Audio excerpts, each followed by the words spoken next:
Chapter 34. On the endless grassland, a green creature that looked like a bear or a deer was running. Taking a closer look, the creature carried two people on its back, a man and a woman. The man had black hair and black eyes. He was wearing sumo-style clothes and looked very exotic. The woman had black hair and golden vertical pupils. She had two twisted horns on her head. She was wearing a white dress and had a pair of black wings behind her waist and abdomen. Although the woman was beautiful, she was obviously not human. What a strange magical beast, Lord Wooming. Yair Abed sat on Fen Barber's back and praised. Is that so? Is there no such magical beast in Yggdrasil? Wooming lay on Fen Barber's back and basked in the sun. Well, although there are similar magical beasts, I have never heard of weapons and equipment turning into magical beasts. That's right. Fen Barber was the magical beast Fen Barber that Wooming took away when he left Babylon. It had already fused with Yggdrasil. Because the grassland was relatively large, Demugos chose a mount for Wooming to travel on. After Wooming refused, he took Yggdrasil out of Dragonist and made it appear as Fen Barber. Under the amazed gaze of the Guardians, Wooming held the hand of Yair Abed, who had no regrets in his life, and sat on Fen Barber's back. After that, before the Guardians could react, Wooming used the ring to teleport to the first floor of the great underground tomb of Nasrik, directly avoiding the guards that the Guardians had assigned to Wooming. In the midst of the chaos, Wooming successfully escaped from Nasrik with Yair Abed. Now that I think about it, I have to let them complain for a while when I go back. Wooming patted Fen Barber's back and said directly, Fen Barber, determine the direction of someone's life and move in that direction. Woo! Fen Barber let out a low cry and ran faster. Because of Fen Barber's special ability and Yggdrasil's ability, Fen Barber could control things with the wood attribute, including detection and so on. Therefore, Wooming handed the task of finding people around Nasrik to Fen Barber. By the way, just call me Villo in front of outsiders. Yes, Lord Wooming. Yair Beda should lie down too. Fen Barber's back is very comfortable. Hearing this, Yair Beda's eyes lit up, and his expression became terrifying. Yes, Lord Wooming. Hey. What are you doing? Lie over there, don't be afraid to lie on me. That won't do, Lord Wooming. In order to prevent an enemy attack, I have to stay close to protect him. I think you're just taking advantage of me. Go away. Tilde Lord Wooming tilde what the hell is going on? Fen Barber, who was running, shook its head helplessly like a human and increased its speed again. Soon, Fen Barber stopped in a forest that was not too dense. Wooming, who was on its back, panted tiredly. Yair Beda, stop first. There's a situation in front. Yair Beda's face was also flushed and he was panting heavily. Yes, Lord Wooming. Wooming got down from Fen Barber's back and wanted to walk forward. What's going on with Yair Beda's character? Is the player who designed her a pervert? After getting rid of the messy thoughts in his heart, Wooming looked forward. Wooming took a closer look. Houses were lined up on a flat ground. There weren't many of them, only the number of a village. Although the houses were simple, they were full of vitality. However, the ground and walls of the village were now full of dark red liquid, which was disgusting. That's blood. Knights in full body armor wielded swords and killed unarmed villagers one after another. At this moment, a pair of sisters escaped from the village in the direction of this forest. However, behind the two of them were two soldiers.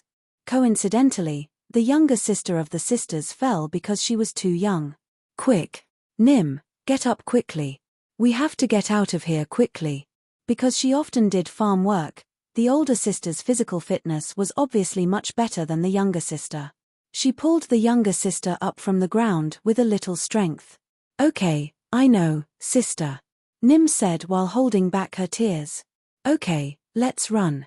Just as the older sister was about to pull the younger sister and run again, an exasperated voice sounded. Run. Where do you think you're going? A knight who slaughtered the villagers stood behind the sisters. I can't believe I was delayed by you two brats. I'm so angry. The knight roared and swung his sword at the sisters. Nim. The older sister quickly hugged the younger sister. At the same time, She also closed her eyes. Clang. The expected pain did not come. Instead, there was a sound of metal colliding. How is this possible? The knight let out a panicked voice. The young girl boldly turned around and saw a black-haired, black-eyed young man wearing a foreign race's costume standing in front of the knight. The knight's sword was firmly held by the young man. Seeing this, the young girl widened her eyes. I thought it was some special event. In the end, this is some high-level conspiracy. Wu Ming said in boredom. With Wu Ming's many years of experience in politics, he could almost guess why the knight slaughtered the villagers for no reason. Just in time to try out the magic I learned these few days. Wu Ming exerted force in his hand and said softly, "Dragon thunder." A large amount of blue lightning emerged from Wu Ming's body and passed through the sword in Wu Ming's hand to the knight's body. Ah! The knight screamed and then fell to the ground. His body was emitting black smoke as if he was roasted. Seems like the strength of this world isn't very high. Wu Ming thought. Monster. The other knight who was chasing after saw his companion die in an instant. He screamed in fear and turned around to escape. Wu Ming waved his hand. The knight who did not have time to escape was instantly wrapped by thick vines that grew out from the ground. Blood flowed out from the gaps in the vines. Seriously, can a knight like you be called a knight? You're a disgrace to the knights. Wu Ming said in disdain. Wu. Fen Barber slowly walked out from behind Wu Ming. So beautiful. The two sisters who had never seen such a sacred Fen Barber exclaimed. Wu Ming laughed involuntarily. After all, Fen Barber was known as a divine beast. Are you two okay? Wu Ming asked. We're fine. Thank you, sir. Thank you, sir. As the elder sister, the girl quickly thanked Wu Ming. The younger sister next to her also did the same. Right, sir, please save our villagers. After the girl thanked Wu Ming, she suddenly remembered the villagers who were still suffering and sorrowfully begged Wu Ming. Please. The girl's younger sister continued in her slightly clumsy but cute way. Wu Ming looked at the two sisters and said sternly, I know, you two come with me. Thank you, sir. Just as Wu Ming was about to leave with the two sisters, Ye Abaid, who had finished changing his equipment, suddenly spoke. Please wait, Sir Villo. Chapter 35. What's wrong, Ye Abaid? Wu Ming asked. Wu Ming looked at Ye Abaid, who was wearing a full body armor, and asked. Lord Veyro, you are an honorable supreme. These lowly humans are not worthy of your protection. Please allow me to execute them. Then, Ye Abaid raised the black axe in his hand. Wait a minute, Ye Abaid. Wu Ming sighed helplessly. Whether they are worthy of my protection or not, let's talk about it after the crusade against the enemy. After a moment of silence, Ye Abaid put down his axe. Yes, Lord Wu Ming. The sisters looked at the master and servant in front of them, as if they hadn't reacted yet, and didn't say anything. Fen Barber. Wu. With Wu Ming's order, Fen Barber behind him began to move toward the village. The scene changed, and the armored knights were still wantonly slaughtering the villagers. Screams, cries of fear, begging for mercy, and wild laughter were incessant. Ah! Suddenly, one of the knights seemed to have encountered something and let out a scream. What happened? A knight who seemed to be a captain and didn't have a mask on his helmet shouted. What? What is this? Don't come over. Many huge vines as thick as a person grew under the feet of the knights, and wrapped around the soldiers one after another. The knights screamed and began to pray to the gods. God, please save me. My God, Lord God. Then, the knights who were wrapped by the vines stopped making any noise. Only the huge tree stumps formed by the vines were left. What the hell is this? The captain was still rational and began to issue orders. Prepare to retreat. Send the signal for the horses and archers to come over. However, it was already too late. The huge vines sped up their growth, and soon, all the knights' feet were entangled. Quick! Come and save me. Another guy, who was also not wearing a mask like the captain, shouted from the side. I'm not someone who should die here. Quick! Save me. No matter what, it doesn't matter if it's your health or anything else. Hurry up and save me. The squad leader couldn't believe that the guy who was yelling hysterically could be heard. Captain Balius, he said in surprise. Suddenly, a light, low voice was heard. Woo! A huge green creature that looked like a bear or a deer slowly walked over. What is that? The captain, who was still rational, asked in surprise. The green creature stomped its foot, and the vines instantly wrapped around the wailing knights. In an instant, only the captain who was still rational was left. The sword in the captain's hand fell to the ground. He had completely given up. The vines had already wrapped around his lower body. Don't worry, those soldiers are still alive. The squad leader raised his head in surprise to see a young man walking over from afar. After all, I still need to obtain information from you. Wu Ming waved his hand, and vines began to slowly wrap around the knight's upper body.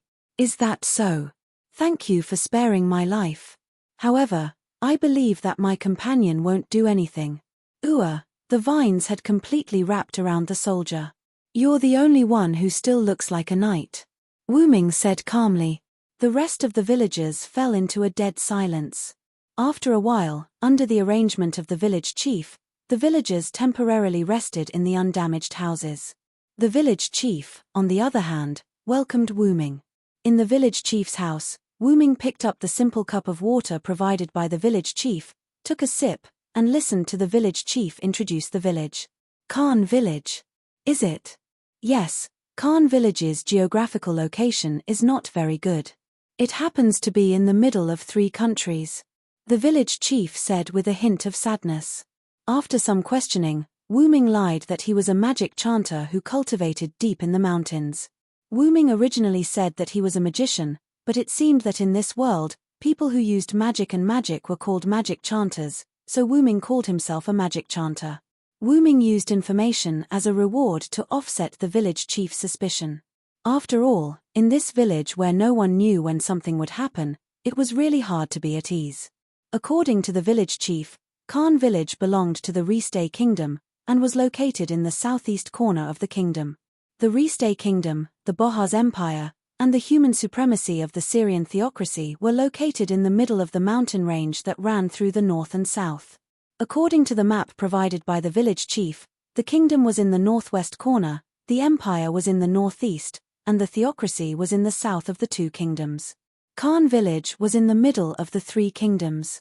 The kingdom and the empire were not on good terms, and there would be war all year round.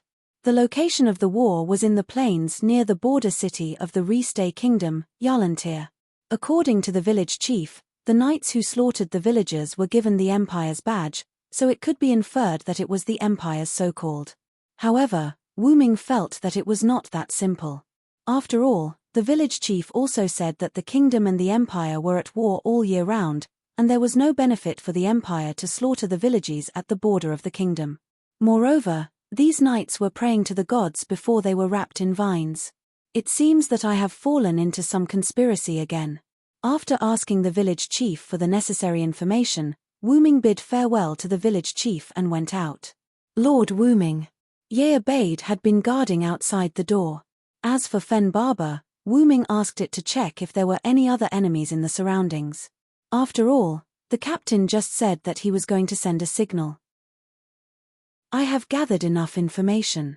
In short, the underground tomb of Nasric is safe in this world for the time being. Yes. What should we do with the inferior creatures that were captured by your magic beasts? Wu Ming pondered for a moment and asked. Summon the subordinates of Nasric who have special invisibility skills and transport all the knights to Nasric. Fen Barber just told me that there are still some knights nearby that have been captured by Fen Barber. Also, transport those knights to Nasric and get more information from them. Yes, Lord Wu Ming. I will contact Demugos right away.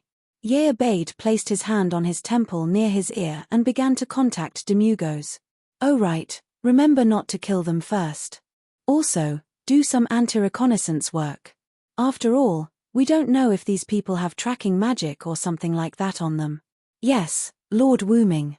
After saying that, Wu Ming walked away and began to walk around the village. As he walked, Wu Ming heard a lot of crying. Wu Ming looked and saw that it was the families of the dead villagers.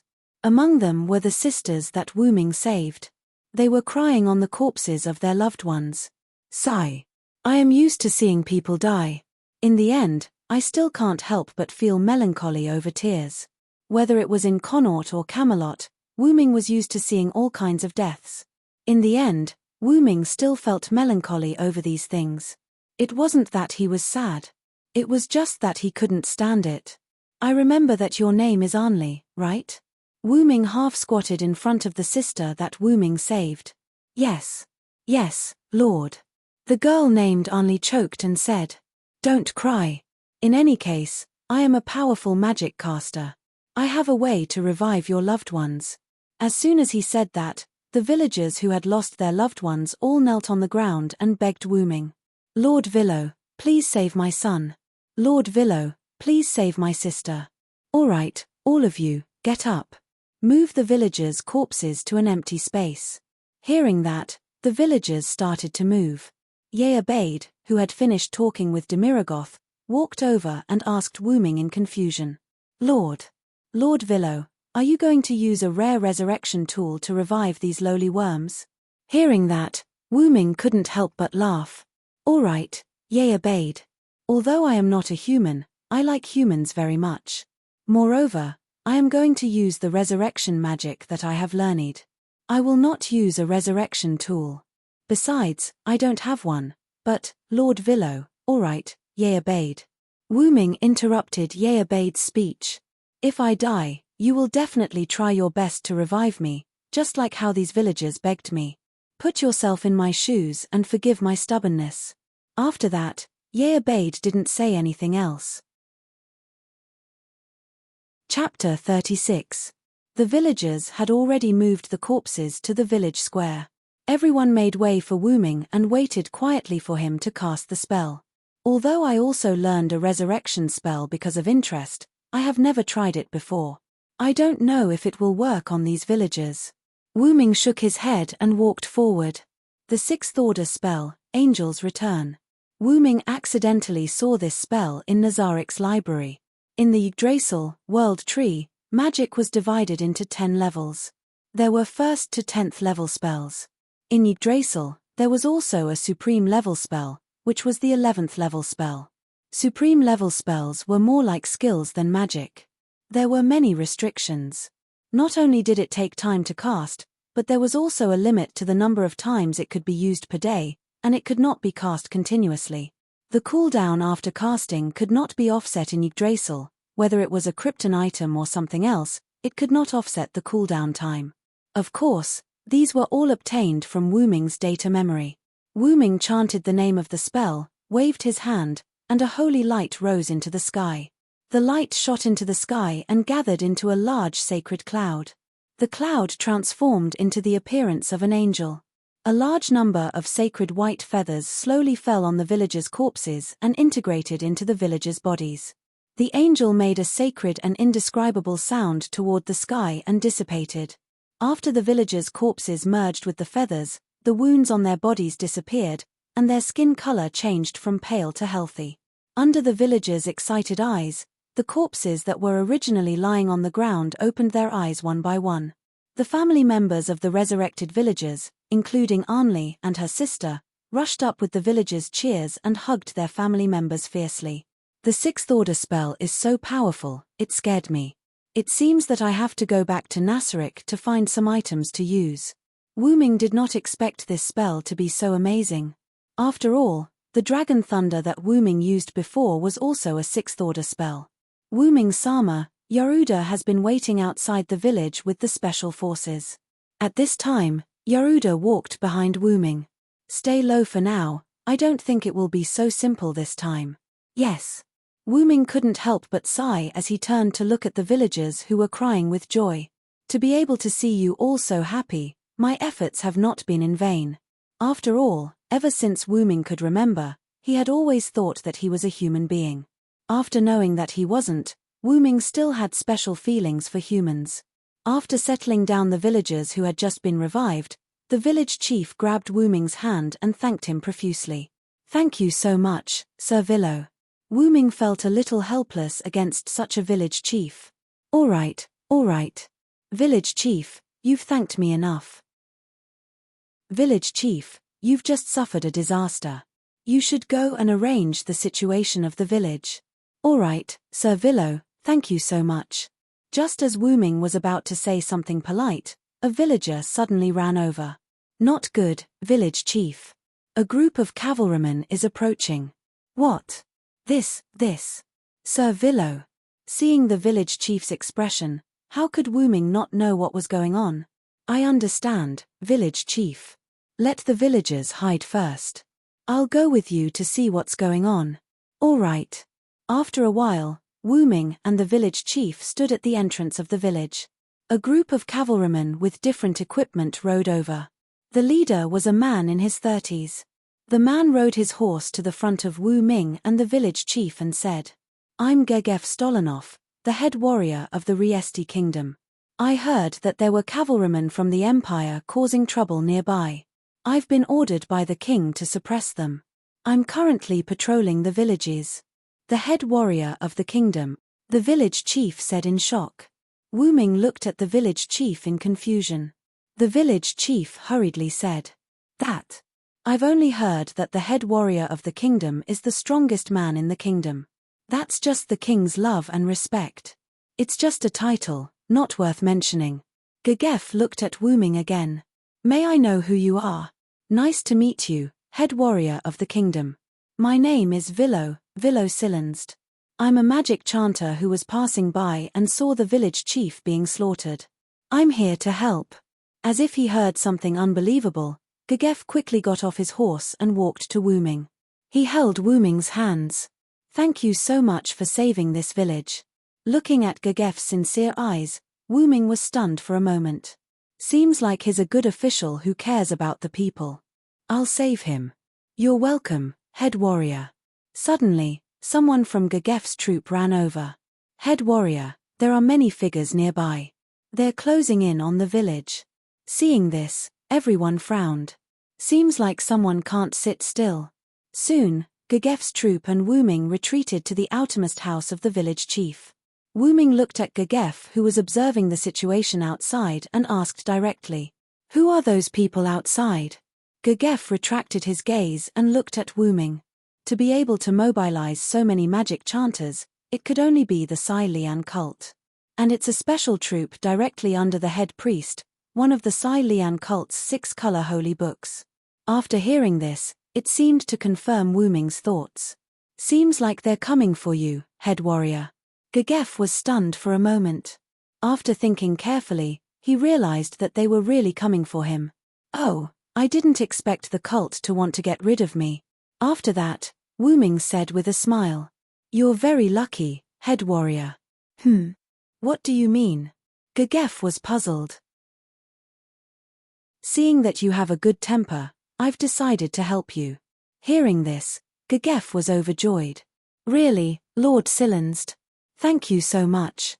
After all, Gegef and the others had learned from the village chief that Wu-ming had a very powerful magic beast. Then, head warrior, please wait for me here. As he said that, Wu-ming began to walk out of the house. Wait, Lord Silenst. No matter what, they have the advantage in numbers, please don't be rash. Gegef still felt that it was better to be cautious and advised Wu-ming. Don't worry, head warrior. Also, just call me Villo. Silenst is too long. As he said that, he left the house with Bade and advanced towards the enemy. Lord Villo. Gegef looked at the two with a complicated gaze. Slowly, Wu-ming brought Bade to a very close distance with the enemy. The enemy did not seem to be afraid of Wu-ming and did not stop them. Suddenly, the atmosphere was tense. Chapter 37. Negan Gullible Lewin, as the head sergeant of the Light Scripture, one of the 6-color scriptures of the Sai Lian theocracy, Negan never thought that he would fail or die in a place like this. After all, he was the head priest of the Light Scripture. The report said that the knight who was wrapped in vines was killed by the demonic beast under the command of that man. Negan looked at the man and woman walking over and immediately gave an order. Attack! The other priests immediately took action. The mechanical creatures that looked like angels raised their lightsabers and flew towards Wu Ming, and Ye obeyed. However, when these angels approached the two, they were destroyed by an invisible attack. They turned into starlight and disappeared in the air. What? Not only was Negan shocked, but the other priests were also shocked. The angel army was destroyed in an instant, and it was done using an unknown method. A sense of crisis rushed into Negan's mind, and he immediately summoned the High Angel, the Surveillance Angel, to go forward and meet the attack. Surveillance Angel. After hearing the order, the angel floating behind Negan, who was much bigger than the other angels, summoned a staff. Under Wu Ming's slightly crumbling expression, the Surveillance Angel used the short staff to smash down on Wu Ming. That's right, it smashed down with the short staff. Peng! Wu Ming grabbed the short staff and said with a forced smile, "Summoning a staff to smash people. I don't know what to say anymore." While everyone in Negan was shocked that Wu Ming caught the Surveillance Angel's attack with one hand, Wu Ming pointed at the angel in front of him. Heavenly fire! In the blink of an eye, the Surveillance Angel was completely enveloped by a large amount of holy light golden flames until everything was reduced to nothingness. What? The High Angel was hit in one hit. Negan couldn't believe his eyes. Wu Ming had been through so much, but he didn't have many means of fighting. When he was in Ireland and Britain, Wu Ming only relied on his own martial arts and the noble phantoms in his hands, namely the powerful Quicksilver, Meteor Silver, and Yggdrasil, that could control plants and vitality, and some Lune magic. In Babylon, Wu Ming, who transformed into a dragon, relied on the power of faith of the Babylonians. After all, after Wu Ming left, faith could no longer be used. That was the limitation of faith. The root dragon that was not in Babylon was no longer the Babylon Hun Ryong, but the legendary root dragon. That was the limitation of faith. After that, Wu Ming came to this world. Thinking about it carefully, Wu Ming's abilities were as follows: martial arts and wisdom, Lune magic, that he learned from Skaha, Quicksilver, Meteor Silver, S-Light Cannon, Yggdrasil, S ability to control plants and vitality, Fen Barber that fused with Yggdrasil, Enkidu's Heaven Lock that wrapped around his arm, and the magic that he just learned from Nazarik's library. Ignoring his martial arts and noble phantoms, in a situation where he was empty-handed, other than the Lune magic and the magic that he just learned from Yggdrasil, World Tree, game, he had no other means of attack. Fen Barber was included in the noble phantoms. Enkidu was still in a deep sleep because he was not used to the spacetime tunnel. Although he was in a deep sleep, Wu Ming could still use Heaven Lock. The Lune magic required the engraving of the Lune runes before it could be activated. The invisible attack from before was the magic that Wu Ming engraved on the way here. Therefore, the only magic that could be used now was the magic in Yggdrasil, World Tree, game. After all, the 1st to 10th tier spells were all instantaneous. With Wu Ming's magical power as the root dragon, even if he was a young root dragon, his magical power was incomparably huge. At the very least, it would take him more than a year to continuously cast a 10th tier spell before he ran out of magical power, and that was excluding the fact that Wu Ming could recover his magical power. Logically speaking, Wu Ming should not be able to learn the magic of Yggdrasil, World Tree. After all, Wu Ming was not a player. It seemed that it was because of the bloodline of the root dragon. As long as there was a grimoire or someone to teach him, learning the magic of Yggdrasil, World Tree, was very easy for Wu Ming. By the way, although Wu Ming was often injured, the body of a young root dragon was actually abnormally tough. If Artoria wanted to break through Wu Ming's defense with Excalibur, she would have to use her noble phantoms. Moreover, that was only breaking through his defense.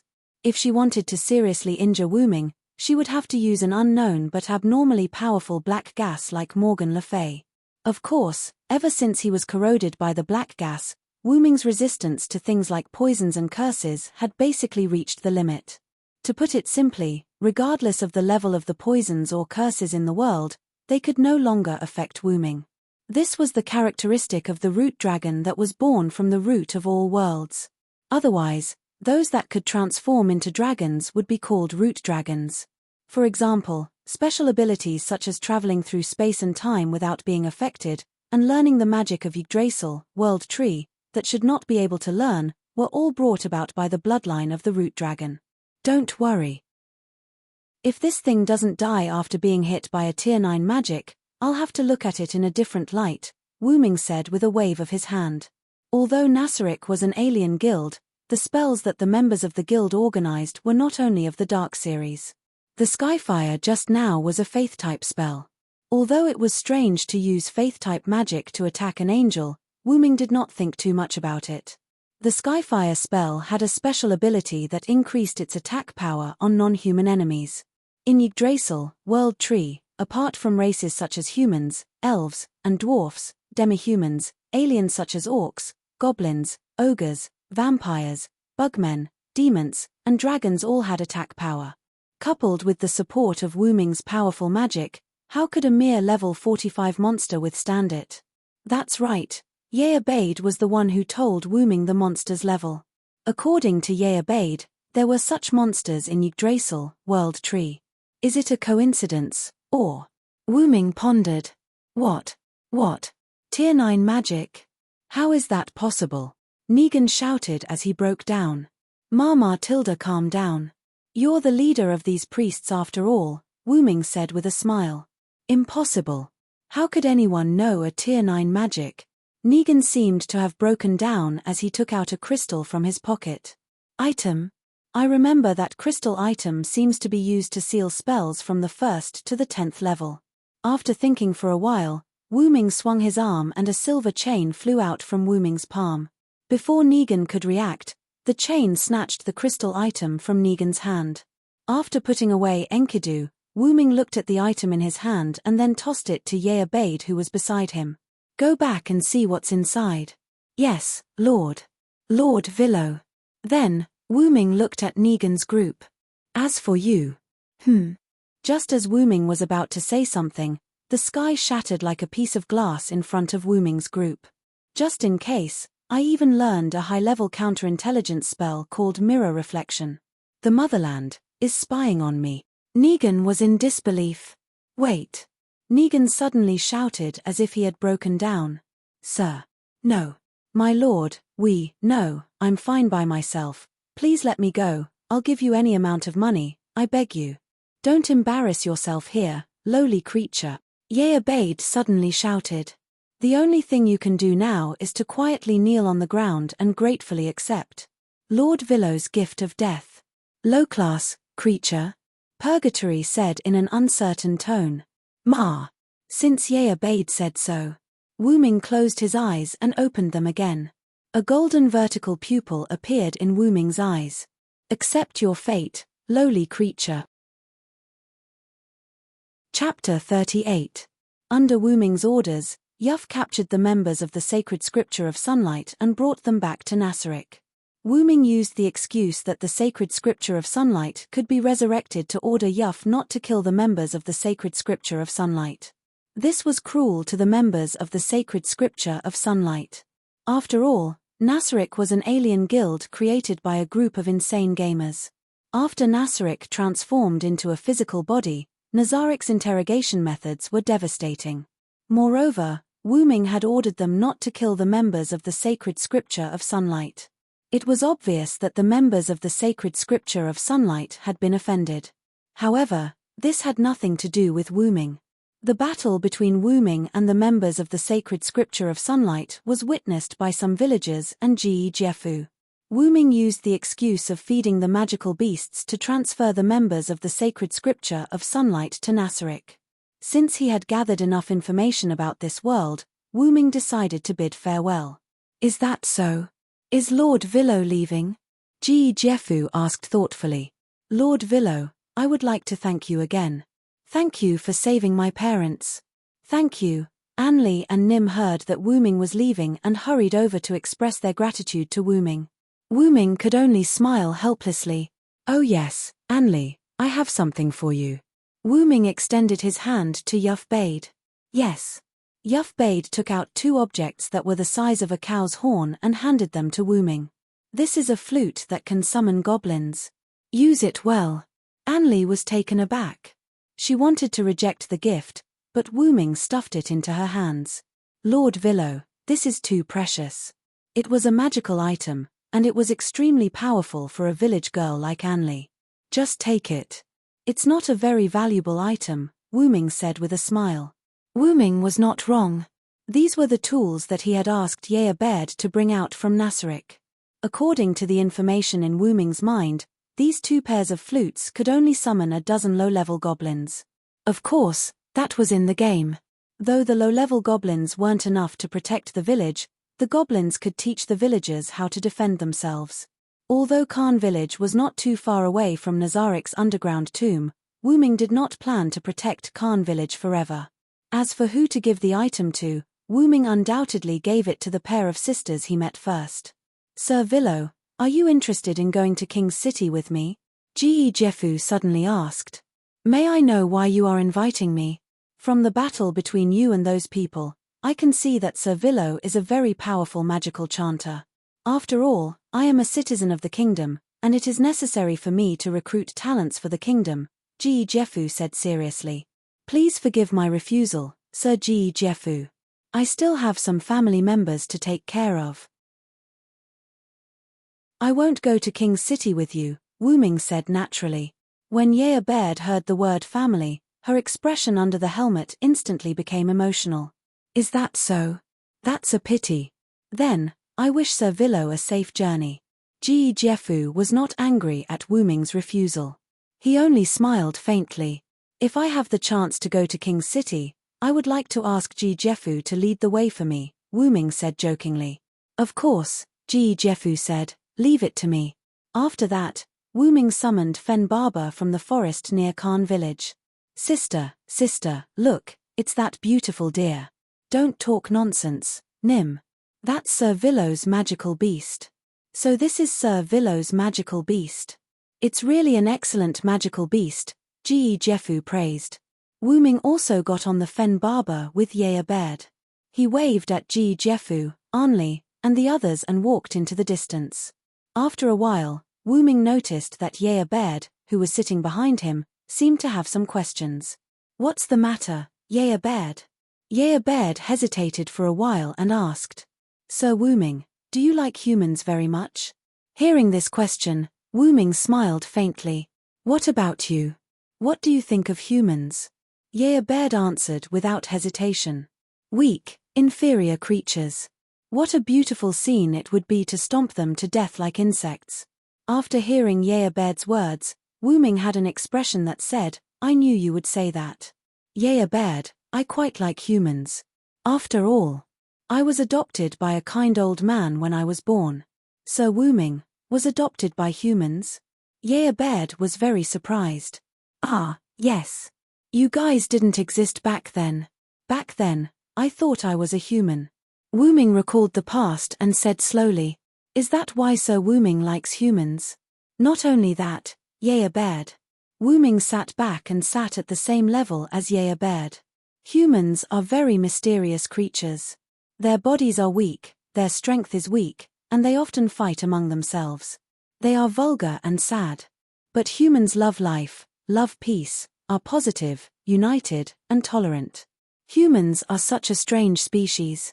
They never bow down in the face of difficulties, never give up, and never retreat. They have the courage to face everything. They know how to learn and know how to create. Even if their innate abilities are insufficient, they will work hard to grow. Wu Ming looked at Yeabed. Yeabed, I don't expect you to treat humans well. At the very least, don't be so hostile to them. After saying that, Yeabed did not say anything else. Wu Ming smiled helplessly. Consider it my willful request. What do you think, Yeabed? I understand, Sir Wu Ming. I'll treat humans seriously, whether it's to kill or to save them, Yeabed said as if he had figured something out. Thank you, Yeabed. Please don't say that, Sir Wu Ming. Yeabed smiled happily. After coming to this world, you're the only one who's accompanied us. We have to thank you. After hearing Yeabed's words, Wu Ming seemed to have thought of something and fell silent. I'm sorry, Yeabed. Why are you sorry, Sir Wu Ming? Yeabed was puzzled. It's nothing. Anyway, let's go home. Wu Ming gave up on thinking. Forget it. I'll let nature take its course. When Nasaric has established himself in this world, I'll tell them the truth. Yes, Sir Wu-ming. Under the setting sun, a man and a woman rode on a beautiful beast and traveled slowly. Chapter 39. The office on the 9th floor of Nazaric's underground tomb. Wu-ming sat on the office chair and listened to Ye Abeid reading the report. Also, the magic sealing crystal contains a level 60 devil, the Radiant Lord's angel. According to the person called Purgatory, this angel once killed the devil god that ravaged the continent. Currently, this is the situation in Nasaric. Please take a look. After Ye Abeid finished reading, he placed the document in front of Wu-ming. Celian Cult Nation. 6-color scripture, her. Wu-ming picked up the document in his hand and started reading. A cult nation that exterminates all non-human creatures above humans. The Celian cult nation and our Nasaric are really incompatible. Wu-ming rubbed his forehead helplessly. Such a nation was really disadvantageous to Nasaric. Don't come into contact with the cult nation for now. Set up a devil beast near Khan village that can avoid being detected by intelligence magic and has stealth abilities. That's all for now. Yes. You've worked hard, Ye Abeid. Go back and rest. Wu-ming leaned back on the chair and said to Ye Abeid. How could that be? Lord Wu-ming, as long as it is for the sake of Ji Zun, the person I love the most, I will do anything. Seeing that Ya Bedford had turned into an infatuated girl again, Wu-ming couldn't help but turn his head away. I still want to complain. What's with Ye Abeid's broken character? Suddenly, a charming voice traveled into the room. Excuse me. Satya pushed open the door and walked in. Satya? What's the matter? Wu-ming asked curiously. I'm here to admire Lord Wu-ming's majesty, Satya said with an infatuated expression. Oh, is that so? Then you should be satisfied. Satya, you can leave now. I still have important matters to discuss with Lord Wu-ming, Ye Abeid said expressionlessly. Aya, old woman, you're so annoying. Are you in such a hurry because it's past its expiration date? Satya said with an I knew it expression. Then is there anything else on your body that can be eaten? You're like a bunch of food samples. In fact, Ye Abeid looked at Zaisha's chest. I'll kill you, old hag. Who are you calling past their expiration date? Bastard. Wu-ming slammed the table as he watched the Dark Yang Yi duel. All right, you two shouldn't quarrel as soon as you see each other. Speaking of which, why don't I know what Xia Tia is going to do? Wu-ming asked. It's like this, Lord Wu-ming. I'm about to leave for battle and meet up with Sebastian. It will be difficult for me to return to Nasaric for a while, so I'm here to pay my respects to you. It seems that Ye Abeid and Demugos had discussed and sent some people to gather information. Wu-ming thought. This is the first time you've come into contact with this world. You must be careful in everything you do, Wu-ming said earnestly. Yes, Lord Wu-ming. Then, I'll take my leave first. Following the sound of the door closing, Satya left the office. Lord Wu-ming, what are you going to do next? Ye Abeid asked. I'm going to the treasury to get something. Ye Abeid, go do what you need to do. Don't worry about me. Wu-ming stood up and stretched. Yes, Lord Wu-ming. However, Demugos may come back to report something to you later. Ye Abeid bowed slightly and said respectfully. Is that so? Then let Demugos wait for me here. I'll be back soon. Yes, Lord Wu-ming. After giving his instructions, Wu-ming teleported to the entrance of the treasury. Wu-ming's dragonist was upgraded into a noble phantasm. Coupled with Wu-ming's constant nourishment, the space inside dragonist was now very vast. In fact, Wu-ming came this time to put all the useful things in Nazaric's treasury into dragonist. After all, Wu-ming didn't want to live a life without anything. It was more convenient to put the useful things directly into dragonist. Wu-ming actually only learned a few spells in Nasaric.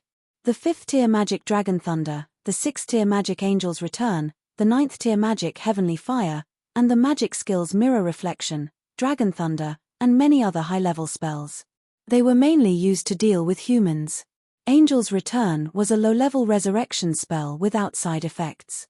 Wu Ming chose to learn this resurrection spell because he didn't know the performance of resurrection magic, such as the resurrection target's level must not exceed 50, the corpse's integrity, and so on. Heavenly Fire was a large-scale killing spell used to deal with non-human creatures. Mirror Reflection was a high-level passive skill. Passive skills were not divided into levels. They were only divided into high-level, intermediate, and low-level. This skill was not only used to guard against intelligence detection magic, but also had absolute resistance to mind control, mind reading, and other mental attacks. That was the advantage of the game. After all, a game couldn't be so detailed. For the time being, Wu Ming learned these few spells. There were several more practical Wu Ming spells that Wu Ming didn't learn yet. For example, Advanced Item Creation, Advanced Item Destruction, Advanced Item Identification, Portal, and so on. The magic books Wu Ming sorted out before were the magic books for these skills. After Wu Ming talked to Pandora Yake, the keeper of the treasure vault, he took some of the treasures that were unnecessary or redundant for Nasaric. Because the game has become reality, Wu Ming had no way to know the function of the items in the treasure vault except for the special interpretation items. Fortunately, the Staff of Anzi Wurgong works. In this way, Wu Ming used the Staff of Anzi Wurgong to interpret the function of the items one by one and chose some items that were useful to him and did not conflict with the purpose of protecting Nasaric. In the treasure vault, there were other Supreme Beings' spirit halls. In fact, it was the cenotaph. The last player who stayed behind sorted out the equipment of other players, and those equipment were worn by some stone soldiers. It would automatically attack those who wore the ring of Anzi Wurgong. Wu Ming was shocked when he came here. Looking at these somewhat crooked sculptures, Wu Ming felt the players' love for other players, for Anzi Wurgong, for Nasaric, and even for Yggdrasil. Don't worry, since I'm here, I will make it flourish, and I won't let your efforts over the years go to waste. After all, Wu Ming's strength was ready-made, and Nazaric's strength was built by those players. After leaving the treasure vault, Wu Ming returned to his office. Demugos was standing in front of his desk, thinking about something. After hearing someone came in, Demugos looked back and quickly bowed. Wu Ming-sama, you're back. Ah, Demugos. Is there anything you want to tell me? Wu Ming walked to the office chair and sat down. It's about Nazaric's finances. Demugos adjusted his glasses and continued. After you gave me the gold coins of this world, during testing, I found that as long as they are processed into objects the size of gold coins and have a certain value, they can be used to support Nazaric's operations. Wu Ming's eyes lit up. That's great. I happen to have some gold and jewelry that I don't need right now. I'll give them all to you. With that, Wu Ming took the item that Demugos handed over. It was a special leather bag with a large mouth. When he opened the bag, what greeted his eyes was a membrane that looked like water. Wu Ming pointed his palm at the membrane, and a large number of treasures swarmed out of Wu Ming's palm and fell into the membrane. This bag was called the Infinite Backpack, and it was an item in the Yggdrasil game. It could store unlimited items, and the weight of the bag would not change. After a while, Wu Ming sealed the bag and handed it to Demugos. Looks like I have to find a lucrative job for Nasaric. Wu Ming began to plan in his mind. Chapter 40. 10th floor, Nasaric Library. Wu Ming was reading a magic book intently. Advanced Item Creation. As his voice fell, Wu Ming had a magnificent greatsword in his hand. Wu Ming waved it casually. As the greatsword danced, it produced friction with the surrounding air, making a sound as if it was tearing the space. The skills in the game are really abnormal. With high-grade item creation alone, you can create weapons with high durability and power. High-level item creation was a skill that could create simple weapons or items in Yggdrasil, but its effect in the game was a bit weak. After all, powerful weapons or items in the game couldn't be created with high-level item creation. For example, divine artifact and world-level items. It stood to reason that this skill shouldn't change even after the game was transformed into reality, but advanced item creation. As he chanted the spell, a silver chain appeared in Wu Ming's hand. Then Wu Ming chanted another spell. Advanced item identification. Wu Ming said as if he understood something. So that's how it is, you can even create Enkidu. Is it because I'm not a player in the game, so I can use this skill? The Enkidu created with advanced item creation had the same effect as the original Enkidu. The more magical power provided during the creation, the stronger the chain would be. But there was a drawback: the items created with advanced item creation would not have any growth, and it couldn't increase the magical power output to improve its performance. That was the only drawback. However, Wu Ming took advantage of one of the advantages of advanced item creation. The created items would not disappear because of being placed for a long time, they would only be destroyed. In other words, as long as it was maintained, the created items would always exist. Of course, it still depended on what kind of item was created. If it was a weapon, it would be fine, but if it was a crystal item, it would disappear and turn into powder after a few uses. Advanced item destruction with a bang, the great sword that Wu Ming had created earlier turned into motes of starlight and disappeared into the air. This skill isn't bad either. If I use it, it can completely rival shatter magic. Crushing magic, as the name suggested, was a type of magic that specialized in crushing. It was extremely dangerous. If something went wrong, even the caster himself would be crushed. Well, let's leave it at that for now. Wu Ming put away the fake heaven lock in his hand. Let's go to Yelantir to exchange some gold coins later. 500 gold coins. What do you think? 1,000 gold coins. Dong. Deal, deal. Walking out of the shop, Wu Ming shook the money pouch in his hand.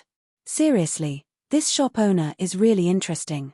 He actually wants to buy the weapon I created for 500 gold coins. Does he think I'm easy to bully? Wu Ming said in boredom as he looked at the bulging money pouch in his hand. I didn't expect there to be such a thing as platinum coins. Is it worth 10 times more than gold coins? As for whether the shop owner lied to him or not, Wu Ming wasn't worried. After all, Wu Ming found a large shop with a good reputation. Even if he was cheated, Wu Ming still had the means to find the shop owner. It's almost time, it's time to go back. Wu Ming found a rather secluded alleyway. Portal. As the voice fell, a constantly changing black and red circular portal appeared in front of Wu Ming. Without hesitation, Wu Ming walked in. In a conference room similar to a luxurious living room, a group of guardians sat there discussing something. A constantly changing black and red circular portal appeared in the room. A group of guardians immediately stood up and put on a respectful look. Wu Ming walked out of the portal. Wu Ming Sama. Wu Ming waved his hand, stopped the guardians from saluting, and sat on the main seat. Clatter. With the sound of gold coins colliding, a bag of platinum coins fell on the table. Demugos, these are the platinum coins I got from Yelantir. You can test them later. Yes, sir. Demugos reached out and put away the bag of platinum coins. Yawl, have you finished modifying the villager's memory? Yes, Sir Wu Ming Sama, but because you made a lot of noise that day, I followed your order and modified some of their memory. Yawl raised his hand and replied with a smile. Okay, Khan village is like this for the time being. Remember to send some troops to lurk near Khan village. They don't need to be strong, but they must be good at hiding. Yes, Sir Wu Ming Sama. Ma Lei, has Nazarik's concealment been completed? This was the decision made by Yea Bade and Demugos during their discussion. After Wu Ming agreed to hide Nazarik, this task was given to Ma Lei. Yes, Sir Wu Ming. Nazarik's surroundings are hidden with soil and trees. The sky is also hidden with illusions. There should be no problem, Ma Lei said weakly. Yea Bade, keep in contact with Zaisha and Sebastian. If anything happens, retreat immediately. Yes, Sir Wu Ming. Don't worry. Yea Bade smiled sweetly. However, when Wu Ming saw this smile, he remembered Yea Bade's infatuated nature. Ahum, I'm going to the royal capital. Yes, I'll immediately prepare the guards to accompany you. Yea Bade's smile changed and said seriously. There's no need for the guards. I'm going alone. When Wu Ming said this, the guardians were unhappy. Please reconsider, Sir Wu Ming. Please bring some guards, Sir Wu Ming. The Supreme Honorable's safety is the most important. Sir Wu Ming, please reconsider. Hearing everyone's words, Wu Ming smiled bitterly. All right. I'll choose someone from Nasarick to bring along. Wu Ming looked around at the Guardians and saw the worry in their eyes. You guys were originally NPCs. Is the Supreme Honorable's life force after becoming physical? You guys are really, like a group of children who can't grow up. To be honest, Wu Ming already had a sense of belonging to Nasarick.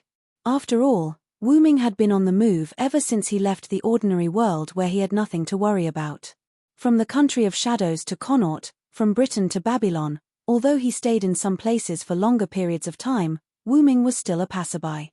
And it was unintentional that he came to this world. Really, I'm a little envious of the players of Ains Wugong. If only I could travel through time with Nasarick. That's right. Wu Ming seemed to have thought of something and suddenly stood up. What's wrong, Sir Wu Ming? Ye Abeid looked at Wu Ming with a worried face. The other Guardians also looked worried.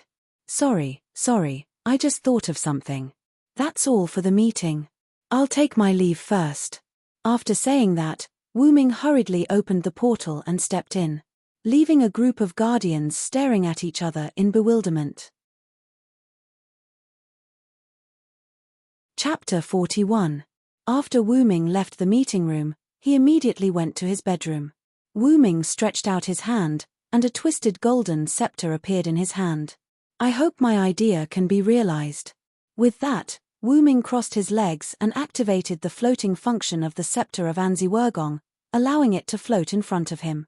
Wu Ming closed his eyes and began to permeate his mind power into the scepter of Anzi Wurgong. 7 days later, outside Wu Ming's bedroom on the 9th floor of Nasarick, a group of Guardians surrounded Wu Ming's bedroom door. Annabelle, what happened to Master Wu Ming? It's been 6 days since the planned departure time. You just said Master Wu Ming ordered us not to disturb him. Don't worry. How can I not be worried? If something happens to Lord Wu Ming. Wu tilde Ya Beda had a heartbroken expression on his face as he yelled heartbreakingly at a female servant who was standing guard outside the door. Annabelle said very calmly, Master Ye Abeid, I am also very worried about Master Wu Ming, but Master Wu Ming has clearly stated that no one can enter without permission. I am very sorry. All right, Ye Abeid. Demugos, who was standing at the side, pushed up his glasses. Since Master Wu Ming said this, he must have his reasons. Let's leave it at that for today. Go back and continue the work that Master Wu Ming gave you. That's right. Although we come to Master Wu Ming's bedroom every day to wait for Master Wu Ming to come out, we cannot slack off on the work that Master Wu Ming gave us. Cositas said with an unusually hoarse voice as he breathed out cold air. Let's go, Ye Abeid. Master Wu Ming will be fine. Ye Abeid pulled Ye Abeid aside. How can I? That fake breast is finally not in Nasarick. How can I miss such a good opportunity? That. I think it's not good to sneak away while Satya is not here, Ma Lei said weakly. Just as the commotion was going on, a large amount of magic power came from Wu Ming's room. The magic power even destroyed Wu Ming's bedroom door. The large amount of magic power in the room condensed into a magic power mist that kept leaking out of the door. Master Wu Ming. In an instant, the Guardians, including the maid Annabelle, panicked. I'm fine. Wu Ming's voice came from within the magic power mist. This can't be wasted. With that, the mana mist that had been coming out of the room began to shrink back into the room. Finally, all of the magic power mist was the staff in Wu Ming's staff. Was the staff of staff. However, at this time, although the appearance of the staff of staff did not change, the Guardians who had been lucky enough to see this staff found that Nazarick's secret treasure, the staff of staff, had become more sacred. And those who had not seen this staff, including Annabelle, were in awe of it from the bottom of their hearts. Master Wu Ming. Everyone present saluted to Wu Ming, knelt on one knee, and bowed their heads to greet him. Seeing this scene, Wu Ming smiled bitterly. I clearly told them not to salute like this and just bow, but they refused on the grounds of not being disrespectful to Master Wu Ming in public. Really, a group of troublemakers. Get up, everyone. Yes. After everyone got up, Wu Ming continued. If you want to know what happened, I'll explain it in the conference hall later. Yea, abed, get someone to clean up the room. Annabelle Gamma, go get ready and follow me to the royal city later. Yes. Master Wu Ming. WH. Yes. Master Wu Ming. A moment later, the Guardians gathered in the room where the previous meeting was held. The Guardians sat on the chairs and quietly looked at Wu Ming, who was holding the staff of staff. Guardians, now, I want to announce something that is worthy of me, worthy of you, and worthy of the entire Nasric to be excited. Wu Ming said with a charming smile. After the Guardians heard this, they all sat up straight. Before the announcement, I want to ask a question. Wu Ming glanced at the Guardians and said, do you have any thoughts about the world we were in before, Yggdrasil? As soon as these words came out, the Guardians' bodies tensed up. The Guardians stood up together, knelt on one knee, and bowed their heads. Where Master Wu Ming is where we are, and we will always follow Master Wu Ming. Now, we have the ability to travel to other worlds, and this ability is the treasure of Nasric that I have, the staff of staff. All the Guardians' eyes lit up. However, this was Wu Ming's lie. Unfortunately, we can't choose the worlds we can travel to. Then, Master Wu Ming, you mean that the first world we travel to might be Yggdrasil, and the last world we travel to might be Yggdrasil? Demugos pushed his glasses and said, correct, but there is also the possibility that we will never return to Yggdrasil. After all, there are too many worlds. My biggest interest is traveling, so I may leave Nasric in the future. Master Wu Ming. Hearing what Wu Ming said, everyone was anxious, especially Ye Abeid, who looked like he was about to cry. He's already crying, Wu Ming complained in his heart. Don't worry, I will take you and our Nasric with me. Now, the plan has changed. Except for the members of Nasric who are outside, all members are not allowed to go out without my permission. Use message to inform Sebastian and Zaisha to collect the necessary information as soon as possible and return to Nasric as soon as possible. Leave this matter to the Guardian's chief supervisor, Ye Abeid. Yes, Master Wu Ming. Wu Ming looked at Demugos. Demugos. Yes, Master. Raise the alert level of Nasric again to beyond the highest alert level. I believe that as the commander of the Guardians, you will be able to do it well. Yes, Master Wu Ming, I will not disappoint you. I will definitely break through the highest alert level of Nasric. As for the matter of the staff of Anzi Ergong traveling between worlds, you can spread it on your own. The first and third levels will be given to Cositas, the fifth level will be given to Yuri and Mare, and the eighth level will be given to Demugos. After completing the corresponding task, stand by. Dismissed. Yes, Master Wu Ming. After a flash of light, Wu Ming left using the staff of Anzi Ergong's teleportation function. The Guardians quickly took action, and Nasric ushered in a big change. At this moment, Wu Ming and Annabelle were walking on the road to the royal capital. Chapter 42. In the carriage. Wu Ming was resting with his eyes closed. After Wu Ming came to this different world, he had been wearing the white holy cloth of the Uruk. Because he was going to the capital, Wu Ming changed into a set that met the standards of this different world. White underwear, a black coat, a pair of black trousers, and a pair of black boots. His neat short hair was constantly floating with the wind coming in from the window. There were no traces of erosion by time on his face. He still looked like a young man. Outside, Annabelle was driving the horse and driving the carriage at the moment. He wore a white shirt with black collar and sleeves, brown trousers, and brown boots that reached his calves. He wore a brown cloak that covered his body, and an ordinary sheathed longsword hung at his waist. Annabelle looked at Wu Ming, who was resting with his eyes closed in the carriage from time to time. Obviously, Annabelle already knew the new function of the staff of Ains Ergong. Feeling the gaze outside, Wu Ming had to smile bitterly in his heart. I didn't expect them to be so surprised after knowing that Nasric can travel between worlds. I was obviously lying. No, it's not a lie. After all, I can now take Nasric with me to travel between worlds. Previously, Wu Ming thought that he entered this different world after fusing with a light ball. After a later judgment, the light ball was the big underground tomb of Nasaric. In other words, the big underground tomb of Nasaric should have become part of Wu Ming. But because of the nobility of Wu Ming's bloodline, his bloodline was automatically expelled from the big underground tomb of Nasaric after Wu Ming entered this world. Otherwise, there wouldn't have been Nasaric on the grassland near Yerentir. Instead, there would have been a huge dragon lying there. But because Nasaric and Wu Ming had fused for a short time, and the staff of Ains Ergong could be said to be closely related to the big underground tomb of Nasaric, Wu Ming suddenly had an idea.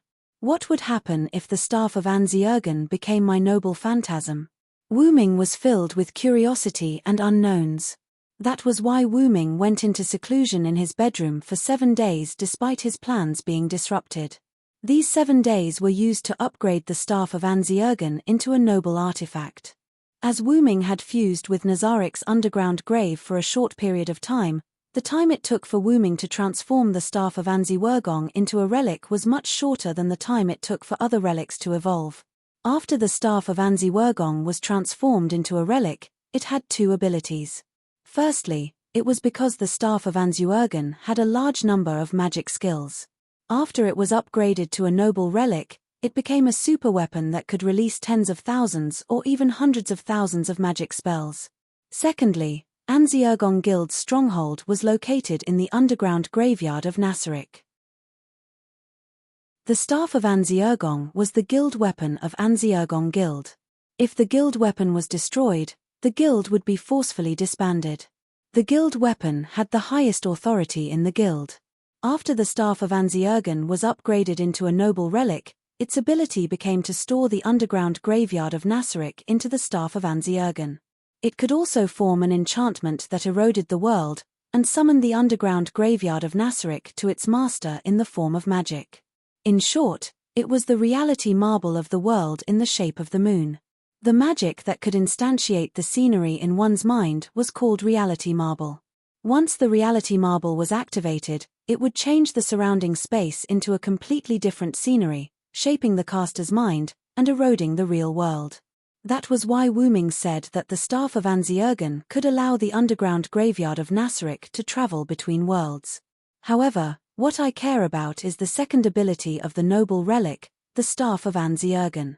The biggest advantage of the reality marble was that everything in the enchantment was immortal. The people or things in the Nazaric's underground graveyard were killed or destroyed, and they would only turn into magic residue, drifting away with the wind, and it had no effect on the people or things themselves. Even if they were destroyed, killed, or even destroyed the entire reality marble, as long as the caster had enough magic power, he could summon them again. In that case, Wu Ming could use the second ability of the staff of Anzi Ergen without worrying about the guardian's safety. That's great. Wu Ming couldn't help but say what was on his mind. What's wrong, Wu Ming-sama? Annabelle, who was outside the carriage, couldn't help but ask. No, nothing. Wu Ming smiled helplessly. Then he remembered something and said, "Didn't I tell you to call me Vilo-sama, Vilo-Tharanswood?" The carriage stopped. Yes, Wu Ming-sama. Annabelle instantly ran to the carriage, knelt on one knee, and said with her head down, "It's Vilo. Mr. Vilo." Wu Ming raised his voice and shouted, "Yes, Mr. Vilo-sama." Wu Ming was silent for a while. "Forget it, just call me that, let's move on." "Yes, Mr. Vilo-sama." Wu Ming felt like the glass in his heart was broken. "Wu Ming-sama, we're here." Hearing Annabelle's words, Wu Ming opened his eyes. He poked his head out and looked at the slightly plain gate of the royal city. "We're finally here."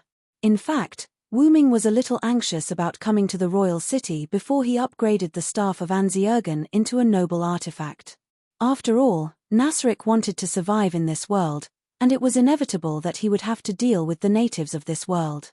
However, after finding a way to take Nasaric out of this world, Wu Ming was not so anxious about Nasaric taking root in this world.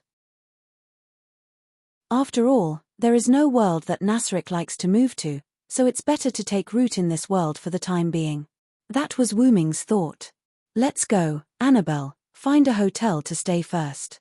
"Yes, Mr. Vilo-sama." Wu Ming was speechless. Soon, Wu Ming and Annabelle stayed in a good hotel with the little money they had left. Because when they were in Khan Village, Ji Jefu once said, "If Mr. Villo wants to come to the royal city, please come to me and let me do my best." After recalling the address mentioned by Ji Jefu, Wu Ming took Annabelle to Ji Jefu's residence.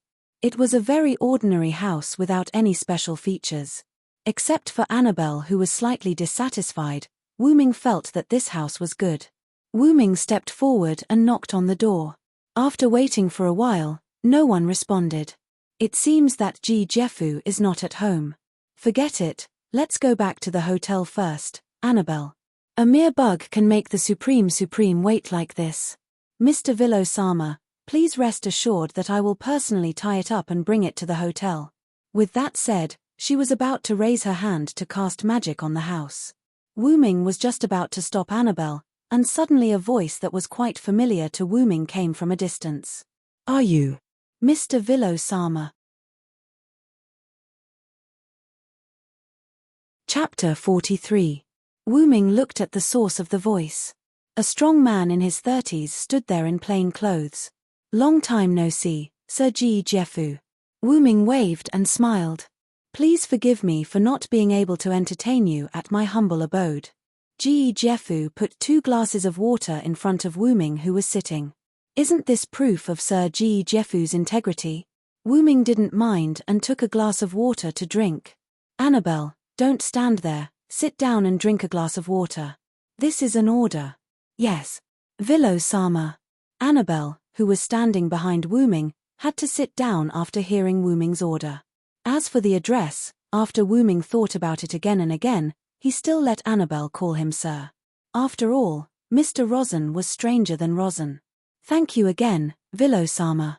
If it weren't for you, I would have died in Khan Village." Looking at Ji Jefu solemnly thanking him, Wu Ming waved his hand casually. "You're welcome, Sir Ji Jefu. I have to trouble you to come to the capital this time." Ji Jefu was taken aback and then smiled bitterly. "I thought Sir Villo came to me to introduce you to the king. It seems that I'm flattered." Then he looked serious. "So, Sir Villo, what's the matter?" Wu Ming stretched out his hand, and a 3-fist-sized rectangular grey-black metal appeared in his hand. "This is steel." Ji Jefu was more excited after seeing it.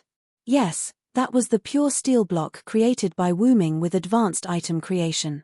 Not only the shape was good for forging weapons, but the density was also higher than the steel produced in this world. "Such a large piece of finished steel. Is Sir Villo here to sell this piece of steel to me?" Wu Ming smiled. "No, Sir Ji Jefu, I'm here to do business with you. I have a lot of finished steel blocks of this size." Wu Ming put the steel block on the table. "I wonder if Sir Ji Jefu will be able to eat it." Ji Jefu thought for a while. "If there are really a lot of them, I can't make the decision. How about this, Your Excellency Villo, it just so happens that Her Royal Highness is looking for me. Let me bring you to see Her Royal Highness." "Oh, could it be the Golden Princess who proposed many wise policies in the kingdom?" Wu Ming's eyes flashed. "Yes, it's Her Royal Highness the Golden Princess. What do you think?" "Of course, no problem." Although he said so, Wu Ming thought in his heart. Can a princess come up with so many outstanding examples? I feel like there's something wrong with her. Soon, Wu Ming and Annabelle were taken to a villa near the palace by Ji Jefu. Although it was called a villa, it did not look luxurious. Instead, it gave off a simple feeling. After following the servant to the living room, Wu Ming and Ji Jefu chatted while waiting for the arrival of the Golden Princess. Annabelle, who was standing behind Wu Ming, was somewhat unhappy. She said something like, "A mere insect dares to make Lord Wu Ming, a supreme expert, wait. This subordinate will definitely make her pay the price." Although Wu Ming deliberately suppressed it, Ji Jefu didn't hear it. After a while, a sweet voice came. "I'm sorry to keep you waiting." Wu Ming looked at the source of the voice. What caught Wu Ming's eyes was the golden blonde hair. The visitor was wearing a white princess dress with other colored decorations. She wore necklace-like ornaments on her neck and forehead, and a golden petite crown on her head. "Sorry to keep you waiting, Mr. Ji Jefu. I heard that you brought someone important, so I prepared a little. It's my fault for not asking Her Royal Highness in advance. After some small talk, Ji Jefu introduced Wu Ming to the princess. This is the Willow Silencewood who saved my life in Khan village. Ji Jefu then introduced the princess to Wu Ming. This is the third princess of the kingdom, Lady Lana. The princess looked at Wu Ming. Thank you, Mr. Willow Silencewood. Thank you very much for saving Mr. Ji Jefu. Lana thanked Wu Ming as soon as she came up. I'm Lana Tier Chardon Lyle Van Zeeve. I'm sorry I didn't see your name on the newspaper. Wu Ming looked at the naive Lana without any change in his expression. It's my honor to see a commoner like me, Princess Lana. Wu Ming said half-jokingly. You're funny, Mr. Silencewood. Lana covered her mouth and laughed. Wu Ming looked at the beautiful person in front of him and thought. Lana Tier Chardon Lyle Van Zeeve, the third princess of the kingdom of Rystedge. She was known for her beauty and wisdom, and was praised as the golden princess by the people. But, she looks a little like Morgan Le Fay. So, Mr. Ji Jefu, why did you bring Mr. Silencewood to see me? Princess Lana asked the question in her heart. It's like this, Your Royal Highness. Ji Jefu took out the stainless steel that Wu Ming provided and explained the purpose of Wu Ming's visit to Princess Lana. So that's how it is.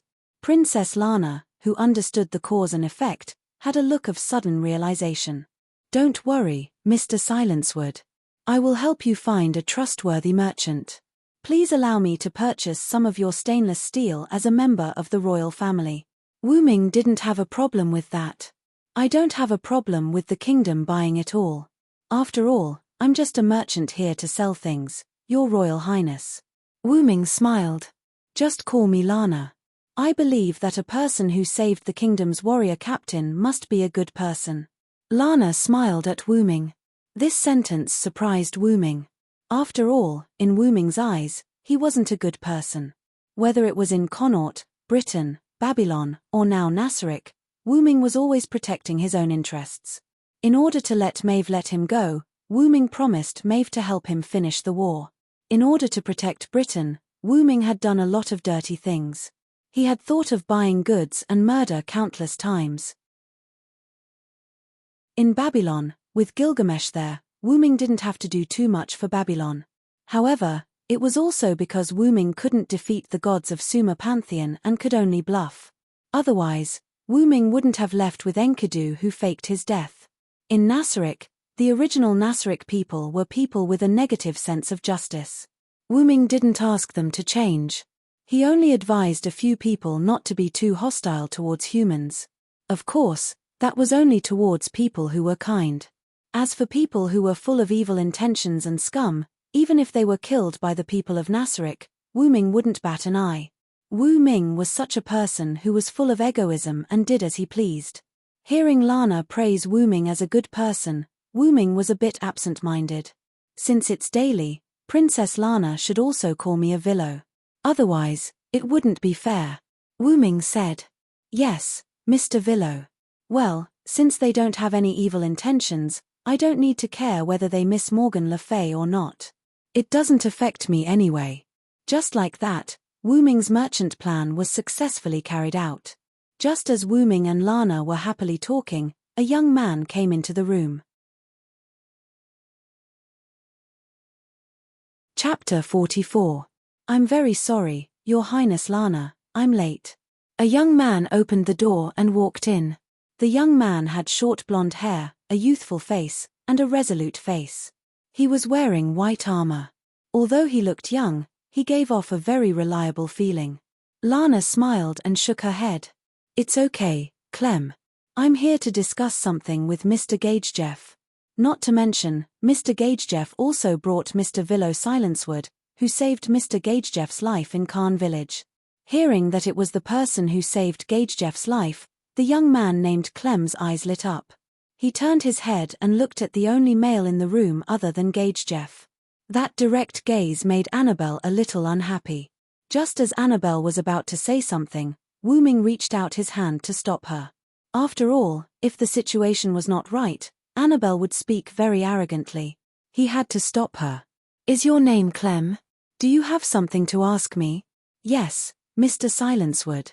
I want to ask you how to become stronger. Clem, you're being rude. Princess Lana shouted. Gagejef seemed to know something. He didn't say anything and just watched quietly. At this moment, no one said anything. Suddenly, a female voice was heard. You still haven't given up, boy. Everyone looked at the closed door. The voice came from outside the door. Is it Gragland? Princess Lana asked. The door was pushed open. The first to come in was a tall and sturdy blonde woman wearing red armor. It was as if a woman's head was pressed against a strong man's body. It was quite out of place. You should also stop talking, Gragland. Then came a pair of twin sisters. They were almost identical. Oh, Heine, T. Are you too interested in this virgin? Ha ha ha. Her hair was tied up with a golden broom. She wore a scarf around her neck like a mask. Her upper body was wearing armor that only covered her chest. Her lower body was in shorts. Overall, it looked like a rather revealing female ninja outfit. Their clothes were embroidered with red and blue threads and patterns respectively. The red one was Tina, and the blue one was Tia. What nonsense are you talking about? Looks like it's not suitable for you to go out today, Glenn. Following that, a petite masked woman with a spirited expression walked in. He wore a red hooded cloak over his black clothes and a mask with a red gem embedded on his forehead. Strands of golden hair peeked out from the hood and mask. All right, Gagran, Urbi Ruari, this is Her Highness Guest Hall. Stop messing around. The person who spoke seemed to be the captain. She was a beautiful woman with long blonde hair. She wore red tights and a blue skirt. She wore white cloth armor on her chest, a pair of white gauntlets on her forearms, and white protective boots on her calves. Oh Hajisai, you're here. Princess Lana, on the other hand, was quite happy to see this woman who seemed to be the team leader. She stood up and ran over to hold Haggis' hand. Ah, Lana, I'm sorry to disturb you while you're talking to the warrior chief. Let me introduce you. This is the leader of Wild Rose, my friend, Haggis Elba Drew Aindora. Hello. Haggis said with a smile. This is Mr. Villo Silencewood, the one who saved Mr. Gagejef's life in Khan Village. Next to him is Mr. Villo's guard, Miss Annabelle. Just call me Villo, I'm not a pedantic person. Wu Ming stood up and greeted Wild Rose's people. Ha ha ha, you're so cool. Are you interested in having a go with me, handsome? Gagran's rough voice came. You aphid, don't you know what you look like? You'd better go back to the furnace and be reborn first before you consider whether to serve Sir Villo. Annabelle said mercilessly. Oh, you look so arrogant, let's go out and practice. Gagran, Annabelle. Wu Ming and Haggis stopped the fight at the same time. Well, let's solve Clem's problem first. At this time, Gagran returned to the topic. Kid, you want to ask the strong to tell you how to become strong again, right? Clem was silent. Gagran's rough voice continued. I've said it before, the so-called saying that you can become strong through hard work is no longer suitable for you. Although some heroes also became strong through hard work, you've worked hard enough. I believe that no one in the kingdom can be said to be more hardworking than you. Give up, kid, you can't become strong anymore. Gagran's words made Clem's face pale, but from his determined eyes, it was clear that Clem had no intention of giving up. That's true, Wu Ming said slowly. But there are many ways to become strong. Wu Ming looked at Clem. Let me ask you, why do you want to become strong? Clem looked at Princess Lana, and then looked at Wu Ming. I want to become strong, to be able to protect Princess Lana. After that, there was another moment of silence. A moment later. Protect. Wu Ming smiled.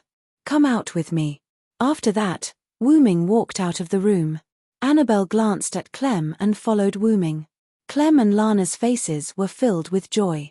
Could that handsome guy really make Clem stronger? Let's go out and see, Urbi Ruari, who was wearing a mask, said. Rose Kang and the others followed. In the courtyard, Wu Ming and Clem stood opposite each other. Don't you need a weapon? Clem asked. Wu Ming smiled and shook his head. Come at me with all you've got, Clem. Otherwise, you won't have the chance later. Although his words were arrogant, Wuming was not wrong. Then I'll go, Mr. Sirenthold. After that, Clem rushed forward with his sword. Clem swung his sword down, but Wuming's body swayed and dodged the attack. Seeing how easily Wuming dodged his attack, Clem swung his sword harder and faster, while Wuming continued to dodge. Clem had already swung his sword a dozen times, but none of them hit Wuming, and Wuming did not even take half a step back. Clem, have you heard of a saying? Wuming kept dodging Clem's attacks and said,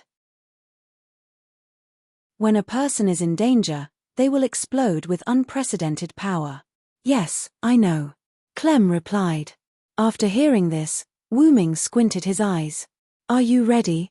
Without waiting for Clem's reply, Wuming released his terrifying aura. The magic power emitted from Wuming's body wreaked havoc on the ground around him, causing dirt to fly everywhere. Everyone present except Clem felt like they were facing a dragon, and their eyes were full of fear. Clem, who was targeted by Wuming's aura, was unable to move, and fear continued to erode Clem's heart. Let me see your determination to protect. Chapter 45. No. If this goes on, I'll die. Clem thought in his heart. I'm going. Wuming said calmly as he raised his seemingly normal arm. He clenched his fist and punched towards Clem at a very slow speed. Although the speed seemed slow to Clem could feel it. If I get hit, I'll definitely die. Everyone looked at Wuming and Clem nervously. Although the situation was dangerous, they still believed that Wuming wouldn't kill Clem. Her Highness Lana, feeling his heartbeat, Clem thought about the face of the person he swore to serve for the rest of his life. Suddenly, Clem felt the chain in his body break. The shackles that restricted his abilities were broken.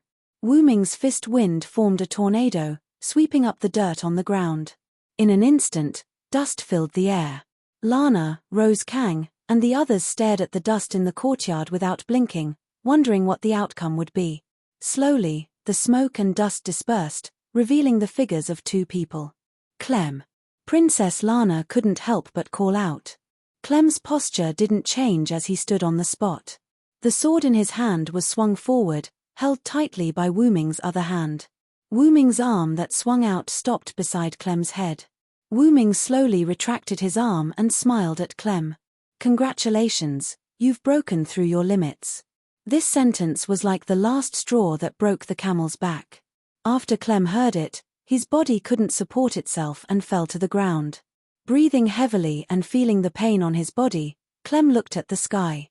He had never felt the sky was so blue before. Even under my aura, you can still dodge and swing your sword. Seems like your awareness is quite strong, Clem. Wuming then took out a healing potion from Dragonist and passed it to Princess Lana. This is a healing potion, Princess Lana. Give it to Clem. Everyone looked at the red healing potion with doubt in their hearts. After all, in this world, healing potions were all blue in color. Red potion. But under the mask of Ibiruai's face, there was a slight change. What is it, Ibiruai? Jijland asked Ibiruai. No.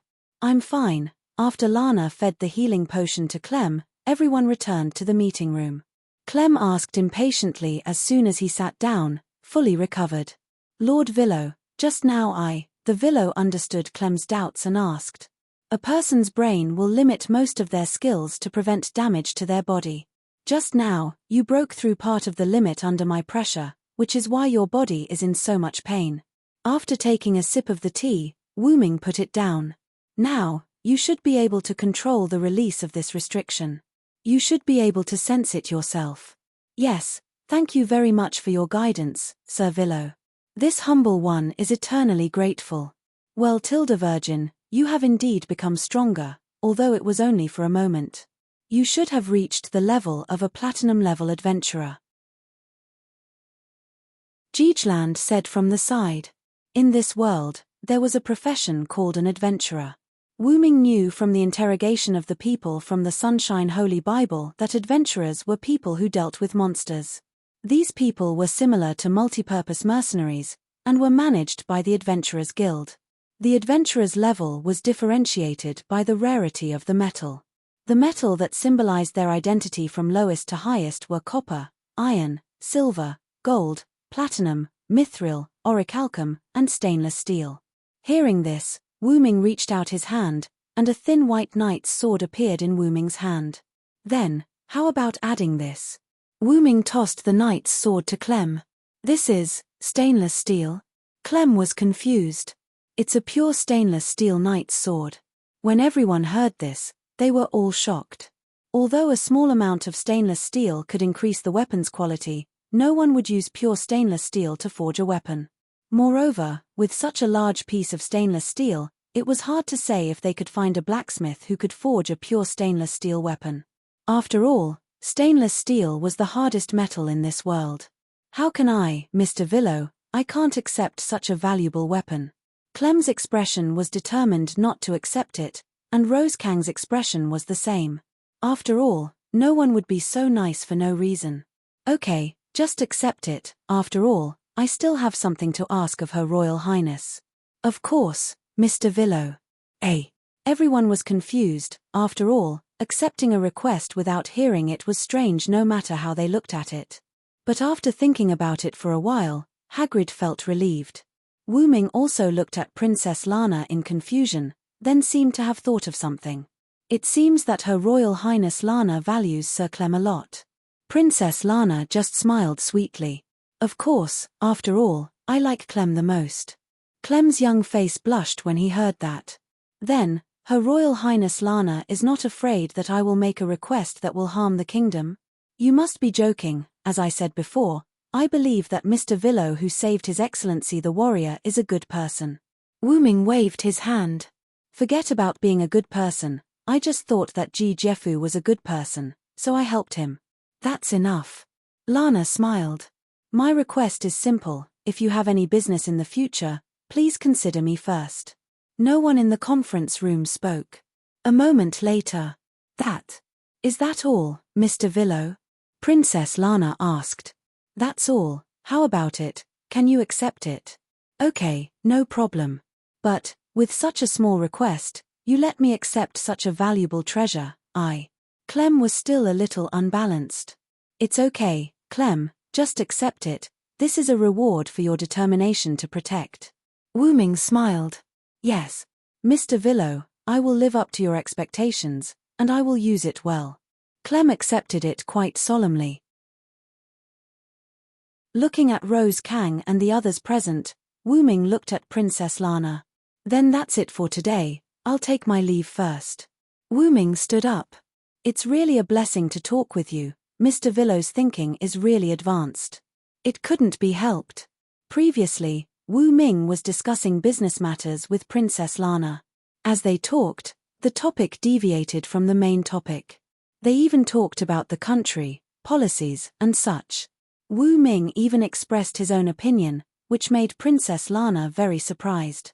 After all, Wu Ming was a modern person, and his ideology and culture were definitely more advanced.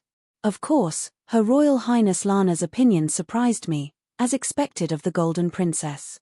After a while, Wu Ming and Annabelle began to leave. When they walked to the gate of the courtyard, one of Rose Kang who came to see them off suddenly shouted, "Mr. Wu Ming." Wu Ming paused after hearing it, but he recovered in an instant and continued to walk forward. Wait a minute, Mr. Villo.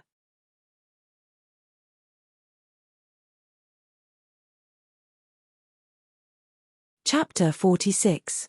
Wu Ming turned his head and looked at the person who spoke. What can I do for you, Miss Ibirui? Ibirui did not speak. Jijland said quietly to Ibirui, Hey, what's the matter, Ibirui? Why did you suddenly stop him? Also, who is this Wu Ming that you called out earlier? After a pause, Ibirui looked at her and said, Your Royal Highness, I would like to invite Sir Villo and Sir Gajef to join the plan. Hey, Ibirui, Gajef is fine, but why do you want to invite the person you just met for the first time? Yes, Ibirui, I don't agree with this idea. Wu Ming looked at her quietly and did not speak. It seems that Miss Vampire seems to know me. No, she knows Wu Ming. It shouldn't be, I just came to this world not long ago, how could she know me? I don't have a problem with Sir Villo, but Sir Villo has just met us, and I have received Sir Villo's favor. I really shouldn't bother Sir Villo. Princess Lana looked embarrassed. I don't have a problem with that, but let's talk about it tomorrow. Don't you have something to discuss? I will visit again tomorrow. Goodbye. Wu Ming and Annabelle left. Kang Rose's leader, Haggis, asked Ibiruai. Ibiruai, what's going on? Why do you care so much about that man? It's okay, let's discuss Hachiko with Her Royal Highness first. After saying that, she went into the room, leaving a few people who didn't know what to do.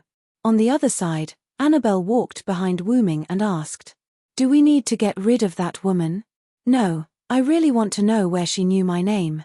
Wu Ming touched his chin and thought. Strictly speaking, that bottle of red healing potion and the pressure I released to tranquil have the possibility of being exposed. But, even if I'm exposed as Wu Ming, how did she know this name? That Wu Ming just now carries a lot of weight. Well, let's go back to the hotel first. I want to contact Yaya Bird. Yes, Sir Wu Ming. After discussing with Princess Lana, Kang Rose's group left the princess's house. On the way back, Jigeland began to ask, "What's going on, Urbi Ruari? You're making us very worried." Haggis, Haina, and Tia also looked at Ibiruai. "My apologies, I was just thinking of a benefactor of mine. Lord Veren. You look too much like him." Ibiruai replied. Feeling Ibiruai's loneliness, Kang Rose's group sighed silently in their hearts. In the hotel, Wu Ming took out the scroll called Message and was ready to contact Yaya Bird. Message was a long-range communication spell, which could also be said to be a skill. There was such a spell in the library, but Wu Ming didn't learn it. Message. Wu Ming put his hand on his temple and began to contact Yaya Bird. Wu Ming-sama. Yaya Bird, I have an accident here. Immediately recall Sebastian and Zaisha, and prohibit the members of Nasrik from going out. I'm very sorry, Wu Ming-sama, Zaisha betrayed us. What? Nazarik's underground tomb. A black and red circular hole appeared at the main entrance of Nazarik's surface. Wu Ming walked out of it. Annabelle was left in the Royal City Hotel by Wu Ming. Annabelle helped Wu Ming to refuse everything. The reason was that Wu Ming had some personal matters to deal with. Wu Ming stretched out his hand, and a ring appeared in his hand. After putting it on, Wu Ming launched instant transmission and disappeared. Between the thrones. Yaya Bird was standing next to the throne, waiting quietly. Wu Ming instantly appeared between the thrones. Seeing Wu Ming, Yaya Bird knelt on one knee. Wu Ming-sama. Get up quickly, Yaya Bird. What's going on with Zaisha's betrayal? Yaya Bird stood up, waved his hands in white silk gloves a few times in the air, and a crystal screen appeared in the air. Although Nasarik has been materialized, some mechanisms can still be digitized. For example, Yaya Bird pulled up the list of Nazarik's guardians. Seeing Zaisha Bradford's name in bright red, Wu Ming asked, "Is this the reason for Zaisha's betrayal?" "That's not the reason. When you left Nasarik, I told Zaisha and Sebastian to complete the information gathering as soon as possible. Zaisha has already returned ahead of time. However, when passing by Khan village, Zaisha seemed to have encountered an enemy. After that, I couldn't contact her. That's why I checked the list of guardians and learned of Zaisha's betrayal." Wu Ming sat on the throne, looked at Zaisha's bright red name, which was different from the other guardians' white names, and fell into deep thought.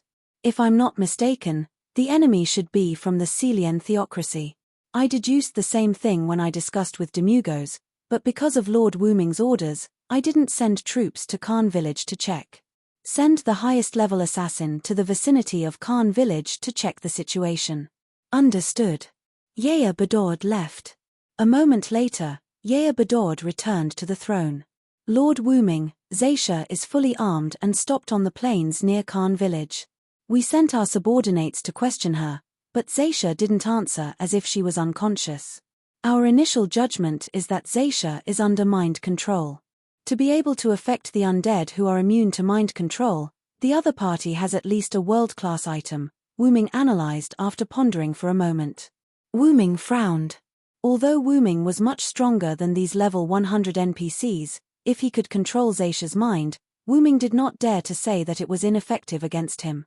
The 8-limb blade assassin bugs didn't find an ambush in the vicinity, but we can't be sure that the other party isn't monitoring Zaisha. Yeah, Bedord, what's the solution to being under mind control with a world-class item? Yeah, Bedord thought for a moment before replying. I'm afraid the only solution is to kill Zaisha and revive her. However, I can't guarantee that she will recover after being revived. Wu Ming fell into deep thought. As expected, mental labor isn't suitable for me. Yeah, Bedord. Yes. Gather the Guardians. I have something to say. Understood. Soon, a group of Guardians gathered in the throne hall, including Sebastian, who had already returned. Dear Guardians, I'm sure all of you know that Zaisha is under mind control. Wu Ming said calmly. I want to ask, do you have a way to remove the mind control on Zaisha without killing her?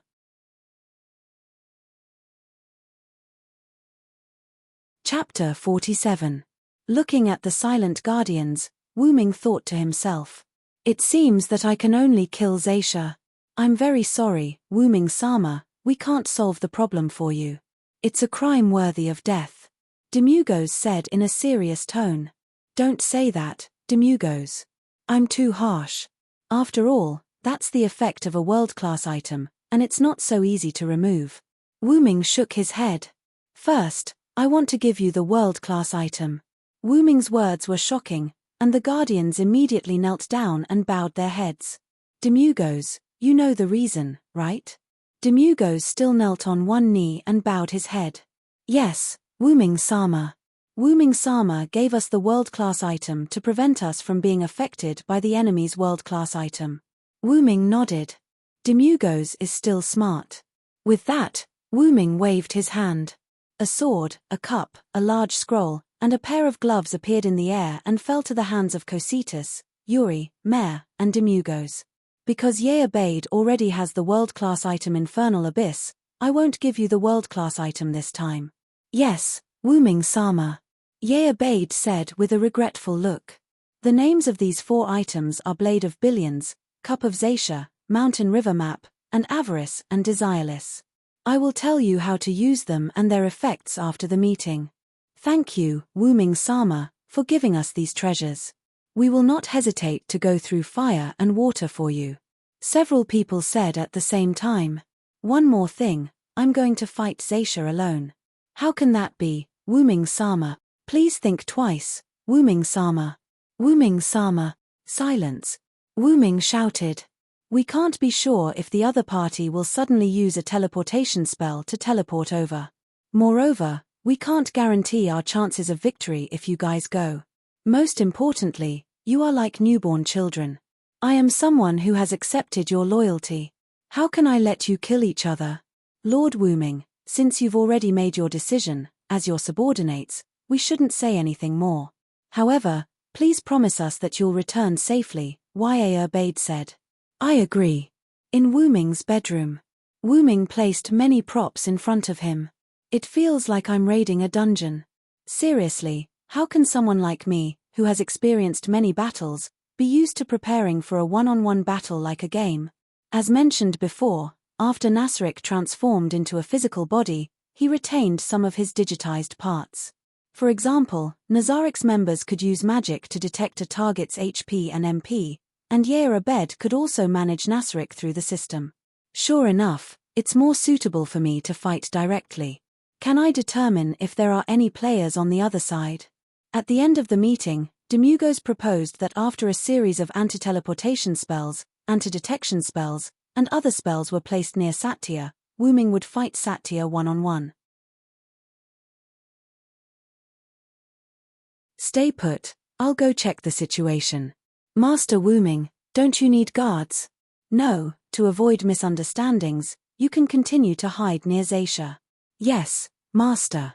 Wu Ming disconnected the communication and lay on the bed. When it rains, it pours. I hope those adventurers can retreat on their own. As the portal closed, Wu Ming appeared on the plain near Khan village. So, those are the adventurers who are approaching? Wu Ming looked at the adventurers coming toward him. Wu Ming took out Yggdrasil and threw it into the air. After a while, Fen Barber appeared behind Wu Ming. Those adventurers also seemed to have seen Wu Ming and Fen Barber, and they all stopped for a while. 3 people who seemed to be captains came over. Are you the captains of the adventurers who came to crusade against the vampire? Yes, I'm Perotti from Sirius. These 2 are Moknak from Rainbow and Igvalki from Kralgla. May I ask who you are? A young man with a determined look said. I'm the vampire's summoner. Because of an accident, I lost control. Please go back. This is not something you can intervene in. But, even if you say so. Perotti had a troubled expression on his face. Don't waste your breath on him, Igvalki said. Who knows, maybe he's actually here to steal our credit. He thinks that he can do whatever he wants just because he has a good-looking magical beast. To be honest, Fen Barber was not tall, and it looked gentle, but it did not mean that Fen Barber would not kill. Fen Barber raised its leg, and in an instant, a huge man-eating flower appeared at Igvalki's feet. In an instant, Igvalki was eaten by the man-eating flower before he could even make a sound.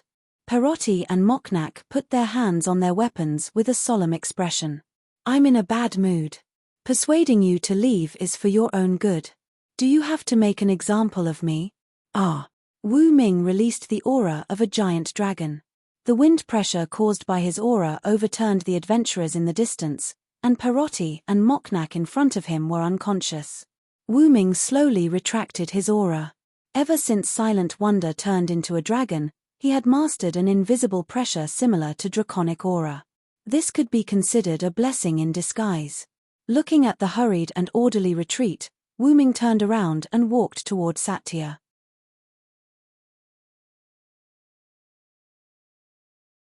Chapter 48. Looking at Satya, who was wearing red armor and holding a strange spear, Wu Ming couldn't help but think of Satya's information. Fortunately, I checked Satya's information, equipment, and skills before. I have to deal with Satya quickly. Satya's armor was legendary-level armor, and her weapon was a divine artifact-level special weapon, Dropper Spear. Dropper Spear could heal itself by inflicting damage to the opponent in a certain proportion, which could be said to be a miracle in a protracted battle. According to the information, Satya also had a resurrection item. In that case, I have to kill Satya twice. Sigh, I really don't want to experience killing my subordinates again. When Wu Ming was a knight, he once had a subordinate who was infected by a monster. At his subordinate's request, Wu Ming had to kill him. Wu Ming Sama Tilda hearing that voice, Wu Ming looked at his arm. Enkidu, are you awake? Well, because Wu Ming Sama is upset, I woke up to see if there is any way to help you. Ah, I appreciate your kindness, but I don't think you can do anything about it. Wu Ming couldn't find any other way to remove Satya's mind control other than killing her. Wu Ming Sama, maybe I can give it a try. Oh, really, little Enkidu. Wu Ming was so excited that he called out Wu Ming's pet name for Enkidu. Yes, Wu Ming Sama, I was originally a chain connecting heaven and earth. Of course, I have a way to break the chain. If possible, Wu Ming Sama can connect me to Satya, and I should be able to remove the negative effect. But little Enkidu, why didn't I know you have this ability? Wu Ming asked strangely. After all, Wu Ming was also a Uruk native, and he knew about the heaven lock.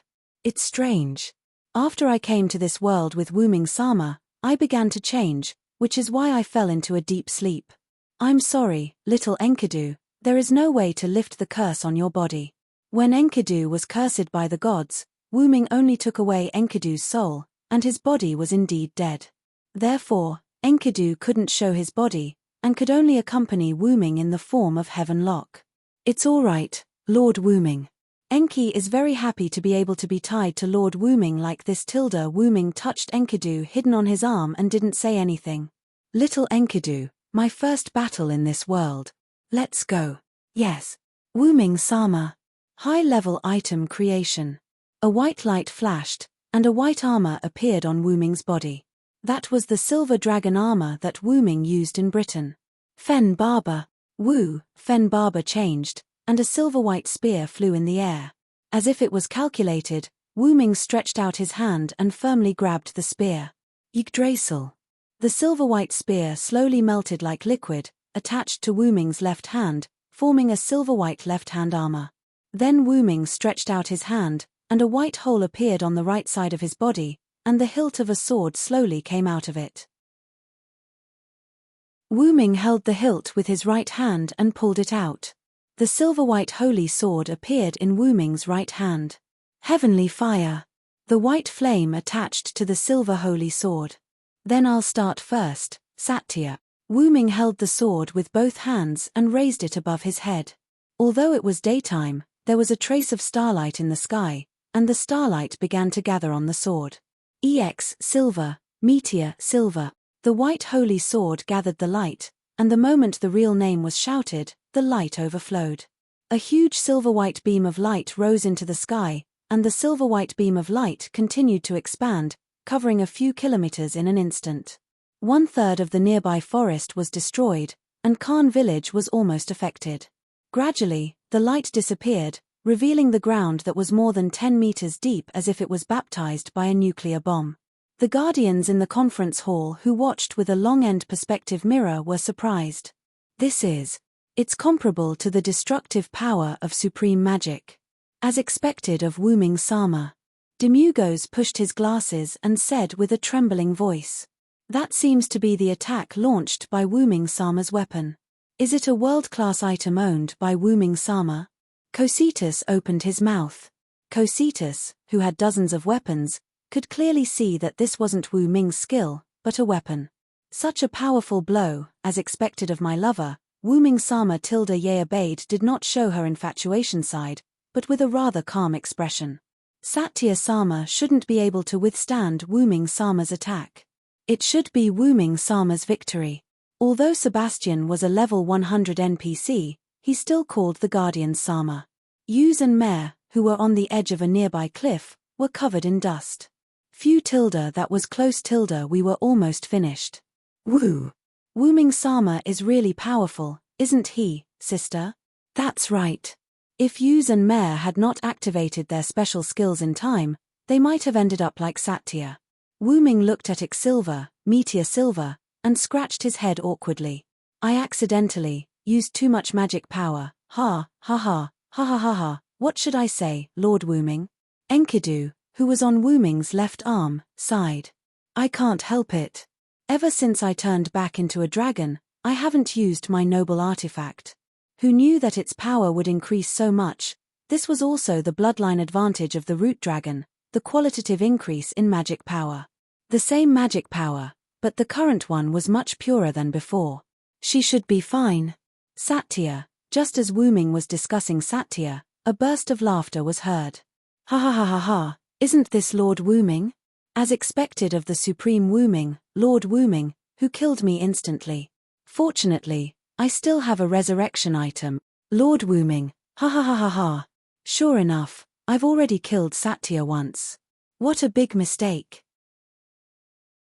Since I turned into a dragon, the quality of my magic power has greatly improved.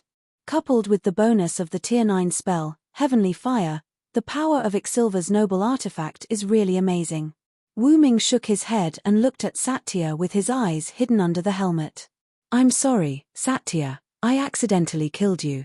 No, Lord Wu Ming, you don't need to apologize, because you just need to let me kill you. Ha ha ha ha. Looking at Satya, who was laughing wildly, Wu Ming couldn't help but think. Is he really mentally ill? If that's the case, Xiao En. Yes. The silver chain appeared on Wu Ming's left gauntlet, and the chain seemed to be endless, shooting toward Satya. Such a simple attack, Lord Wu Ming, why did you use it? Satya instantly used the flying ability of her armor to avoid the entanglement of Enkidu.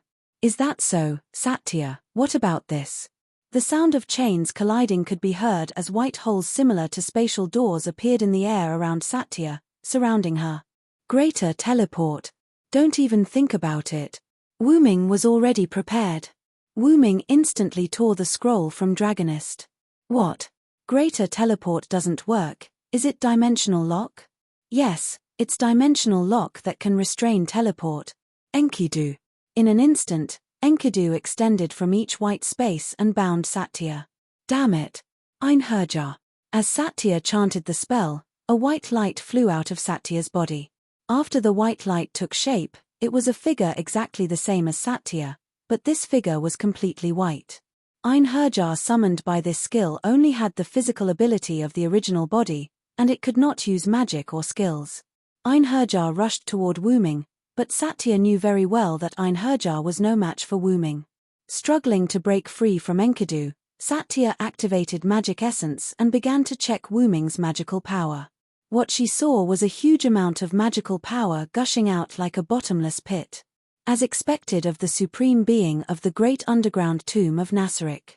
You can be said to be an invincible existence, Lord Wu Ming. On the other side, Wu Ming activated another noble phantasm. Noble phantasm liberation Yggdrasil. A large number of branches quickly grew from Wu Ming's left hand, entangling Satya's Einherjar. Absorb Yggdrasil. The Einherjar gradually faded until it completely disappeared. So, what should you do now, Satya? Chapter 49. Wu Ming Sama, what kind of artifact is this chain of yours? I even used impure impact shield, but I still couldn't break your shackles. Although she said that, Zaisha's expression was very anxious. Enkidu, let's start. Try to get in touch with Satya's mind control. Yes, Master Wu Ming. The silver-white chain wrapped around Satya began to glow, and Satya struggled and screamed in pain. Listening to Satya's screams, Wu Ming couldn't help but clench his fists. Although Wu Ming hadn't been in charge of Nasrik for long, not even a month, Wu Ming was very fond of his subordinates, who were like newborn babies. Since he gained benefits, he had to bear the responsibility. That was what Wu Ming thought when he became the ruler of Nasrik. Now, Wu Ming has regarded the people of Nasrik as his family, friends, and children. Wu Ming called it a trip, and to put it bluntly, he was homeless. Although it was a short time, compared to living in the strange outside world, Nasrik, which was full of monsters, gave Wu Ming a sense of belonging. After all, Wu Ming was not human. After a while, Satya fainted, and the chain stopped glowing. How is it, little Enkidu? Should be, okay. Wu Ming heard Enkidu's voice and felt something was wrong, so he quickly asked. What's wrong, little Enkidu? Are you okay? I'm fine. Master Wu Ming. I'm still not used to the changes in Enkidu, plus I forced myself to wake up before. I might fall asleep again. Sorry. Master Wu Ming, it's okay, little Enkidu, you don't have to apologize. I'm really lucky to have you by my side. Enkidu didn't say anything else. Sensing the weakening of Enkidu's mana, Wu Ming knew that Enkidu had fallen asleep again. Wu Ming jumped up and hugged the unconscious Satya. He stroked Satya's face and said, Go to sleep, everything will be fine. As if she had heard him, Shia Tia's slightly nervous face gradually relaxed. Nasrik conference room. As expected, Sir Wu Ming's victory is beyond doubt. Cositus exhaled a breath of cold air as he spoke. It seems that I don't need to prepare materials for Satya's revival. As expected of Lord Wu Ming. Demigos adjusted his glasses. Regardless of whether Wu Ming had come into contact with Satya's mind control, he had already captured Satya alive, so there was no need to prepare for her resurrection. Then, let's welcome the master that we will serve forever, guardians, said Yeabade. Pardon my rudeness, but I won't be going. I have to prepare food for the returning Lord Wu Ming. I remember that Lord Wu Ming strongly requested not to eat potatoes last time. I have to inform the chef. With that, Sebastian bowed and left. Wu Ming landed on the ground with the unconscious Satya in his arms. He looked at Yul and Ma Lei who were walking toward him. I'm sorry, Yul, Ma Lei. I didn't hurt you just now, did I? It's okay, it's okay. I didn't expect Lord Wu Ming, who had been keeping a low profile in Nasrik, to be so powerful. Powerful. Gentle. Wu Ming smiled and shook his head. I'm still far from that. You must know that no matter what, there's no end to it. To be honest, Wu Ming didn't expect a noble artifact to be so powerful. After all, Wu Ming didn't use a noble artifact many times. The few times that he did, it was because his opponent also used a noble artifact or because his opponent was unmatched without a noble artifact. Thinking about it carefully, it wasn't strange. Noble artifacts were known as the trump cards of heroic spirits. Putting aside the strength of heroic spirits, just the word trump card showed the importance of a noble artifact.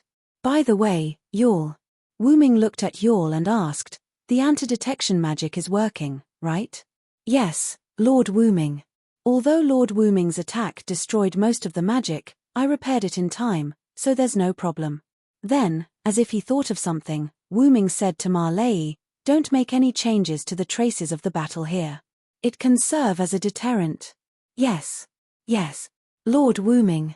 Then, let's go. Yes, Lord Wu Ming. X2, Between the Thrones, in the audience hall. Ye obeyed, Demugos, Cositas, Sebastian, and the others had been waiting for a long time. Wu Ming carried Xia Tia while the Dark Elf twins followed behind him. Lord Wu Ming, congratulations on your victorious return. Looking at the guardians, including the twins, who were kneeling on one knee, Wu Ming said, rise, guardians. Yes, Lord Wu Ming. Ye obeyed, check Xia Tia's status. Yes, Lord. Ye obeyed slid his finger in the air and opened a virtual window. Ye obeyed slid his finger. When he saw Xia Tia's name turn from red to white, he heaved a sigh of relief. There's no problem, Lord Wu Ming. Xia Tia's name has turned white.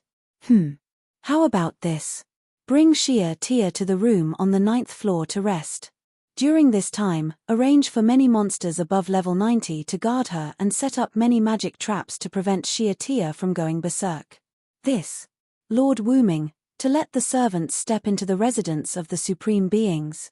Ye obeyed had an inappropriate expression. It's fine. The other supreme beings won't blame you. Carry out the order. Yes, Lord. Speaking of which, it was strange. Ever since Wu Ming came to Nasaric, the 9th floor of Nazaric's underground graveyard had been deserted. No, it should be said that this was more befitting of the graveyard's name. In fact, there were quite a lot of people on the 9th floor. There were 41 level 1 android maids, as well as a group of service staff in bars, restaurants, and hot springs. However, these people only moved around in their own areas and never came out. Thus, only the guardians were left to move around freely. In fact, it was also because each floor of Nasaric was too big. Perhaps it was because Wu Ming and Nasaric had temporarily fused. Nasaric was not as big as the information indicated. Instead, it was much bigger than the information indicated. Other than the surface of Nasaric, which did not change much, the 1st to 10th floors of Nasaric had expanded a lot. According to Wu Ming's speculation, the largest floor was even comparable to the size of a city. I'm a little tired. Let's go back and rest. Sebastian, is the food ready? Of course, Lord Wu Ming. It's all ready. I also specially told the chef to reject all potato products. Speaking of potatoes, Wu Ming recalled the fear of being dominated by Gawain in Britain. Well done, Sebastian. For the supreme beings, I won't hesitate. Following the conversation, Wu Ming and Sebastian stepped into the restaurant.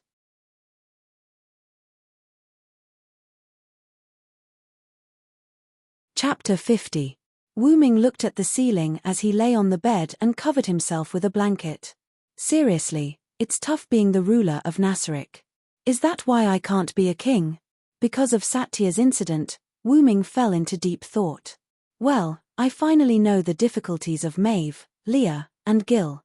Wu Ming raised his right hand and looked at the ring of Ain's Wurgong on his finger. Ain's Wurgong. I'm now the king of the devil creatures. To think that I, the holy root dragon, have become the king of the devil creatures. Not bad, he. Wu Ming put down his hand and closed his eyes. Sleep, sleep, I must fully enjoy this beautiful moment. Just like that, Wu Ming fell asleep under the protection of the devil creatures. The next day, in the audience hall between the thrones. Looking at the empty hall, Wu Ming spoke in boredom. In that case, although Satya's mind control has been lifted, there's still a trace of a problem. Wu Ming sat on the throne and leaned sideways against the back of the throne. He supported his face with his right hand and looked as if he had not slept well. It's called a problem, but it's just that after Satya woke up, she remembered that she fought against the Supreme Honorable and felt ashamed, Yea Bird said. Millimeter. In that case, give Satya an appropriate punishment. Wu Ming scratched his cheek. As expected of the Supreme Honorable. Our master is a great being who rewards and punishes clearly. Yea Bird knelt on one knee and placed his right hand on his heart. Get up, Yea Bird. Speaking of which, does Satya have any information on the enemy? Even the slightest bit would be good. At this point, Wu Ming's lazy gaze became like a terrifying beast and emitted a dangerous aura. Yes, Lord Wu Ming. Because of your special item, Satya still retains her original memory. In the report submitted by Satya, it is very likely that the other party is from Celian theocracy. Yea Bird stood up and crossed his hands on his abdomen. The other party appeared near Khan village where Lord Wu Ming dealt with Sunshine Grimoire, and according to Satya, the other party is a faith magic chanter. In addition, the other party has a world-class item that we don't know about that can even affect the undead who are immune to mind control. The other party is probably a special unit of Celian theocracy, the Dark Grimoire.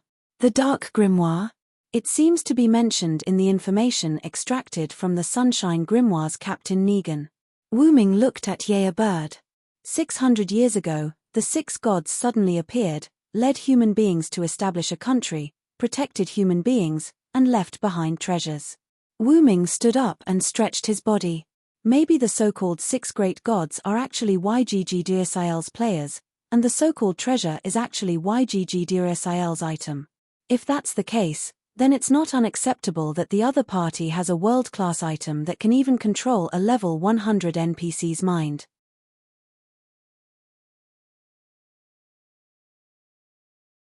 There is no other way except for using world-class items with resurrection effect. This is more dangerous, after all, I don't know if this thing has any effect on me. Just when Wu Ming was still thinking, a large number of people with a trace of hostility appeared in Wu Ming's perception range. Did they find me so soon? As expected of the Sai Lian theocracy with world-class items. In fact, Wu Ming didn't hide his aura at all.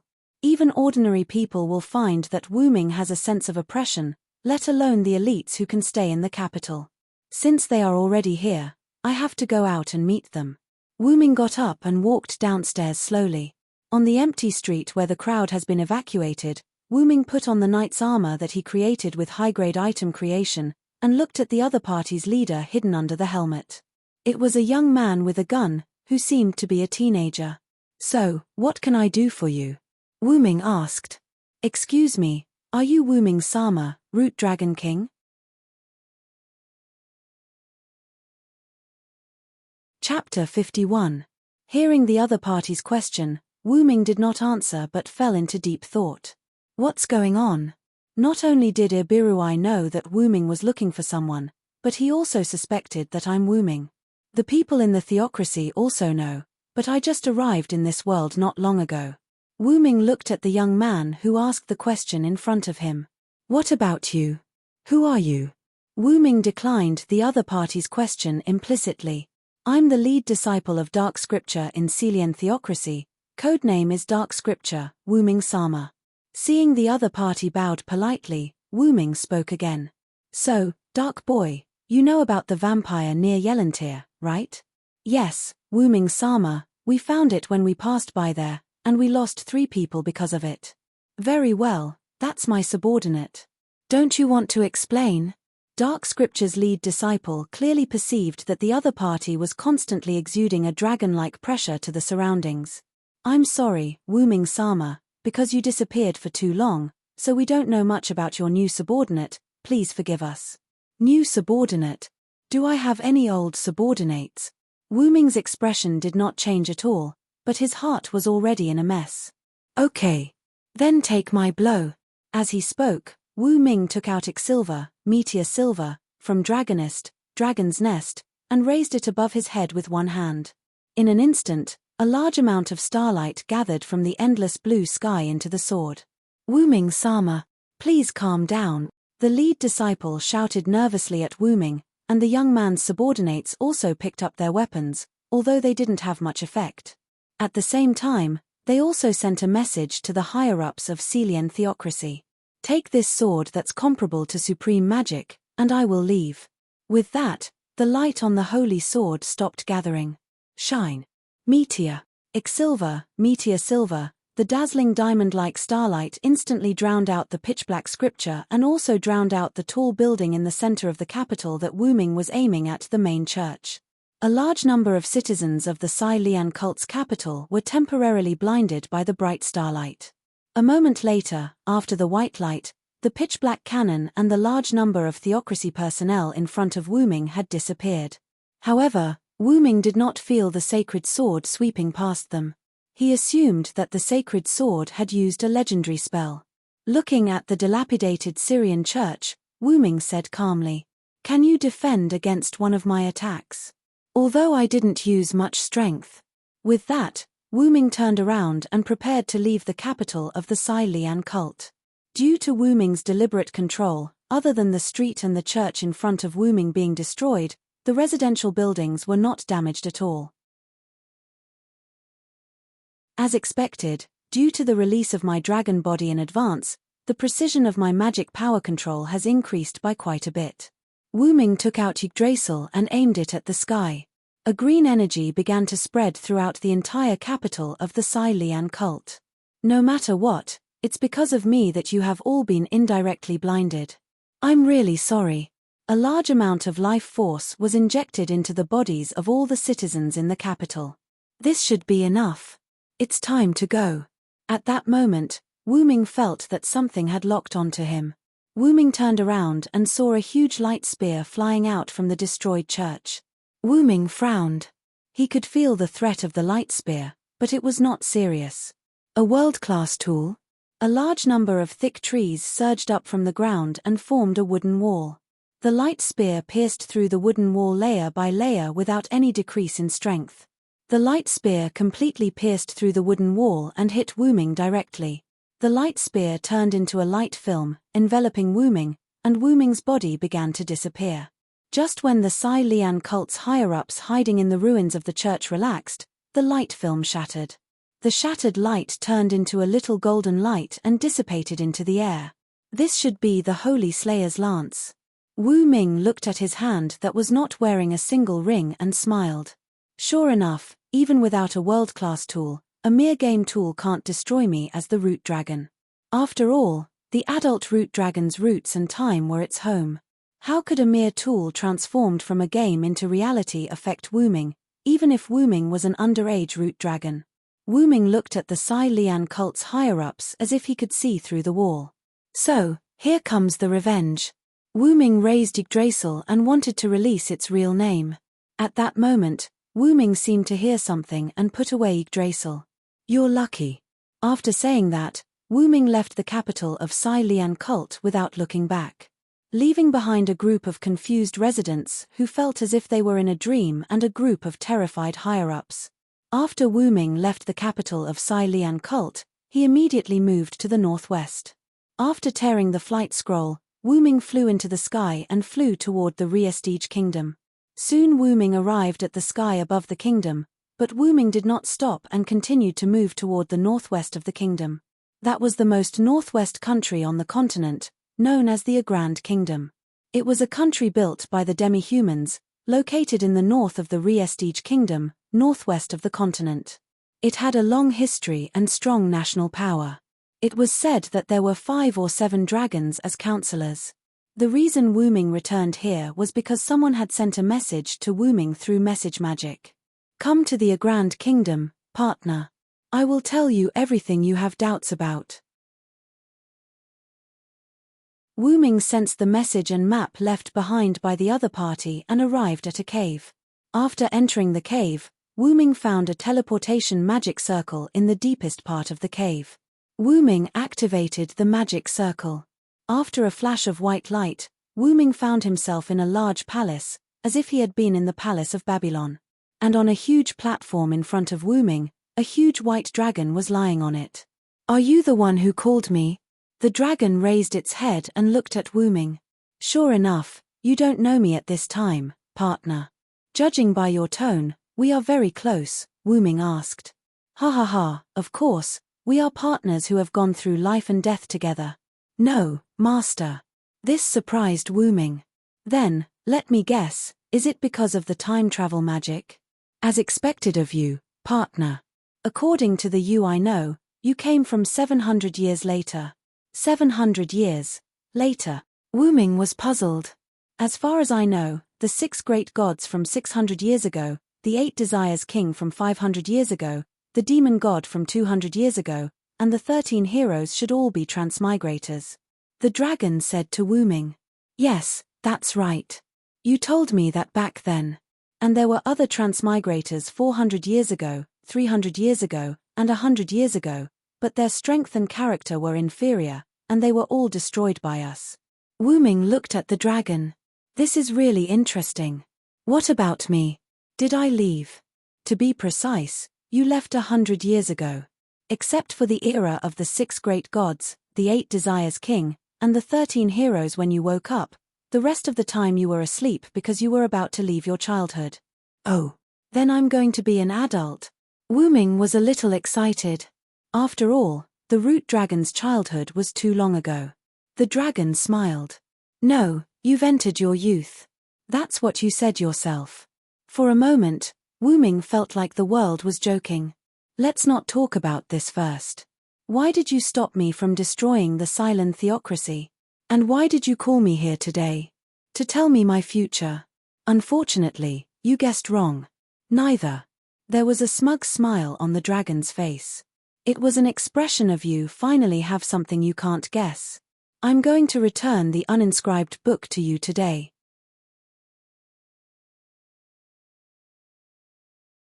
Chapter 52. Uninscribed Incantation Book. Wu Ming was puzzled. Yes, this is what you entrusted me to give to you now when I first met you, partner. The dragon opened its mouth, and a glowing sphere flew out of the dragon's mouth. It was a book, a slightly quaint and mysterious book with black and red decorations. Wu Ming looked at the book with some disgust. Will it have your bad breath? The dragon instantly felt powerless. Hurry up and take it, and then hurry up. Really, I'm going to sleep. Wu Ming held the book and watched as the giant dragon lowered its head. It was as if it had fallen asleep and did not make a sound. What a strange temper, no wonder it sleeps alone in this broken place. When Silent Wonder saw the word V appear above the dragon's head, he stood on the teleportation array and left the area. After a while, the dragon raised its head and looked at the teleportation circle where Wu Ming left. What a mysterious master Tilda after that, it fell asleep again. Walking out of the cave, Wu Ming looked at the two of them reading the book in their hands, and he didn't know what they were thinking. By the way, I haven't asked the dragon's name yet. Forget it, let's talk about it later. Anyway, I will definitely meet it again. Portal. Wu Ming directly opened the portal connecting to Nasarick and walked in. The portal's range must be a place he has been to, or a place he has seen, or an image in his mind, otherwise, it couldn't be used. But in a sense, the portal was also a unique skill. After all, as long as there was an image of that place in his mind, he could teleport at will, which could be regarded as a bug-like skill. Back to the 10th floor of Nasarick. Between the throne, in the audience hall. Walking out of the portal, Wu Ming sat on the throne, opened the uninscribed incantation book given by the dragon, and began to read the book. This book would turn to a specific page according to the user's thoughts, that was to say, the user didn't need to turn the pages by himself. Shortly after Wu Ming read it, the door of the audience hall opened. As the door opened, a large number of Nasarick personnel poured into the audience hall. This gave Wu Ming a fright. Lord Wu Ming, where have you been? Lord Wu Ming, we were very worried about you. Looking at the worried expressions of the guardians, Wu Ming sighed. I'm sorry for going out without telling you. It's my fault for making you worry. Wu Ming's apology made the guardians and the magical creatures they brought in tremble. They quickly knelt on one knee and lowered their heads. How could that be? Lord Wu Ming, we spoke rudely to you, but you didn't punish us. Instead, you apologized to us. This is the fault of us guardians. Please punish us, Lord Wooming, Yeabade said. Please punish us, Lord Wooming, the other guardians and monsters said in unison. Wooming smiled helplessly. These guys were good at everything, but they were too loyal. They couldn't tolerate any disrespect to him. Then our previous mistakes will cancel each other out. Looking at Yeabade, who seemed to want to object, Wooming said again, It's settled, no objections. Yes, Lord Wooming. So. Wooming picked up the uninscribed book in his hand and ordered everyone in front of him, Guardians, gather in the conference room, the rest of you are free to do whatever you want. Yes, Lord Wooming. A moment later, in the conference room, Wooming sat on the office chair, supporting his head with his right hand on the large desk. Sebastian. Yes, Lord Wooming. Sebastian bent over and put his hand on his heart. How is the kingdom's situation? Master Wooming, the thing that Golden Princess wanted to ask you to do is to eradicate Hachiko, an underground organization that integrates smuggling, drugs, slave trading, assassinations, bodyguards, and other activities. It is said that they have infiltrated the kingdom. After seeing the power of Nasaric, Golden Princess and Rose Tsangwei entrusted me and Annabelle to eliminate Hachiko. They offered a high price, and with your permission, I helped them eliminate Hachiko. Sebastian looked at Wooming and said, Actually, Lord Wooming, there is one thing I didn't ask for your permission. It's okay, Sebastian, you can say it now. Wooming crossed his hands and put them on his chin. I saved a girl during the crusade against Hachiko, and I want to take her back to Nasaric. Oh, did she agree? Wooming asked. Yes, Lord Wooming, she has no home. Although she still has a younger sister, she doesn't want to remember the past because of psychological reasons. She also asked you to let Chialei live in Nasaric. I agree, Sebastian, but how about letting her be a maidservant? It's all up to Lord Wooming, Sebastian said. That's it. Sebastian, you will convey the message to Chialei, and at the same time, inform all Nasaric. I now appoint Chialei as Sebastian's personal maidservant, and at the same time, revoke your position as the captain of the Pleiades star cluster and let Li Alpha be the acting captain. Yes, Lord Wooming, thank you for your generosity, Lord Wooming. Sebastian bowed deeply. Also, I'll arrange something for you later. That's all for now. Demugos, how are you doing in the Holy Kingdom? Yes, Lord Wooming. I set up a farm at the border of the Holy Kingdom. I caught a large number of animals to test the scroll, and the result was very successful.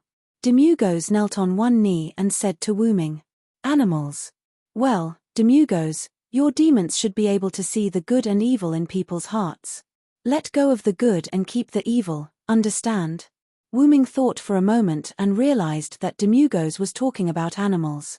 After all, Wooming never heard of a large number of demonic beasts near the Holy Kingdom. There were only many types of demi-humans. Of course, Lord Wooming, because you like humans and good people, I deliberately avoided these people when I caught them. Demugos pushed his glasses. Well done, Demugos, get up. As a reward, I will give you this. At the moment when Demugos got up, Wooming threw the ring of ANZ Ergong to Demugos. This is the ring of ANZ Ergong. Lord Wooming, this is a supreme treasure that only the Supreme One can wear. How can I? Well, Demugos, accept it. This is your reward, understand? Yes. Lord Wooming, I will go through fire and water for Nasaric in the future. Well, Yawl, I heard that you found a lizardman village on the way back? Yes, yes. Lord Wooming. Yawl raised his hand and said. Then, Cositus. Yes, Lord. Cositus exhaled cold air. Although the lizard men are useless to Nasaric, I want to see your ability, Cositus. You will go and subdue the lizard men. Yes. Lord Wooming. I will complete your task. But remember, you and your men don't fight in the first battle. I will send some soldiers to follow you. Only these soldiers can be used in the first battle. Remember? Yes, Lord Wooming. Mayor. Yes. Yes. Lord Wooming. Well, you go and cancel Nazaric's external camouflage. I will provide you with a magic array. You can use the magic on this magic array to camouflage Nasaric. After that, Wu Ming opened the uninscribed book. As Wu Ming thought, the book turned automatically and stopped at a certain page. High-level item creation. A blueprint with a high-level camouflage magic array appeared in front of Wu Ming. I'll leave it to you, Mayor. Yes. Yes, I will not let Lord Wu Ming down. Then. Satya. Yes. Lord. Seeing Satya's sad face, Wu Ming said. I've decided to punish you. Chapter 53. Hearing the punishment, Satya's face lit up. As for the specifics, we'll talk about it later. This confused Shia. Yaya Abed. Wu Ming turned to look at Yaya Abed. Yes, Lord Wu Ming. Wu Ming took out another ring of Anzi Wurgong and handed it to Yaya Abed. Lord Wu Ming, you. Although he was happy that Wu Ming gave him the precious ring of Anzi Wurgong, Yaya Abed was puzzled. After all, he did not make any contributions. I've decided to leave Nasrik temporarily and head to the other world. So, I've decided to give you this ring to manage Nasrik while I'm away. How can that be, Lord Wu Ming? You should let my protectors lead the way to the other world, Yaya Abed shouted. That's right, Lord Wu Ming. It's too dangerous for you to go personally, Demugos added. Seeing the worried expressions of the protectors, Wu Ming smiled. There's no helping it. I'm the only one who can traverse worlds with the staff of Anzi Wurgong. At most, I can bring 1 or 2 people. So, I can only be the vanguard. Of course, that was a lie. The staff of Anzi Wurgong only had the ability to bring people. Traversing worlds was Wu Ming's ability as the origin dragon. In that case, Lord Wu Ming should bring me along. As the person with the highest defense in Nasrik, I can definitely protect Lord Wu Ming, Yaya Abed said. No, I've already confirmed the number of people. It's Satya and Sebastian. What? Satya and Sebastian were stunned. Then, they immediately knelt before Wu Ming. Your subordinates will do our best to live up to Lord Wu Ming's expectations and accept this punishment. Both Zaisha and Sebastian treated this as a punishment. Rise, everyone. It's not without reason that I brought Satya and Sebastian along. The reason for bringing Satya along was firstly that Satya's ability was outstanding among the Guardians. She could be said to be one of the best. Secondly, it was to punish her. On the other hand, Sebastian's fighting ability is unparalleled, and his identity as a butler can easily conceal us. After all, I don't really need too much defense. As a root dragon, my defense has always been very high. Although saying this would make Yaya Abed sad, Wu Ming really didn't want to bring Yaya Abed along. Now that you're here, my trip has become a trip to hell. Yaya Abed and Demugos did not speak. Seeing that the 2 think tanks did not speak, the other Guardians did not have any intention of speaking either. It's decided then. Also, I'll inform Pandora Yake to leave the treasury. No one can invade that place. I'll let her play my role while I'm not in Nasrik. If there's anything, Yabed and Demugos can discuss it with Pandora. That's it. The meeting is over. Zaisha and Sebastian will stay behind. The rest of you can leave. Yes, Lord Wu Ming, everyone shouted in unison. Before Yabed, who was the last to leave, left, Wu Ming said, I hope you can use this ring well. I hope you can make good use of this ring. When I return, I will see a more perfect Nasrik. Just like that, Yabed left with an excited expression. Wu Ming exhaled and looked at Zaisha. In that case, Zaisha, you have to be prepared to stay in the staff of Ains Ergong for a long time. Go and prepare your bed. Huh. A moment later, Zaisha left the meeting room with an indescribable expression. Sebastian, you might not be able to see Chiale for a long time. Forgive me for breaking up your reunion with Chiale, Wu Ming said apologetically. How could that be? Master Wu Ming, to be able to serve by your side, let alone a punishment, in my opinion, this is the best reward for me, Sebastian Dean, Sebastian said solemnly. Well, I'll give you some money. Go shopping with Chiale and buy something. Let her enjoy the days with you first. This is also my greeting to the new member of Nasrik. With that said, Wu Ming took out a bag of gold coins and put it in front of Sebastian. Thank you very much, Lord Wu Ming. Sebastian put away the money bag and bowed to Wu Ming. Go, I'll inform you when it's time to leave. It should be in 5 days. Yes, Lord Wu Ming. Click. With the sound of the door closing, Wu Ming was the only one left in the meeting room. Well, it's time to meet Pandora. Teleport. Wu Ming activated the ability of An Ziyegong's ring and arrived in front of the treasure vault. Walking into the treasure vault, Wu Ming came to a room similar to a luxurious living room. On the sofa in this room, a skeleton wearing a gorgeous blue-black mage robe was sitting on it. It was a dead mage. Who will it be this time? Pandora Yaket's race was a double phantom, which was the same race as Annabelle. However, Annabelle's race was only level 1, which meant that she could only transform into one appearance, which was Annabelle's current appearance. Pandora Yaken's race ability was level 41, which meant she could transform into 41 appearances. Because of Pandora's special skill, the appearance Pandora transformed into could have 80% of the original's ability. Pandora's current appearance was one of An Ziyegong's 41 players, and Pandora's 41 targets were An Ziyegong's 41 players. If she wanted to transform into another person, she had to give up one of the 41 players she had cloned. However, Wu Ming asked for a spell to make up for the double phantom transformation ability in the uninscribed spell book. Using a special spell to record the character's information that had been cloned and save it on a special paper, so that the character's transformation ability could be transferred from one's own skill to a special container, and then continue to copy other characters' information to transform into that person's appearance. Wu Ming, on the other hand, had already prepared the special paper. Oh, Lord Wu Ming, welcome. The appearance of the dead great magician in front of him gradually changed, turning into a strange humanoid with completely white skin, wearing a German military uniform and a military cap. He had no facial features. In the position of the facial features, there were some holes as the representation of the facial features. Pandora, I have something to tell you.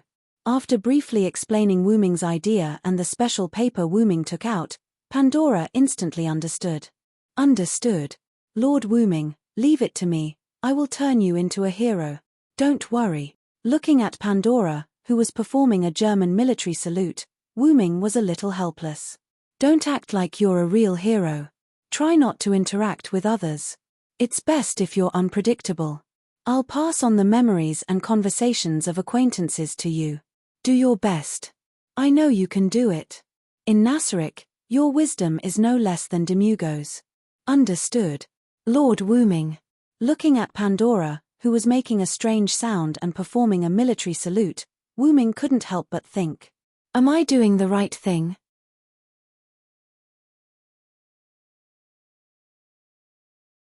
Chapter 54. After telling Pandora everything, Wu Ming left the treasury. Back in the conference room, Wu Ming decided to read the uninscribed book more. After all, it will automatically record the magic of the world. After reading the book in the conference room for a few days, Wu Ming closed the book and stretched. I'm so tired. Although I don't have to eat, I still have to sleep. With that said, Wu Ming used the ring of Ain's Wugong to go to his bedroom. Lying on the bed, Wu Ming recalled everything he did in this world. I'll tell them the truth. I'm not the Supreme Lord they used to be loyal to. After all, Wu Ming also indirectly deceived the Guardians. Even if the Guardians didn't care, Wu Ming still felt uncomfortable. After all, I'm the root dragon. How can I do such a thing? It's a disgrace to my bloodline. After thinking about it, Wu Ming shook his head again. Of course not. If I tell them the truth, with their sense of justice, they might take revenge on the Supreme Lord who abandoned them. Well, I still have to think about it carefully. After a while, Wu Ming's door was knocked. Come in. Sorry to disturb you, Wu Ming-sama. The succubus in a white dress walked into Wu Ming's bedroom. Bell, what are you doing here? In short, Wu Ming still couldn't deal with this crazy woman. It's like this, Wu Ming-sama, because of your actions in this world, the Guardians and I have specially provided you with some items that may be useful. Bell stretched out her hand, and a dark purple ripple appeared in the air. That ripple can be understood as a backpack, which was the storage space for items in the game. Bell took out a backpack from it. The moment she took it out, Wu Ming recognized it. It was an infinite backpack. Wu Ming took it and checked the items in the bag. Really, I've already taken some useful items from Nazarik's treasure vault. Let's do this. Wu Ming took out some items that he didn't have or didn't have the same effect as Ya Bell. He opened a golden hole in the air and put those items inside. As for the remaining items in the infinite backpack, Wu Ming threw them back to Ya Bell.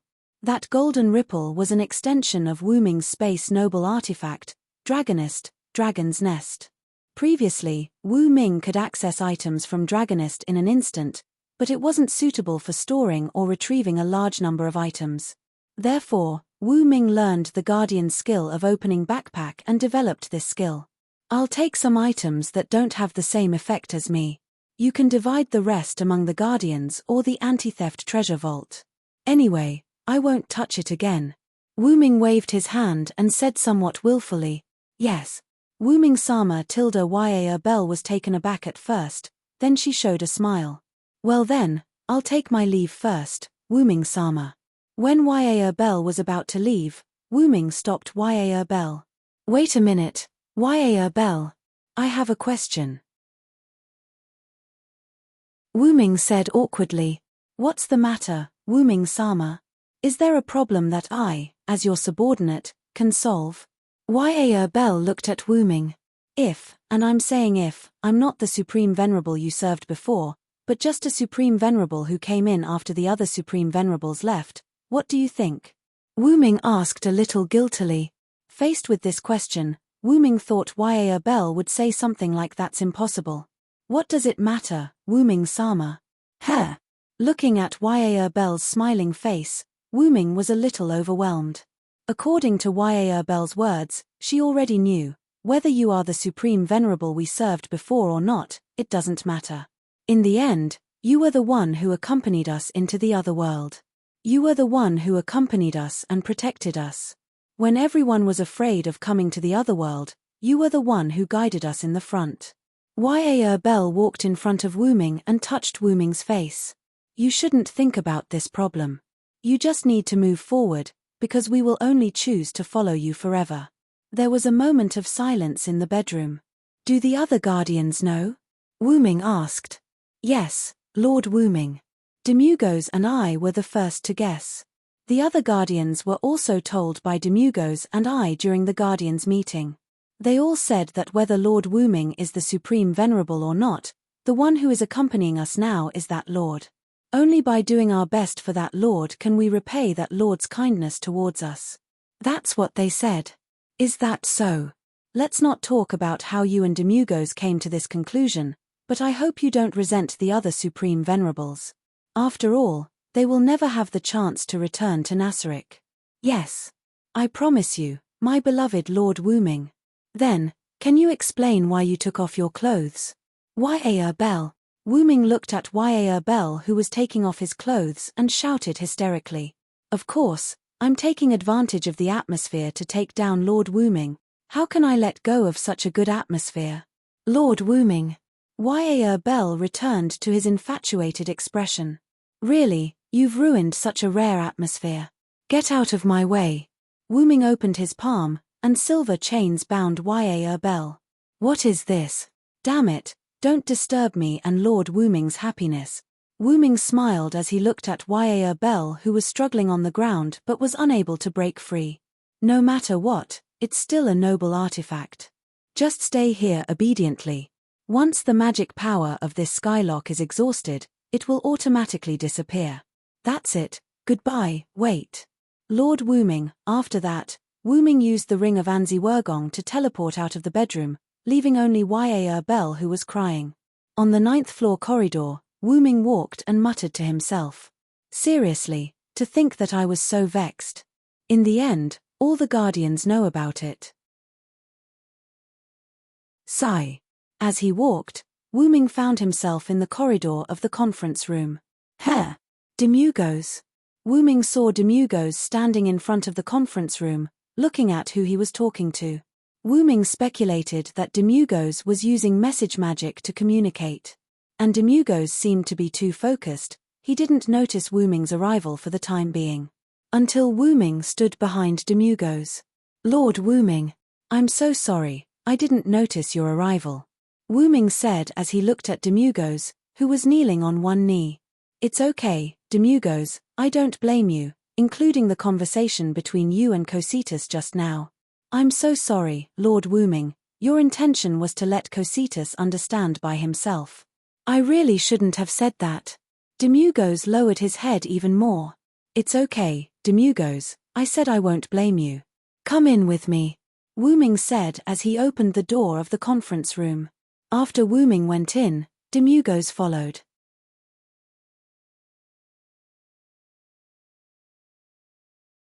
Chapter 55.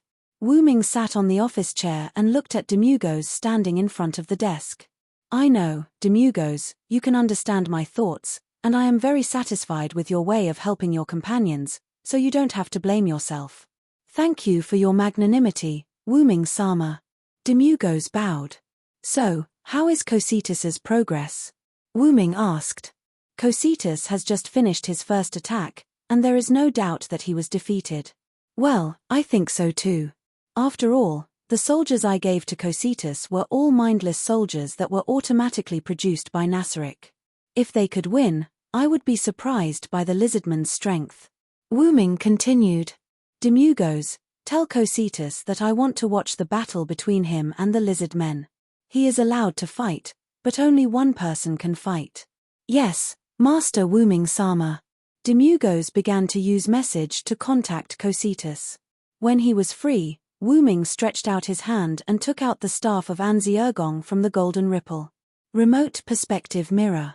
It was a special intelligence magic that could see the scene in the distance, and it could penetrate some anti-intelligence magic. Master Wu Ming-sama, I have already informed Cositas. Well, sit down and watch together. Yes. Soon, Cositas won. After all, those lizard men were not even level 50. How could they win against Cositas, a level 100 warrior? I'm going to the scene to see. Do you want to come, Demugos? It's my pleasure, Master Wu Ming-sama. Portal. The black and red ripple door opened, and Wu Ming and Demugos walked in. Wu Ming came to Cositas's side and looked at the few lizardmen's bodies on the scene. Wu Ming praised. It's a wise choice. After all, when they knew that the other party wanted to subdue their race, they didn't need to send out all of their combatants because if all of them died, it would be a disaster for their race. Sir Wu Ming. When Cositas saw that it was Wu Ming, he knelt down on one knee. Well done, Cositas. Thank you for your praise, Lord Wu Ming. Since we've conquered the lizard men, it's time for us to return. After saying that, Wu Ming wanted to leave. Lord Wu Ming, I have a request. Wu Ming looked in astonishment at Cositas, who was kneeling on one knee and bowing his head. Say it. If it's not a big problem, I'll agree to it. Thank you, Lord Wu Ming. I would like to request that you revive the lizard men. Oh, may I know why? Because they are all warriors with some strength, I think they can serve Nasaric. Don't you think this reason is far-fetched, Cositas? After saying that, Wu Ming didn't look at Cositas, who had his head bowed, but looked at Demugos who was beside him. Wu Ming's meaning was very simple. Demugos asked Cositas to ask for help from Wu Ming. Demugos immediately understood and shook his head lightly. Wu Ming understood and reached his hand into the golden ripples. He took out a short staff with an emerald head and an ivory body and threw it to Cositas. This resurrection staff is for you, Cositas. Although it can be used a limited number of times, reviving these lizard men shouldn't be a problem. Thank you, Lord Wu Ming. Then, with Cositas's grateful voice, Wu Ming returned to Nasaric. Demugos didn't follow him back. He stayed behind to help Cositas use the resurrection staff. As a warrior, Cositas couldn't use any staff-type items. He sat on the office chair and looked up at the ceiling. So, the things in Nasaric are almost done. Wu Ming heard the magic bell, and he put his hand on his ear. What's the matter? Lord Wu Ming, 2 humans broke into Nazaric's spirit temple. Nazaric's spirit temple. Because Marley had set up an illusion magic circle, no one should be able to break into Nasaric. But, I'm right, little Kaji. I told you it was here, but you didn't believe me. The speaker was a woman wearing a black cloak with short blonde hair and a smile on her face. Me. I'm warning you again, don't call me that. It's normal for this place to be strange. After all, such a large tomb is wrapped in an unknown illusion barrier.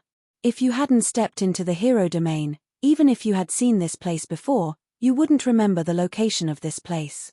The other was a middle-aged man with skin as pale as a corpse's.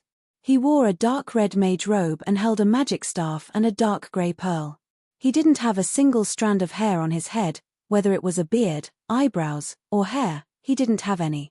Understood. Then, is our Lord Kadjit worthy of knowing what happened to the cult nation? I don't know if the theocracy provoked those dragon kings. Not only the capital's main church was destroyed, but even the six-color holy scripture suffered heavy casualties. I hope they're all dead, so they won't chase me anymore.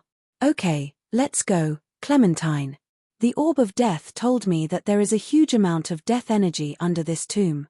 As long as I can get that energy, I can complete my ritual.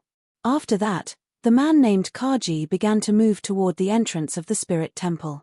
Stop, you two. A young man's voice came from the entrance of the spirit temple. Both Kaji and Clementine's faces changed. Clementine even took out her weapons, two short thorns. After all, that place was mysterious, and it was always right to be careful. Wu Ming slowly came out of the shadow and looked at Kaji and Clementine. You two can come in because I opened a hole in the barrier. After all, there are people who want to come in all day long, so it's better to invite them in early. Don't you think so, Kaji, Clementine? Wu Ming crossed his arms and looked at the two with a happy face. Hey, is it because of the conversation just now, Clementine? Get ready to retreat. Kaji's face became ugly. I will do it even if you don't say it. This man is too scary. He has been exuding a terrifying aura. Clementine whispered. I advise the two of you not to move around. If you're not careful, your head will fall off. With that, a few insect shadows appeared beside Kaji and Clementine. They were level 85 monsters called 8-limb assassin bugs. They were responsible for Wu Ming's safety in Nasaric. At this moment, the front blades of these 8-limb assassin bugs were placed on Kaji and Clementine's necks without any blind spots. What? When? Hey. Then, Wu Ming said to the side. Shadow demon, capture them. With that, Wu Ming's shadow flashed, and a shadow rushed toward Kaji and Clementine. In an instant, the shadow covered the two. Wu Ming didn't even look and left. Anyway, Demugos would take care of it. It's about time to leave Nasaric and go to the other world. I'll leave tomorrow morning. With this thought, Wu Ming left the surface of the tomb in Nasaric. Then, Demugos appeared where Wu Ming was standing before. Demugos pushed up his glasses. Send them to the House of Reality in the 5th level, Ice Prison. Let Nihilist take good care of them. With that, he left like Wu Ming. A moment later, the 8-limb assassin bugs and the shadow demon also disappeared. Only the empty spirit hall was left on the surface.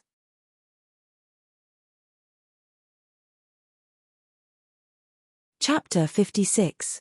Wu Ming gave his final instructions and left with Satya and Sebastian the next day. Under the effect of the staff of Anziorgong, Satya and Sebastian were sent into the space of the staff of Anziorgong by Wu Ming and fell into a deep slumber. After transforming into his dragon form, Wu Ming entered the space-time tunnel. Wu Ming kept flying in the space-time tunnel. Looking at the light spots in the tunnel, Wu Ming could not help but recall his previous transmigrations. When he transmigrated to the country of Shadow, Wu Ming was not familiar with the structure of the space-time tunnel and was sucked in. After that, Britain was summoned by Merlin. It could be said that Wu Ming had tricked himself. After that, he transmigrated again because of Morgan Le Fay's curse, causing Wu Ming to leave that era and enter the space-time tunnel. Entering ancient Babylon was caused by the crazy Wu Ming wantonly destroying the space-time tunnel, which was caused by external factors. The alternate world where Nasaric was located was brought in by Wu Ming's curiosity. Therefore, strictly speaking, Wu Ming could be considered to have transmigrated on his own initiative and was not as passive as before. Just as Wu Ming was thinking, a light spot flickered not far ahead. As if they had a telepathic connection, Wu Ming subconsciously nodded. The space-time door opened. Wu Ming tilted his head and thought for a while before plunging in. Then, the space-time door closed. Wu Ming felt as if he had returned to his mother's embrace. His entire body was filled with warmth. Wu Ming had the thought of falling asleep again. However, this thought was not serious. After resisting his sleepiness, Wu Ming opened his eyes. At this moment, Wu Ming was in his human form in an indescribable substance. It was like water, gas, and fog. In short, these substances gave Wu Ming a chaotic feeling. However, it made Wu Ming feel very comfortable. Is this the root? Wu Ming had guessed correctly. This was the root of the M-shaped moon world. The shining light spot from before was just a resonance between the M-shaped moon world and Wu Ming. Because of this resonance, Wu Ming opened the space-time door subconsciously. Then, how do I get out? After all, even if the root was Wu Ming's home, this home was too big. Moreover, Wu Ming had never been to this home before. He left this home after he was born.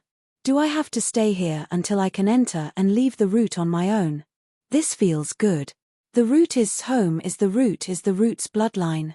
Just as Wu Ming was thinking, he seemed to have received some news. It was as if someone was talking to him. Wu Ming opened his eyes wide in surprise. Are you for real? I don't mind. If I were to sleep here, I would have nothing to do. Wait. With that, Wu Ming transformed into his dragon form and fell asleep. The dream had begun. An ordinary village, a group of ordinary farmers, a group of ordinary playmates, and an ordinary war. Wu Ming seemed to have turned into a baby and was born in this village called Dong Remy. As if he was watching a movie, Wu Ming realized that time was passing by quickly. In the blink of an eye, Wu Ming was already 16 years old. However, the memories of these 16 years were still intact in Wu Ming's mind. Just now. What was that? 16 years of memories. That's unbelievable. Wu Ming now felt like he was watching a movie. He could only watch what he was doing and couldn't interfere with it. However, this body was indeed his. No matter what this body said or did, it was Wu Ming himself. Is this the process of falsifying an identity? Sigh. The restraining force acted too fast. I told you to wait. That's right, in the root, Wu Ming received the restraining force's greeting. Because Wu Ming signed a contract when he was born, but because he was immediately sent away from the Type Moon world, Wu Ming did not leave any traces in the Type Moon world. Although Wu Ming left his traces in the ancient Celtic, ancient British, and ancient Babylonian worlds, it was not because of the two restraining forces in the Type Moon world, but because Wu Ming joined it himself. Therefore, the planet's consciousness, Gaia, and the human consciousness, Alaya, created a new identity for Wu Ming to achieve his ultimate goal, heroic spirit. In this way, Wu Ming's main body was sleeping in the vortex of the root, absorbing the power of the root. Wu Ming's intention was to enter the heroic spirit palace prepared for Wu Ming by the restraining force to form a heroic spirit. However, Wu Ming had the right to leave the heroic spirit palace. After all, when they signed the contract, they signed an equal contract, so Wu Ming did not have to worry about being trapped in the heroic spirit palace. Besides, the heroic spirit palace could not trap the root dragon. Of course, it was an adult. The scene changed. The country Wu Ming was in was troubled by war for a long time. A girl who had a good relationship with Wu Ming came to chat with Wu Ming. Sodric, you really are here. Looking at his blonde childhood sweetheart, Wu Ming said. Wu Ming put his hands behind his head, lying on a piece of hay, and said uninterestedly, what's wrong, Jahan? Why don't you pray for the Lord's arrival and listen to the voice of the Lord? Why are you looking for a lazy false believer like me? That's right, in this village, Wu Ming was arranged to be a believer of the Lord because of the persecution of the war. Well, don't say that, Sodric, I have something to tell you. Wu Ming sat up from the ground. Say it, I'm your childhood sweetheart. Jahan blushed a little. She sat next to Wu Ming and hugged her knees with both hands. Actually, I heard the voice of the Lord. Wu Ming didn't say anything. The Lord said, "Why do people fight?" Wu Ming still didn't say anything. The Lord told me, "I can stop this dispute. I want to stop this war." Wu Ming still didn't say anything. "It's just, a little scared. Is my ability enough? Let's do it together." Ah. The girl named Jahan looked at Wu Ming in surprise. "I don't feel safe letting a village girl like you go to the battlefield. Since we used to take a bath together, I'll protect you." Wu Ming smiled at Jahan, showing his white teeth. "What are you talking about? We took a bath when we were very young, it doesn't count." Jahan blushed. "How can it not count? Jahan, are you going to abandon me? I'm prepared to marry you when I grow up." Wu Ming showed a smug smile. WH. What? I'm not ready yet. No. No. The girl struggled to get up and ran into the distance. As Wu Ming laughed, the girl hid under a tree and put her hands over her heart. "After the war, I can consider it." Chapter 57. After that, the boy and the girl left the village and headed for an important city in France.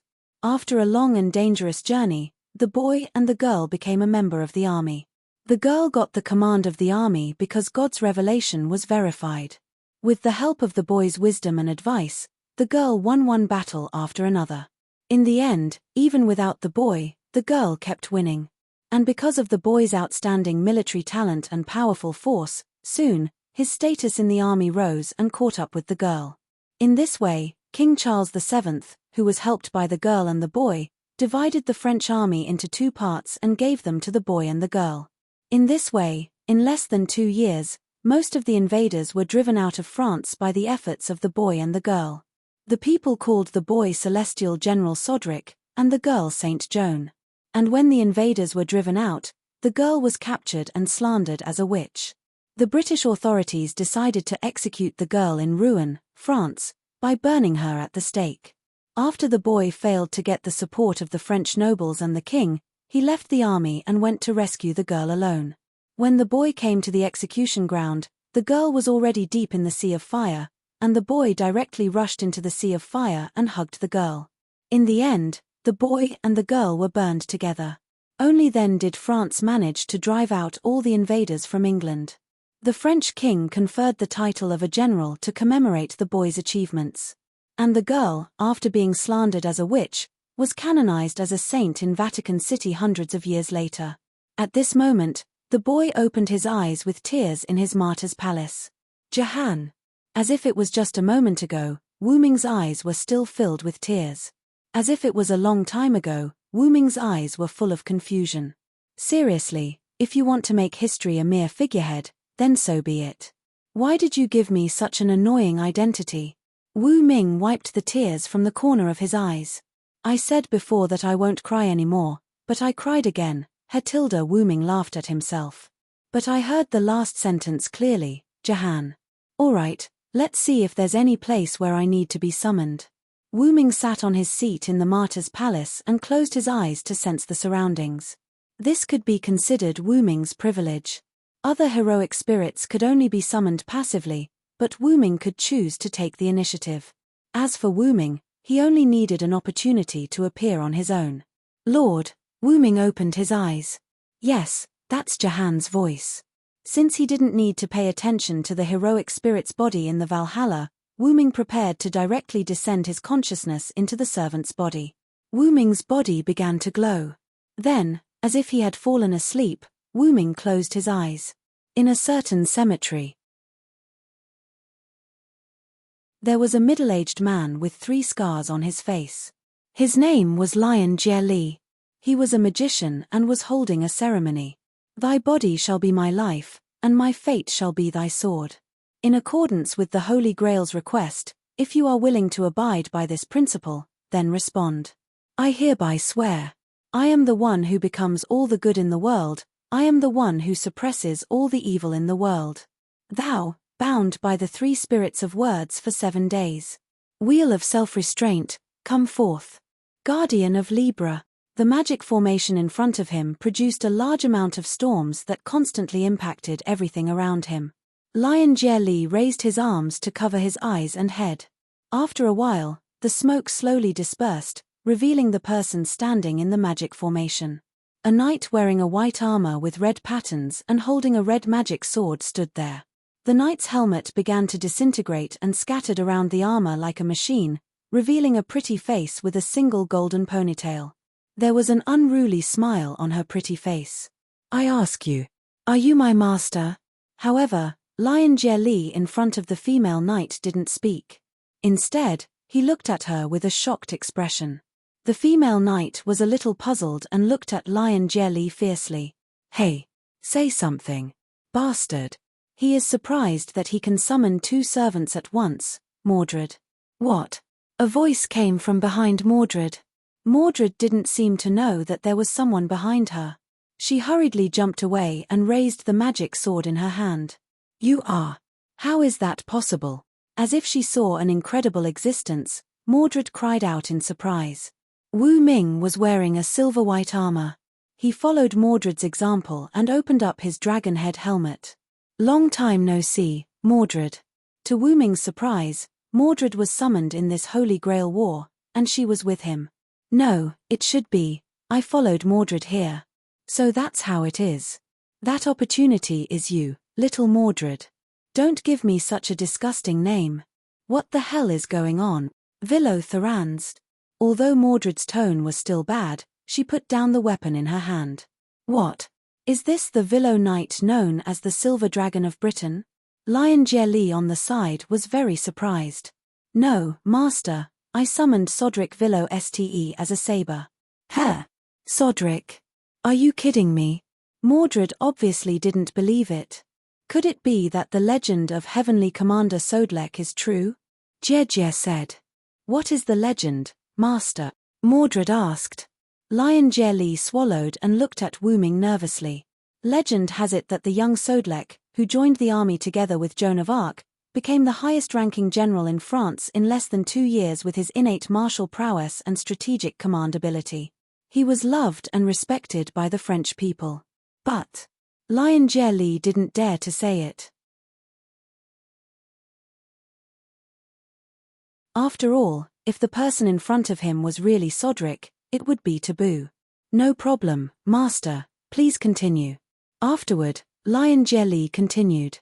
Before joining the army, Sodric was ambushed by the British royal family. In the Alps, he battled with the demonic dragon transformed from the legendary Silver Dragon of Britain, Vero Selenthood. Sodric killed the demonic dragon with his bravery and intellect. He obtained the armor and weapons of the demonic dragon's guardian and bathed in the dragon's blood. His physical strength was greatly enhanced and he could block sharp weapons with his body. However, at some point in time, rumors began to circulate among the people that Sodric had been possessed by a demonic dragon and that his body had been taken over. That's why Sodric was burned together with Joan of Arc, who was sentenced to be the saintess at that time. "Huh? Are you serious? Hey, who are you?" Mordred shouted at Wu Ming. "Of course, I am me, Mordred. Villo is me, Sodric is me, and the demon dragon is me." Wu Ming's eyes were glowing red, looking at Mordred and Lion Jie Li. Lion Jie Li suddenly regretted using the round table fragment as a holy relic to summon. Looking at the situation, he might die before seeing the black servant.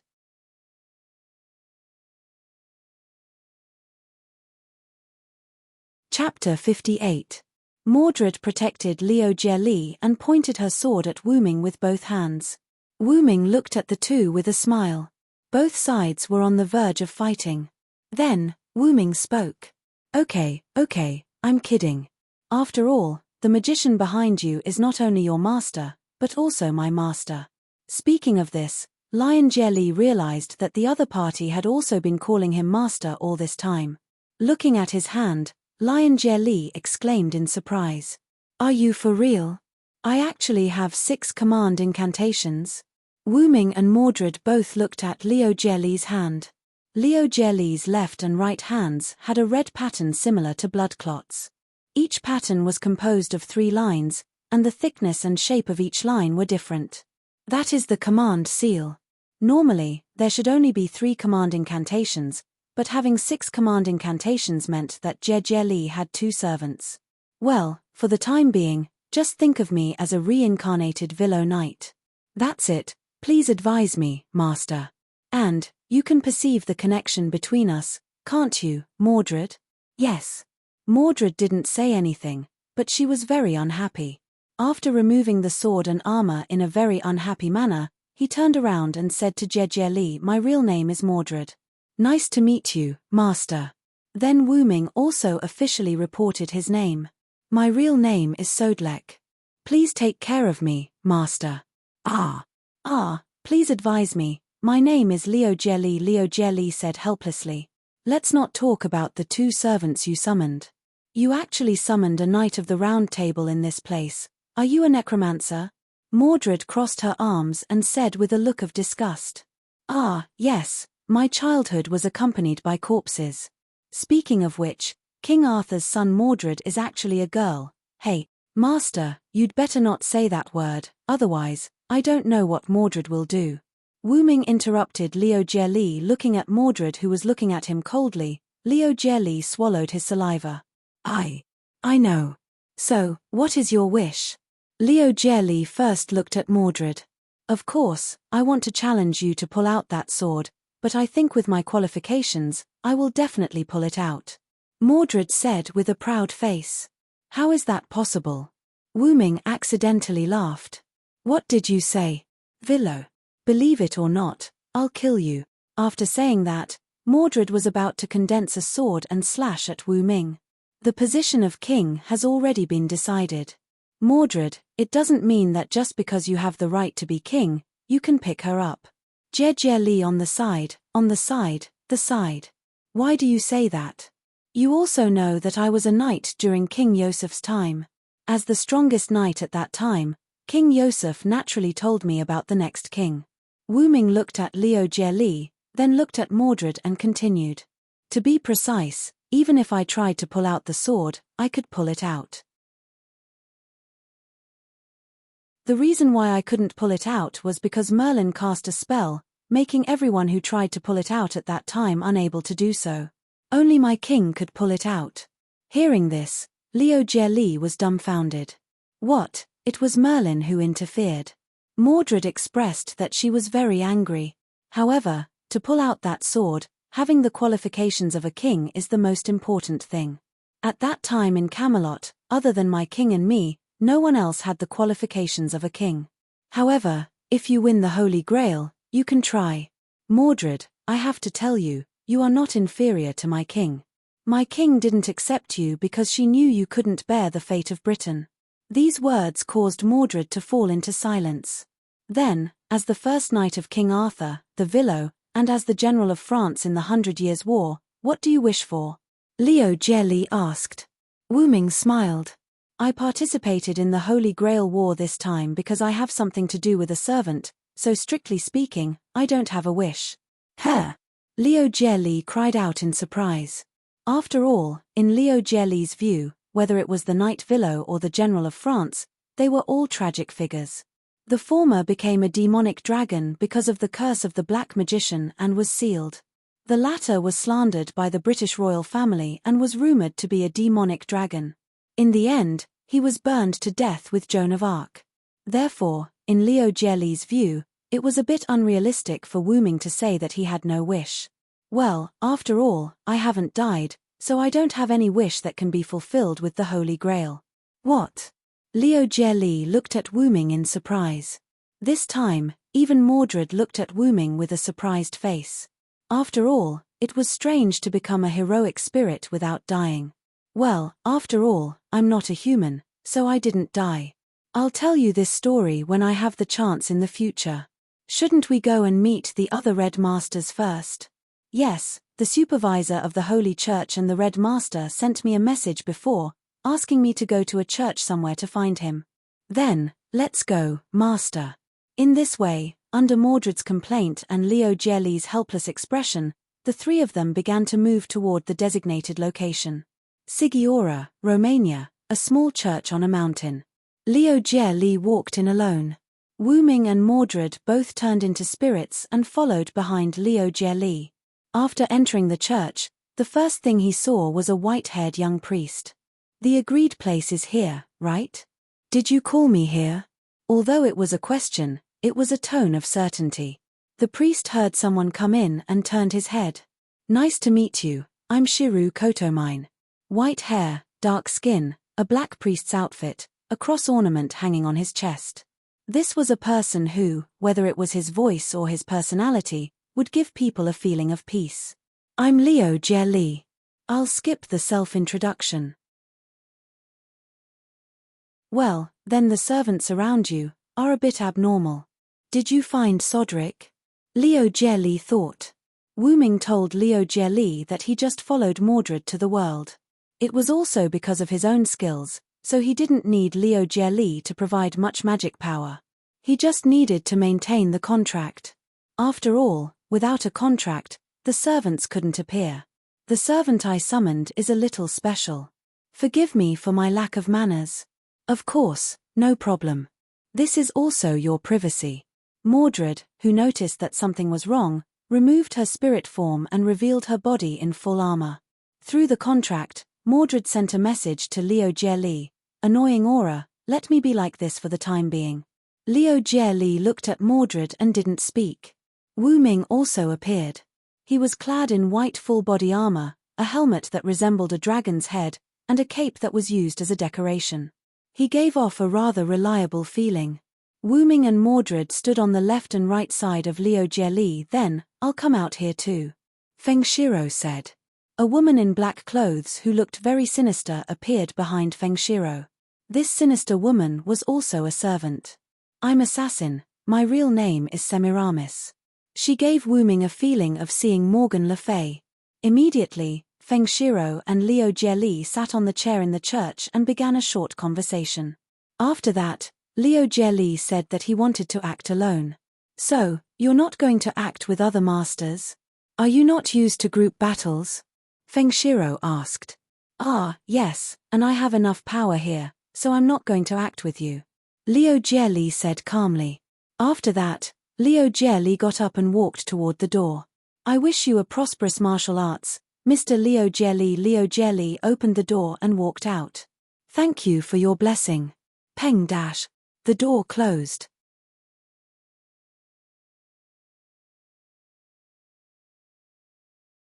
Chapter 59. After walking out of the church, Wu Ming and Mordred entered spirit form. How is it? Did he chase after us? Liu Jie asked. No, but you can rest assured, because this guy is super strong. Mordred conveyed her words to Liu Jie through the contract. You really think highly of me, Mordred tilde Wu Ming teased. Although I don't want to admit it, if this guy still has the power of a knight, we will win this Holy Grail war, Master. Oh, although I know that King Arthur's first knight is really powerful, Saber. Is Sodric really that strong? After all, from the conversation with Liu Jie, he knew that the number of times the knight Villo in King Arthur's history was not many, and he was basically the commander. Of course, Master, this guy can be said to be in existence that even my father may not be able to defeat. Although I don't want to admit it, the Villo is indeed the strongest in Britain. Looking at Liu Jie's shocked expression, Wu Ming said. Well, let's not talk about the combat power first. After all, I came as the French General Sodric, so it is inevitable that there will be some differences in ability. Is that so? Then, this name is a problem. Both of you are Saber. Master, please call me General. General? That sounds like the French word for general, right? Alright, I'll call Sodlek General from now on, and Mordred Saber. Why? I also want a different name. Sure enough, Mordred is still a child, Wu Ming thought. Let's not talk about this first. Why don't you stay, Master? Mordred asked. Liu Jie was stunned, then said, Didn't you two not want to stay? The minority obeys the majority, so let's leave tilde R. After all, he's a servant with Queen Mother's aura, which means he's not someone you can trust. Mordred said angrily. Mordred is right. Semiramis is not inferior to Morgan Le Fay in terms of methods, intelligence, and ruthlessness. It was because of Morgan Le Fay's scheme that I revealed my true form. So, General, your true identity is a dragon. Liu Jie was a little surprised. Yes, Mordred, you should know that King Yosef and Merlin once summoned the legendary dragon, and that was me. No way. Are you for real? That legendary dragon that has never appeared before is you. Mordred couldn't remain calm anymore. Of course, after I transformed back into a dragon, due to Morgan Le Fay's curse, I, who was unable to transform into a human, was corrected by history and brought away from that era. That's true. As a top-level fantasy breed dragon, it should be impossible to live in King Arthur's era, unless it's a sub-dragon or something like that. Liu Jie touched his chin and analyzed. After all, Wu Ming's dragon form was mysterious in that era where the gods had passed away, so it was naturally excluded by the era. Unfortunately, Wu Ming was the root dragon, so the era couldn't do anything to Wu Ming at all. If the summoning time hadn't been shortened by Morgan Le Fay, Wu Ming wouldn't have to leave at all. Well, you guys can think of it as that. Wu Ming said embarrassedly. Just like that, while the three of them were talking, Jie Li the lion took the two servants and left the church. In the church, Feng Shiro Yangfeng and Semiramis began their discussion. It seems like we've been alerted, Master. It's not my fault. Semiramis laughed. If the other party has two servants, it's not easy to get rid of them. Semiramis cheerfully said something that no one could understand. After all, Jie Li was the master of the red team, yet he actually thought of ambushing his own people. The other party is also pursuing the Holy Grail and is now on our side. Besides, even if it's an ambush, it's unlikely to succeed. Feng Shiro said with a warm attitude. I didn't expect the other party to summon two servants. Let's not talk about the possibility. Does he have a way to provide magic? After all, the magic supply of two servants is not something that anyone can control. Semiramis said. Maybe it's a miracle. After all, the Holy Grail War is not short of miracles. The young man said. Then Semiramis continued to ask, did you see the other party's real name, Master?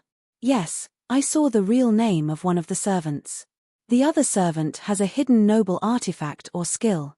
Oh then what's the real name that you identified, Msater? Sodric, the general known as the Divine Warrior in the 100 Years' War between England and France. Oh, if it's that one, we can't act rashly. Semiramis said. That's right. I saw the special ability of the servant named Sodric, Mystic Dragon. It seems that the slander of the world has become a curse that accompanies this general who saved the nation.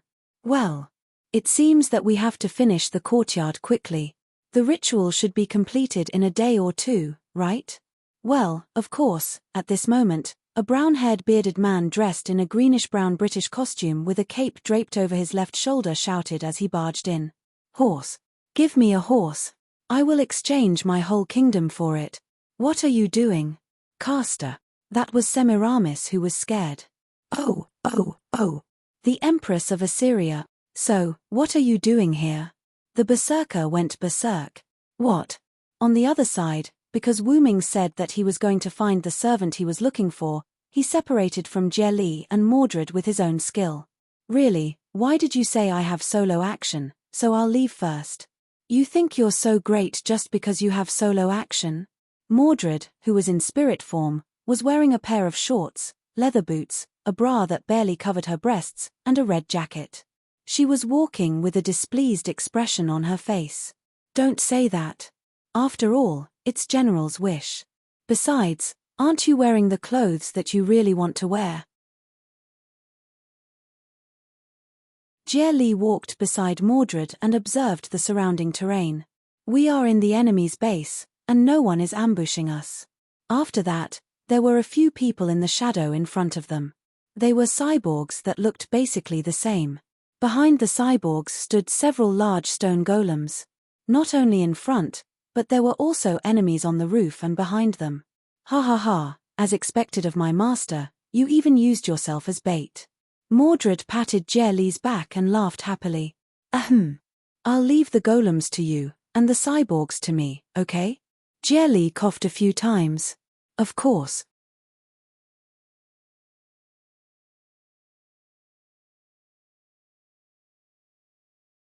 Chapter 60.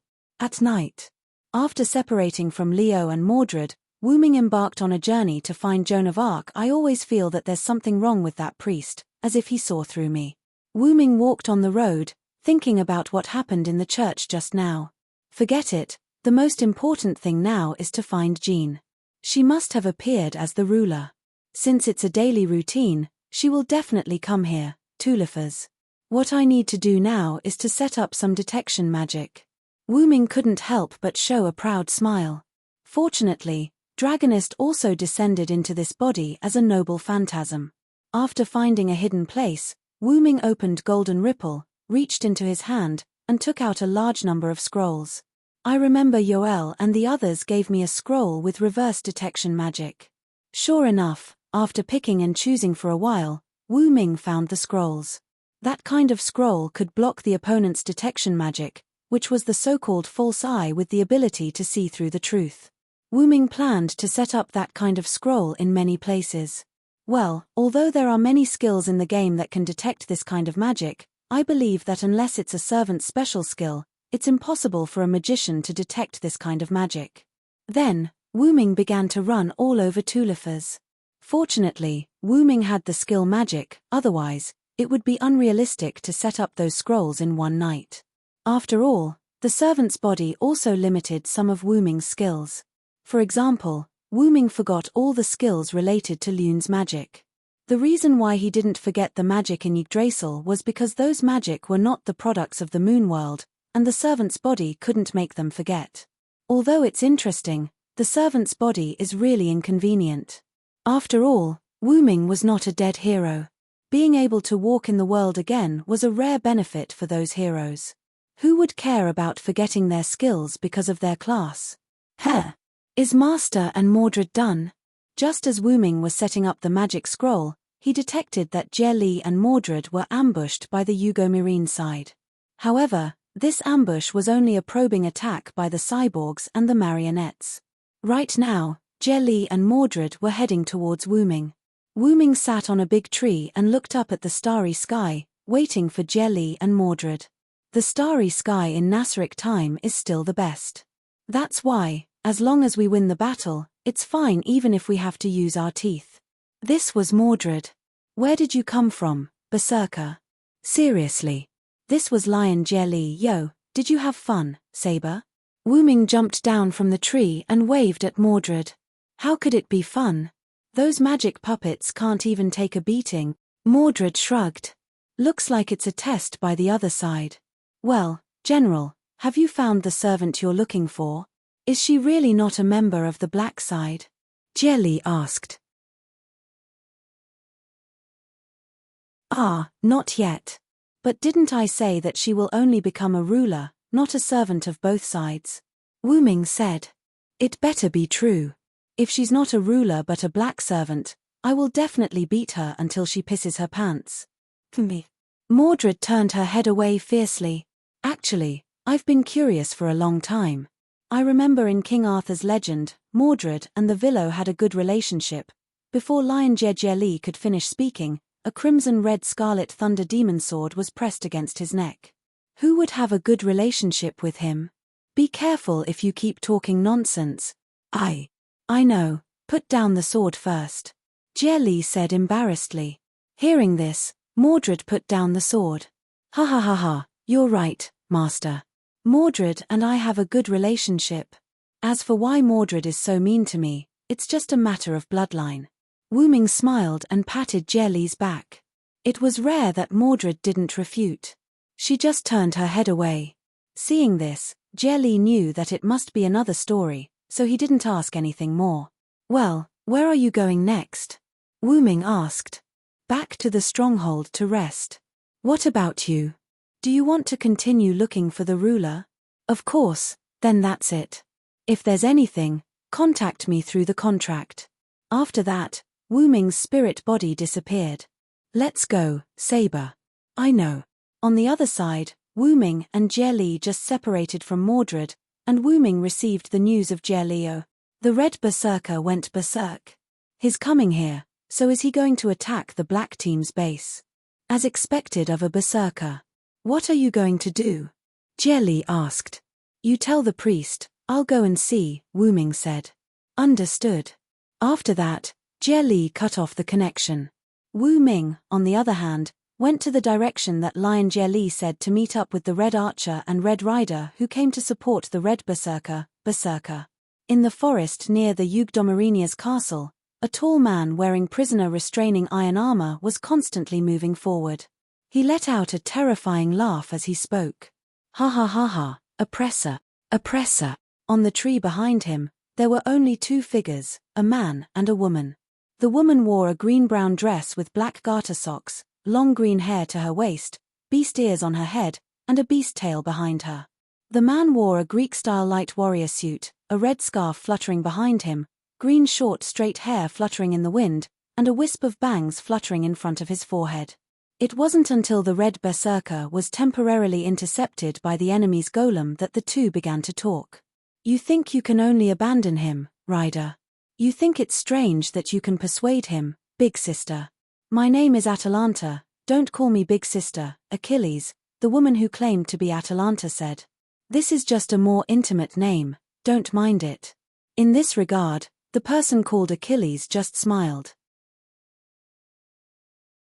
Then, Achilles stopped laughing and said, since there's a chance, let's see those guys from the black team.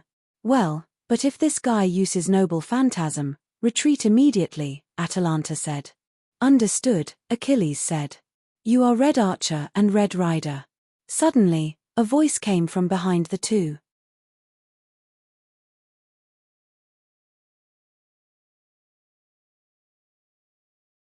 Chapter 61. Who is it?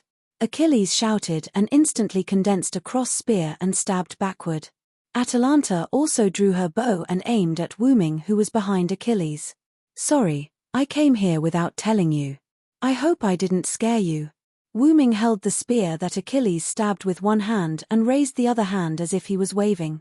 You are saber on our side.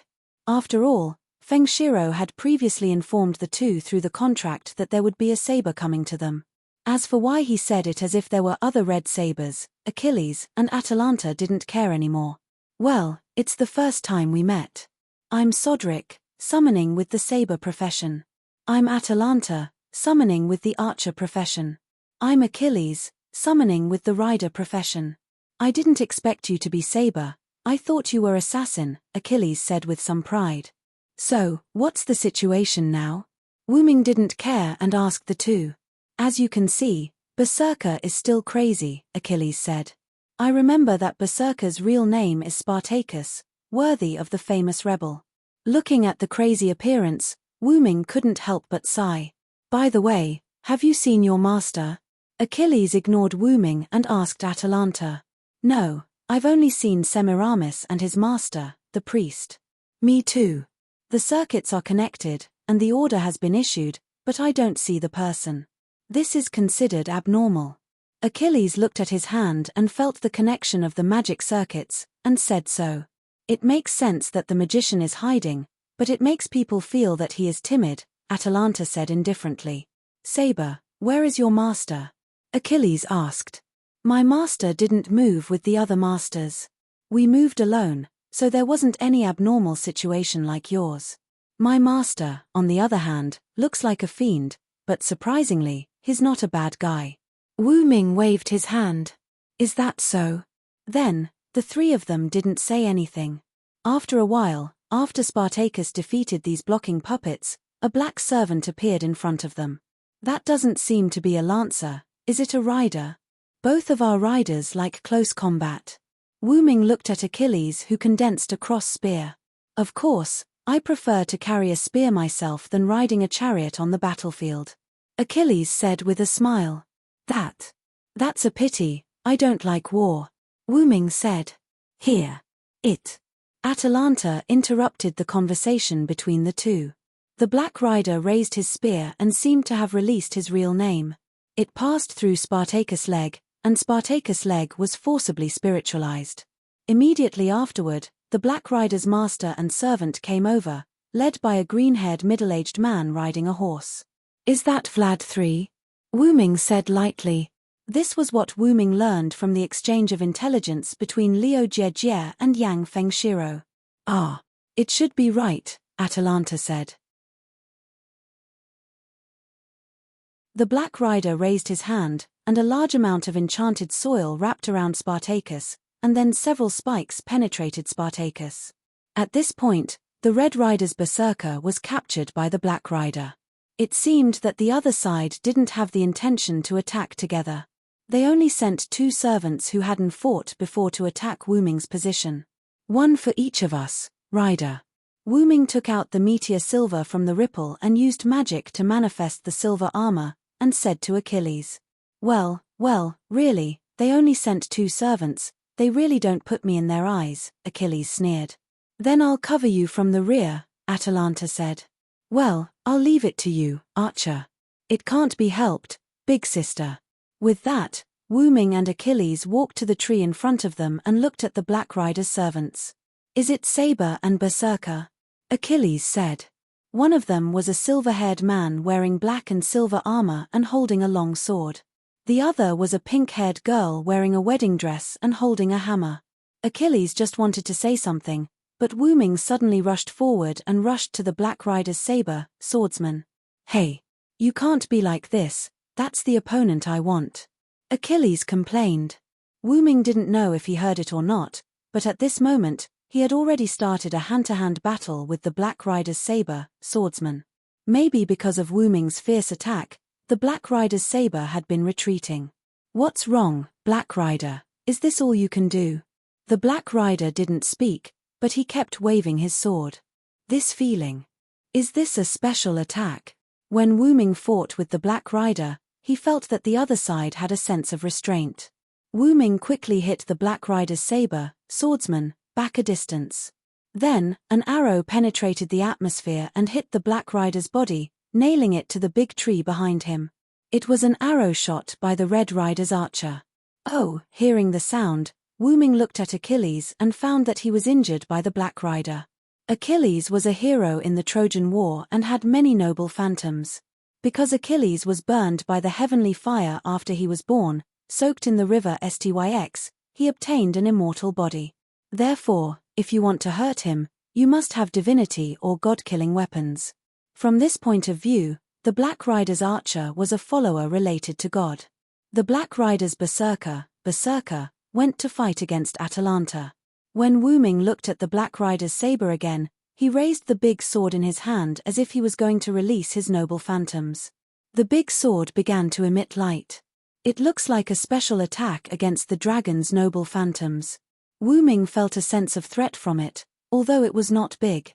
"Is your master in such a hurry to let you release your noble phantoms? Then, come on." Although the other party was attacking the dragon's noble phantoms, Wu Ming's root dragon was not a simple dragon, so the noble phantoms that attacked the dragon's noble phantoms did not have much effect on Wu Ming. However, Wu Ming did not dare to exaggerate. He posed and prepared to release his noble phantoms.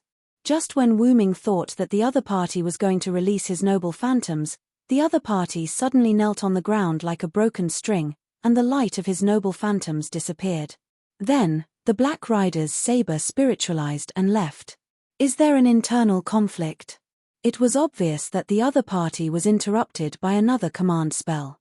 There was no doubt that there were internal disagreements. After noticing that Atalanta had also retreated, Wu Ming knew that this time's test was almost over. Ignoring Achilles, who was declaring war with the Black Rider, Wu Ming also disappeared in his spiritual form. This was because the detection magic he set up had found the person Wu Ming was looking for. On the way Wu Ming was looking for Jean, on the other side of the forest, the Black Rider who had left early was leading a brown-haired, red-eyed android out of the forest. Jean, on the other hand, came to the place where the Red and Black Riders were fighting and began to investigate. At this moment, a revelation came. Sodric. Jean recalled the person who appeared in the scene just now in surprise. It was obvious that this was her childhood sweetheart, Sodric. Jean put down the puppet fragment in her hand and began to run on the other side of the forest.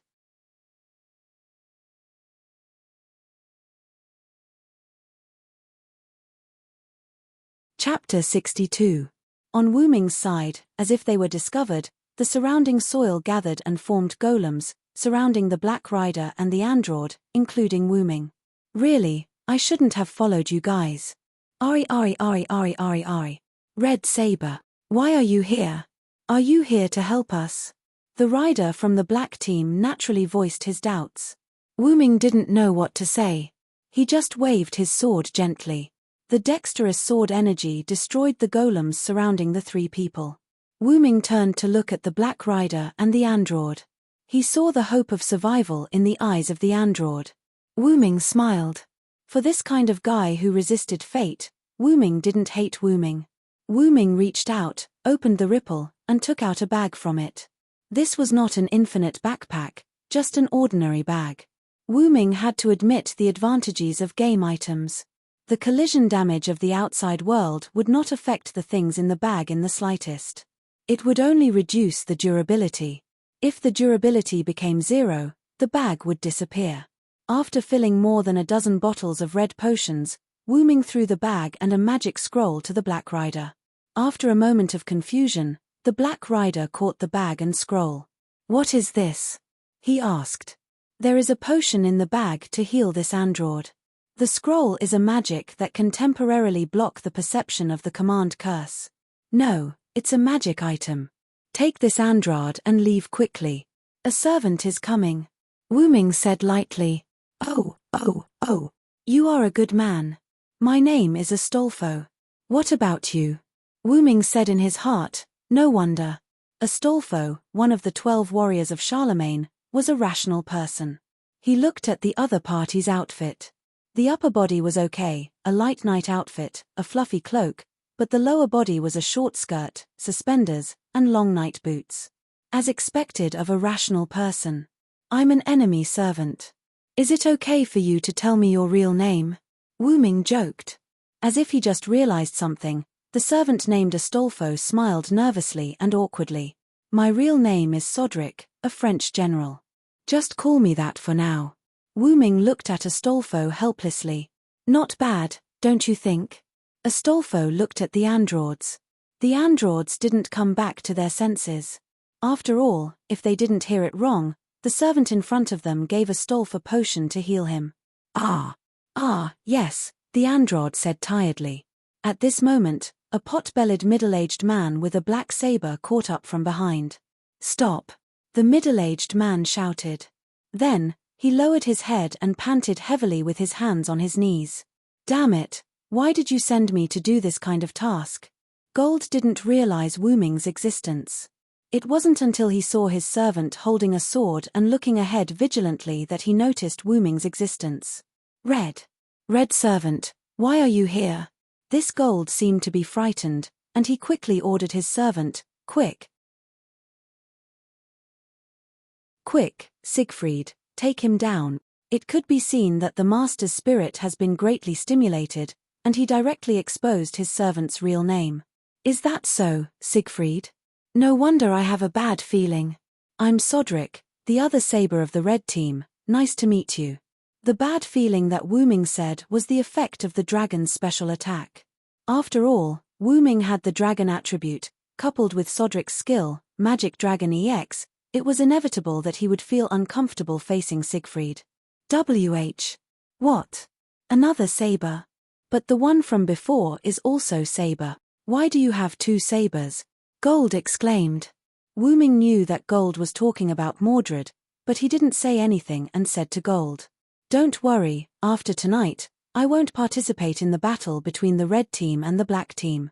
I'm an extra servant summoned by the red team, so let me fight with you for the time being." "In that case, we'll go first, by tilde Astolfo said and began to run to the other side with the cyborgs. "What? No, wait. Wu Ming waved his sword in front of Gold, which suddenly scared him. "Just stay there obediently. Although I won't attack the masters, I hope that you'll stay there obediently." "Damn it. In that case, there's no need to worry. Ziegfeld, go," he yelled hysterically. Siegfried flew forward, holding his sword, and slashed at Wu Ming. Clang. Wu Ming took out his meteor silver and blocked Siegfried's demon sword. The same silver-white sword, a holy sword and a demon sword, constantly collided with each other like a hurricane. That caused gold to be sent flying, his head hit a tree, and he fainted. Because of the presence of the master, Siegfried didn't fight too much with Wu Ming, and he paid attention to stay away from the master.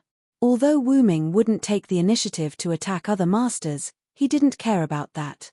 Because Siegfried couldn't go all out, but because Siegfried had the attribute of the dragon's special attack, the two were tied for the time being. With a feint, Wu Ming and Siegfried moved away and stood facing each other. "You're really like a machine." This sentence made Siegfried's expression waver. The reason why Wu Ming compared Siegfried to a machine was not because Siegfried didn't know how to think, but because Wu Ming could see that Siegfried didn't have any desires. Coupled with the story of Siegfried in the Nibelungen route, Wu Ming said that Siegfried was like a machine. "You're a hero, don't you have anything you want to do? Even if you're a machine, you should have a wish."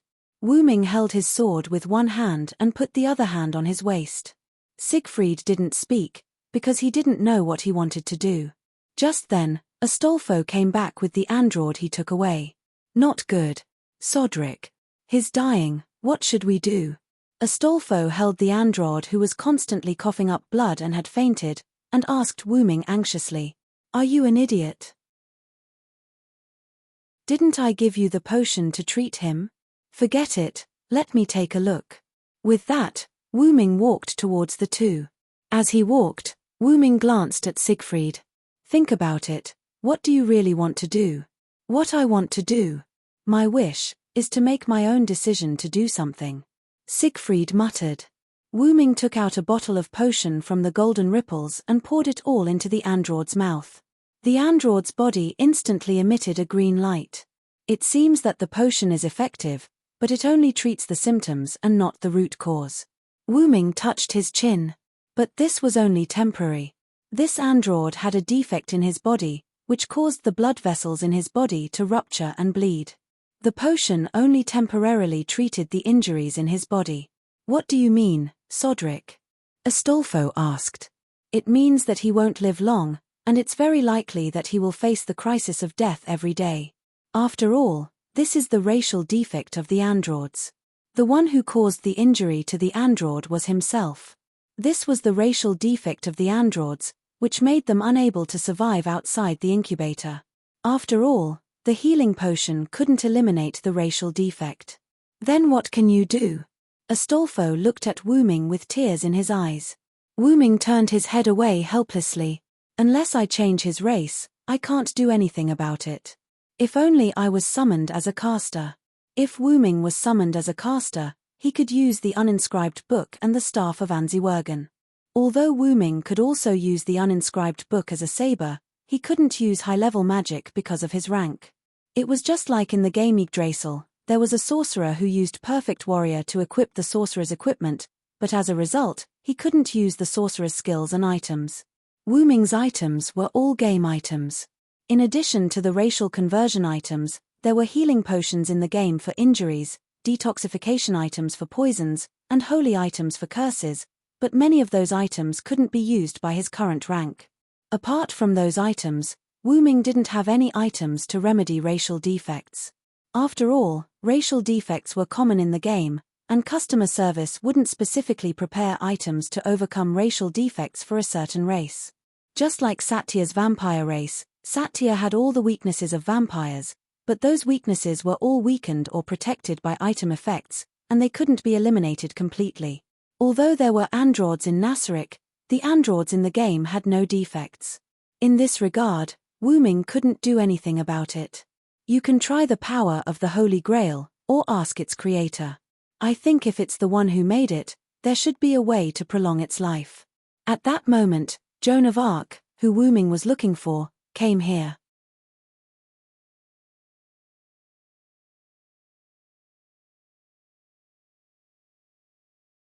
This was a young man who looked like he was in his 20s or 30s, but in fact, he had lived for nearly 100 years.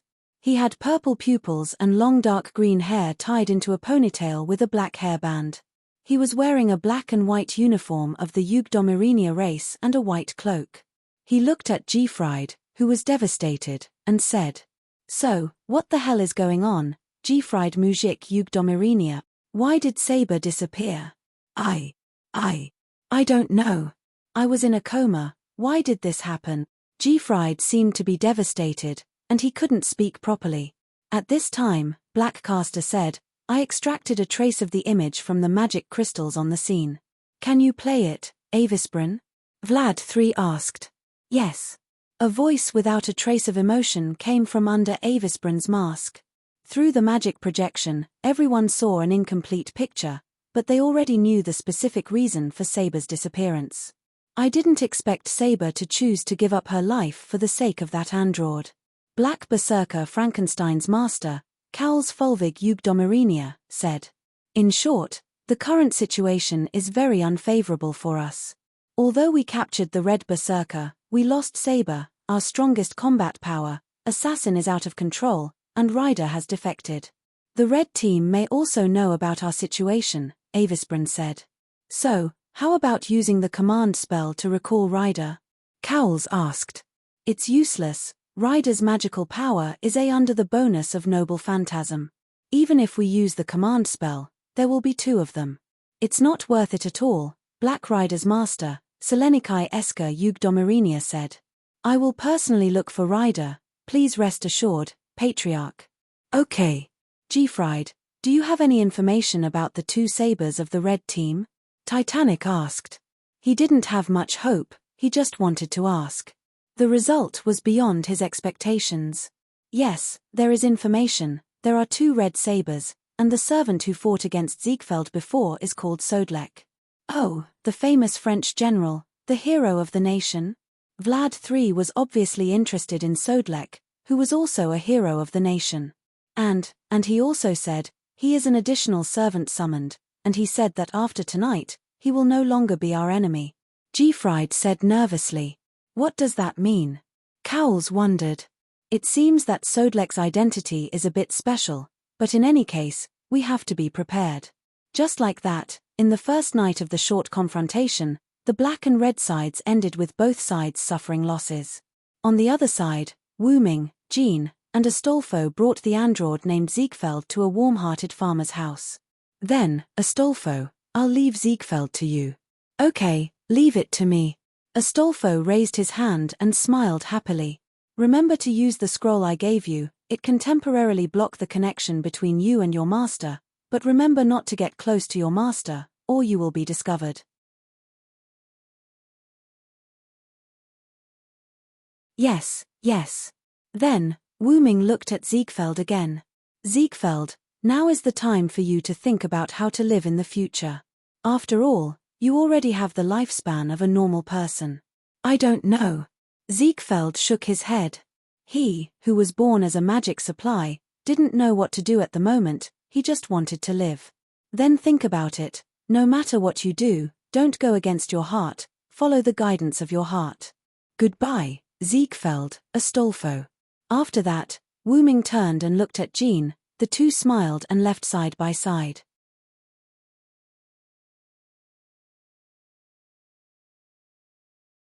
Chapter 64. Wuming and Jean walked one after the other on the ground illuminated by the moonlight. Logically speaking, with their intimate relationship, they should be able to talk about everything. However, neither of them spoke at the moment.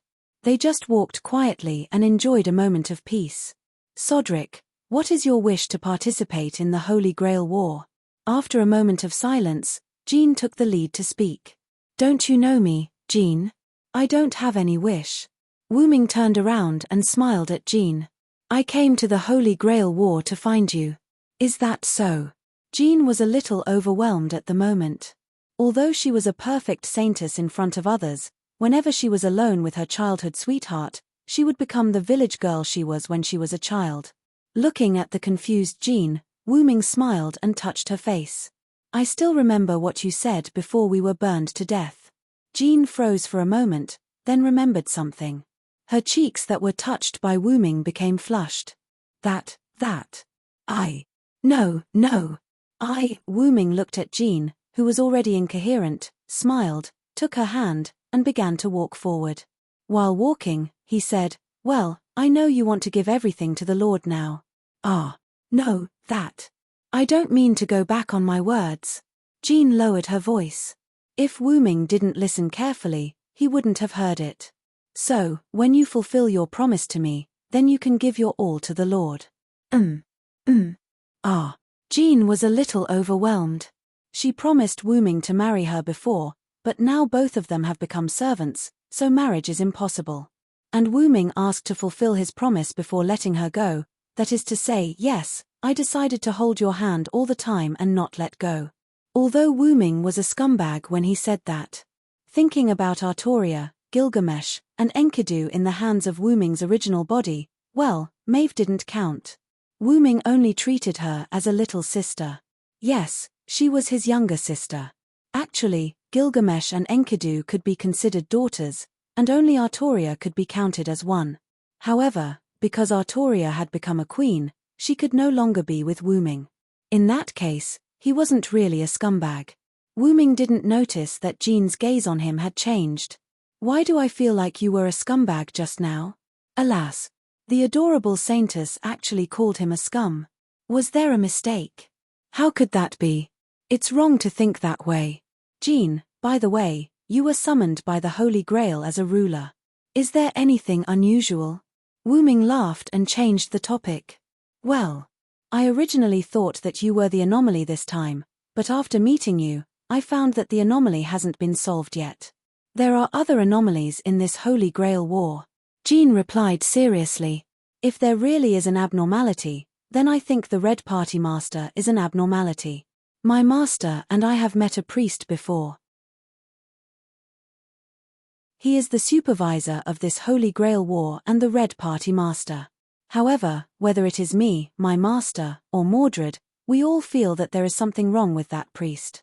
Is that so, Sodalek? Where is your master now? I want to ask in person.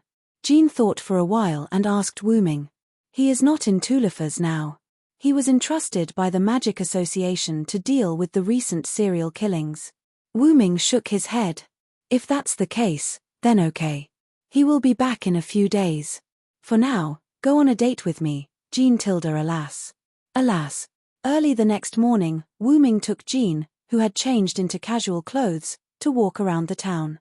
Because Jean was in the form of a physical body, Jean could not spiritualize, and had the functions of a normal person, such as eating and sleeping. If Jean did not eat and sleep, it would make her tired, so Wu Ming forced Jean, whose face was red, to stay in a hotel for the night.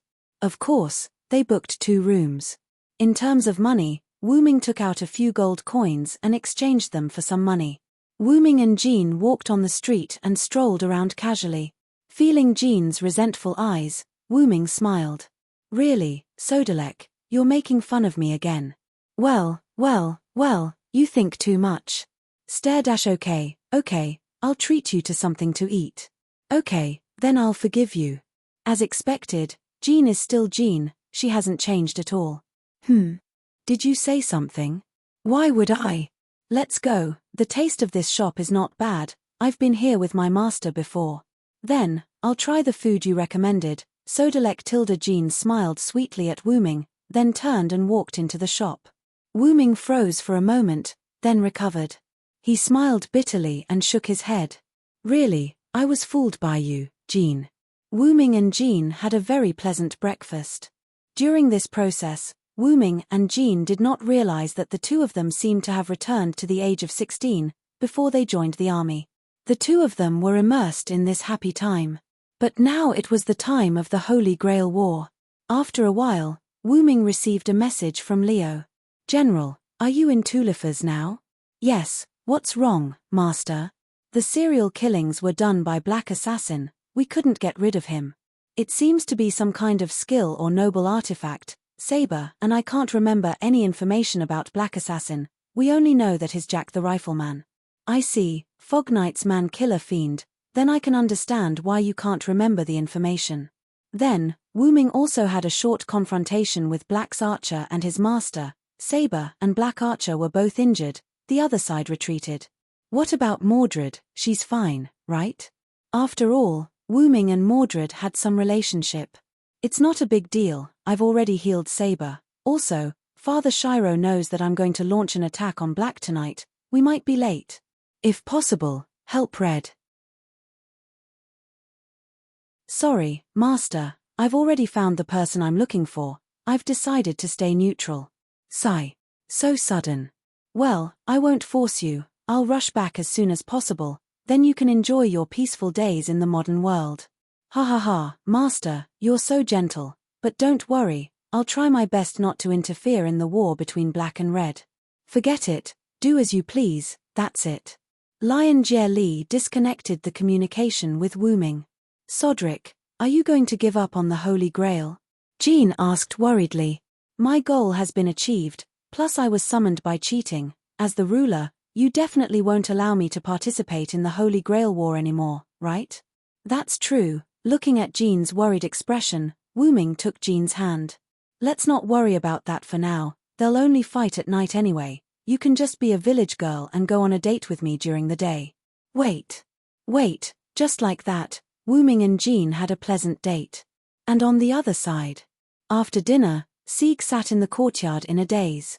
Yo Tilda, what are you thinking about? Tilda Sieg Tilda Astolfo jumped out from behind Sieg. Hey Tilda, can I sit next to you? Astolfo, who had already sat down, asked. You've already sat down? Sieg said, somewhat at a loss. Sigh. Tilda, so, what are you worried about? Astolfo smiled awkwardly. I'm thinking about what Sodric said to me. Sieg withdrew his gaze from Astolfo and continued to stare blankly. That sentence, don't go against your heart, follow the direction your heart points to. Astolfo said with his finger on his cheek. As expected of the general who saved France, Tilda, then Astolfo smiled sweetly at Sieg. Yes, he's a hero. So, what are you thinking? Sieg Tilda. Hearing this, Sieg looked at Astolfo, then touched his chest, feeling the beating of his heart.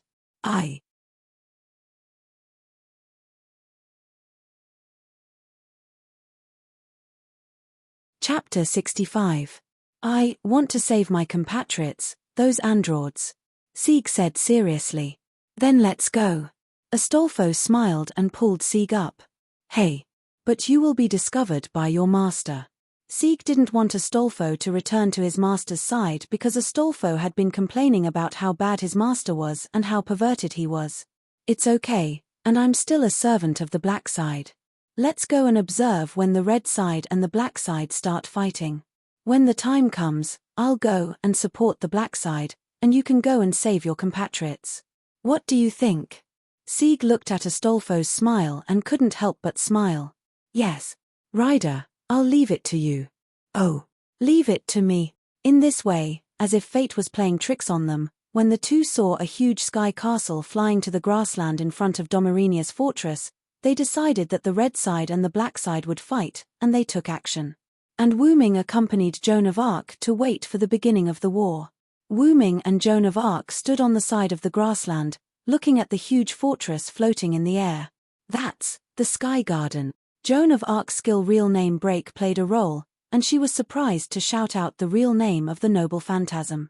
This is really an ill-fated relationship, Wu Ming said.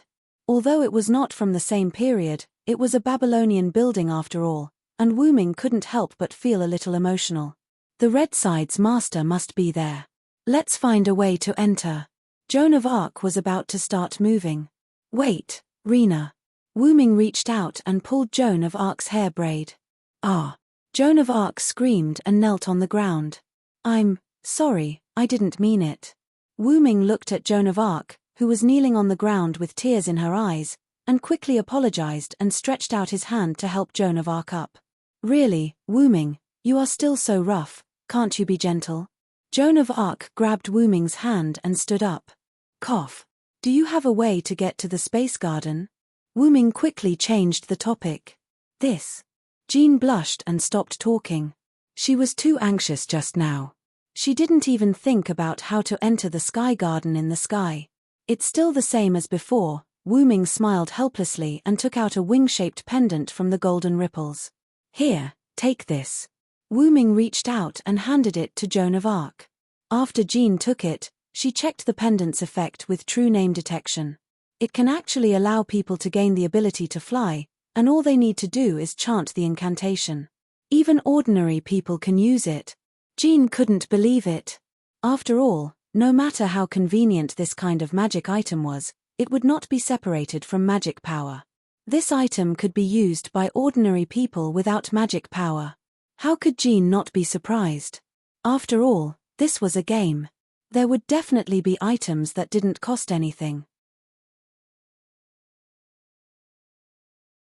For example, this pendant that allowed players to fly in the game. That was a high-level item that President Anzi Wugong got at a high price. It didn't cost any magic power or EXP to use. Well, this is one of the treasures that the mystic dragon was guarding after I defeated him. Wu Ming used his suppression power to create an interface for him. What about you, won't you go with me? Jean asked. Well, because there is only one, I won't go. That was the truth. There was only one pendant. Although Wu Ming could use high-level item creation to create another one, Wu Ming still couldn't use that skill because of the restriction of his class. It seems that caster is more suitable for me, Wu Ming thought.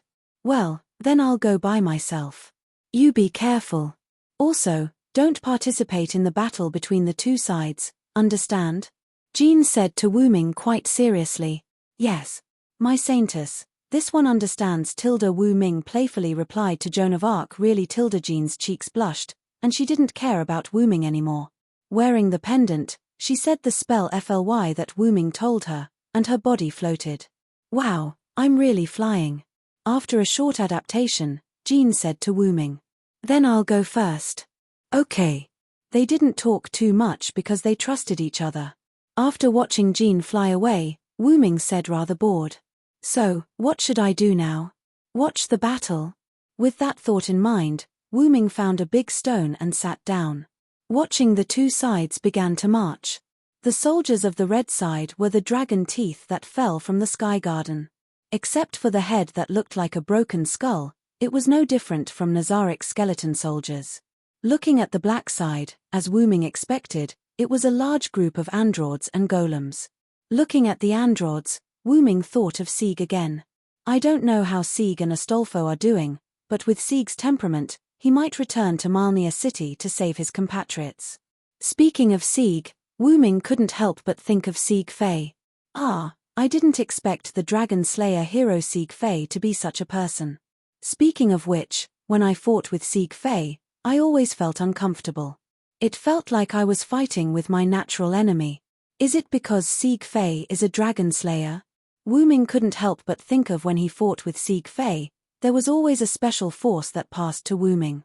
Although it didn't affect Wu Ming much, he still felt uncomfortable. At that moment, a large number of ripples appeared in front of the sky garden, and countless arrows were shot out from it, directly hitting the androids and golems. Is that the red side archer's noble phantasm? Although the damage of each arrow is not high, it's hard to say if it's stacked. Then, a large number of green electric currents hit the arrow formation and scattered it. Is it another noble phantasm?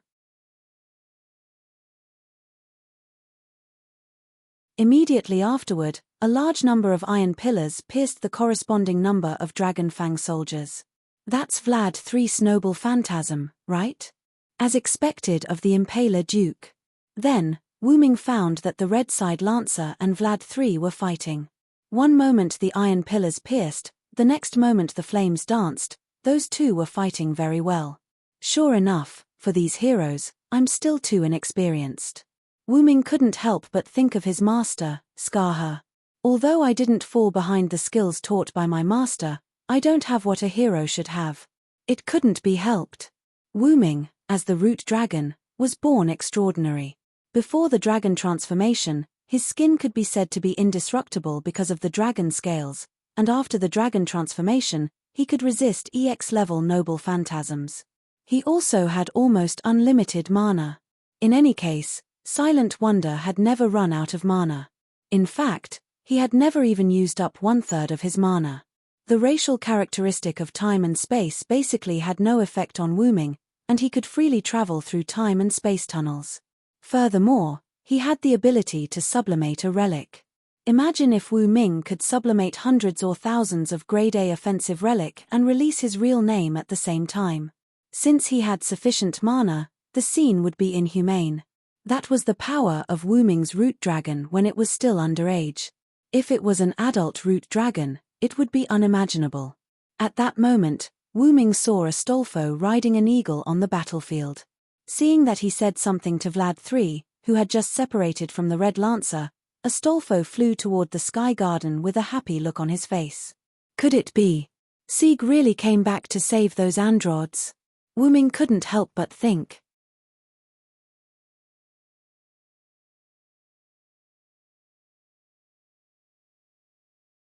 Chapter 66. Sieg and Astolfo began to take action after seeing the battle between the two sides. Rider, be sure to come back safely. Sieg looked at Astolfo and said. Astolfo nodded heavily, and then rode the eagle hidden in space.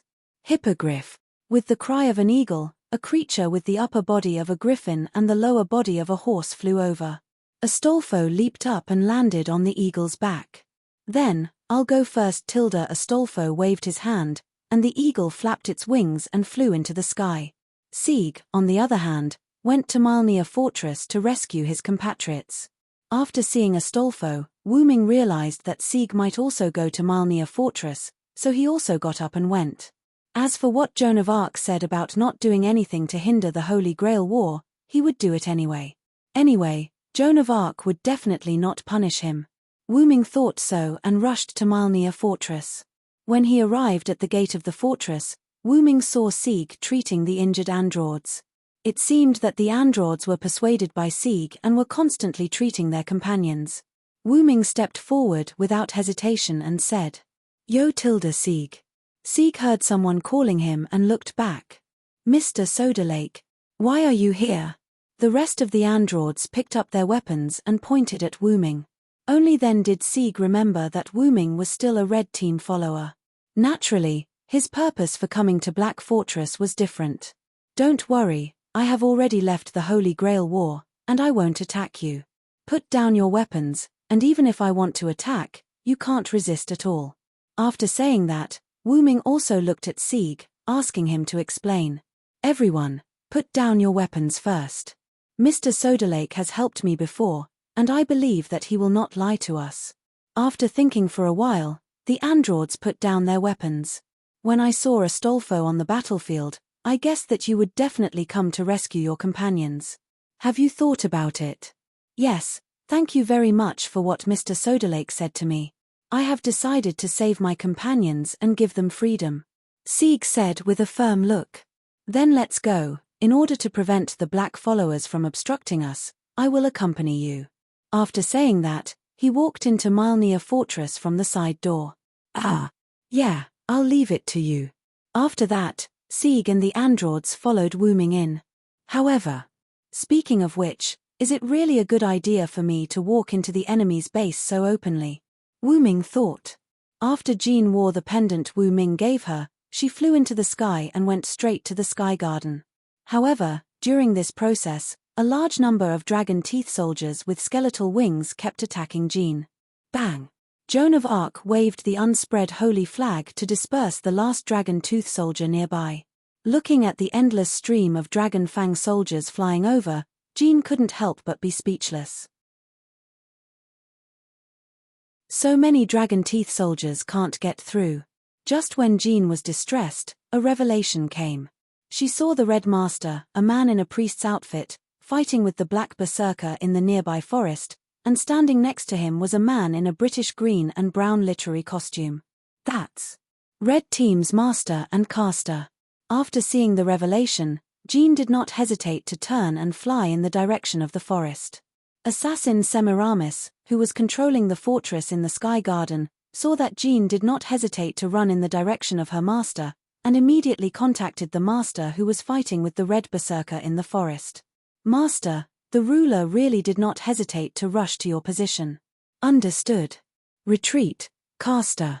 Yang Fengshiro said without turning his head. Red Caster Shakespeare said with a regretful look. Now is the time to be excited.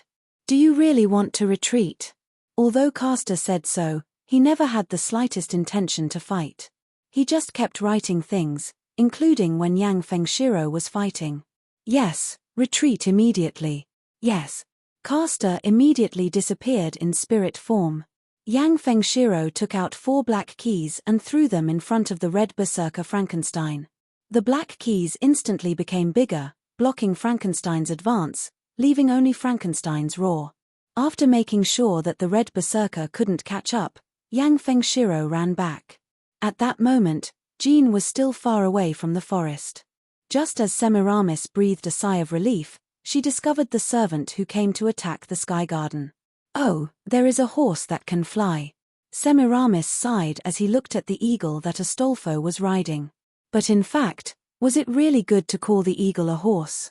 Immediately afterward, those dragon-teeth soldiers with wings changed direction and went to attack the Black Rider Astolfo. Whoa, what are these things, so disgusting? Astolfo, who was riding the eagle, shouted. Because Astolfo didn't want to do anything, he kept dodging the dragon-teeth soldiers and attacked from time to time. Then he activated his noble phantasm, the declaration of destruction, and defeated all the dragon-teeth soldiers. What? Semiramis was surprised. But she didn't panic. After all, her Sky Garden had more than one way to attack. Just when she wanted to activate her magic cannon, a meteor-like beam of light emerged from Marinia's fortress, and the stars in the sky contributed their own light and gathered there. Then she found out that the Black Rider hurriedly flew there.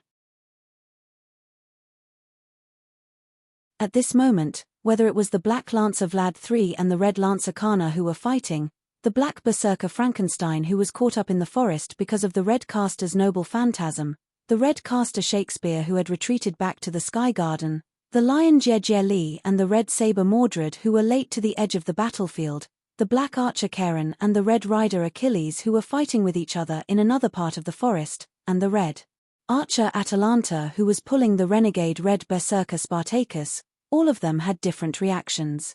The Black Servant was shocked and quickly retreated to its own fortress, but the Red Servant did not chase after it.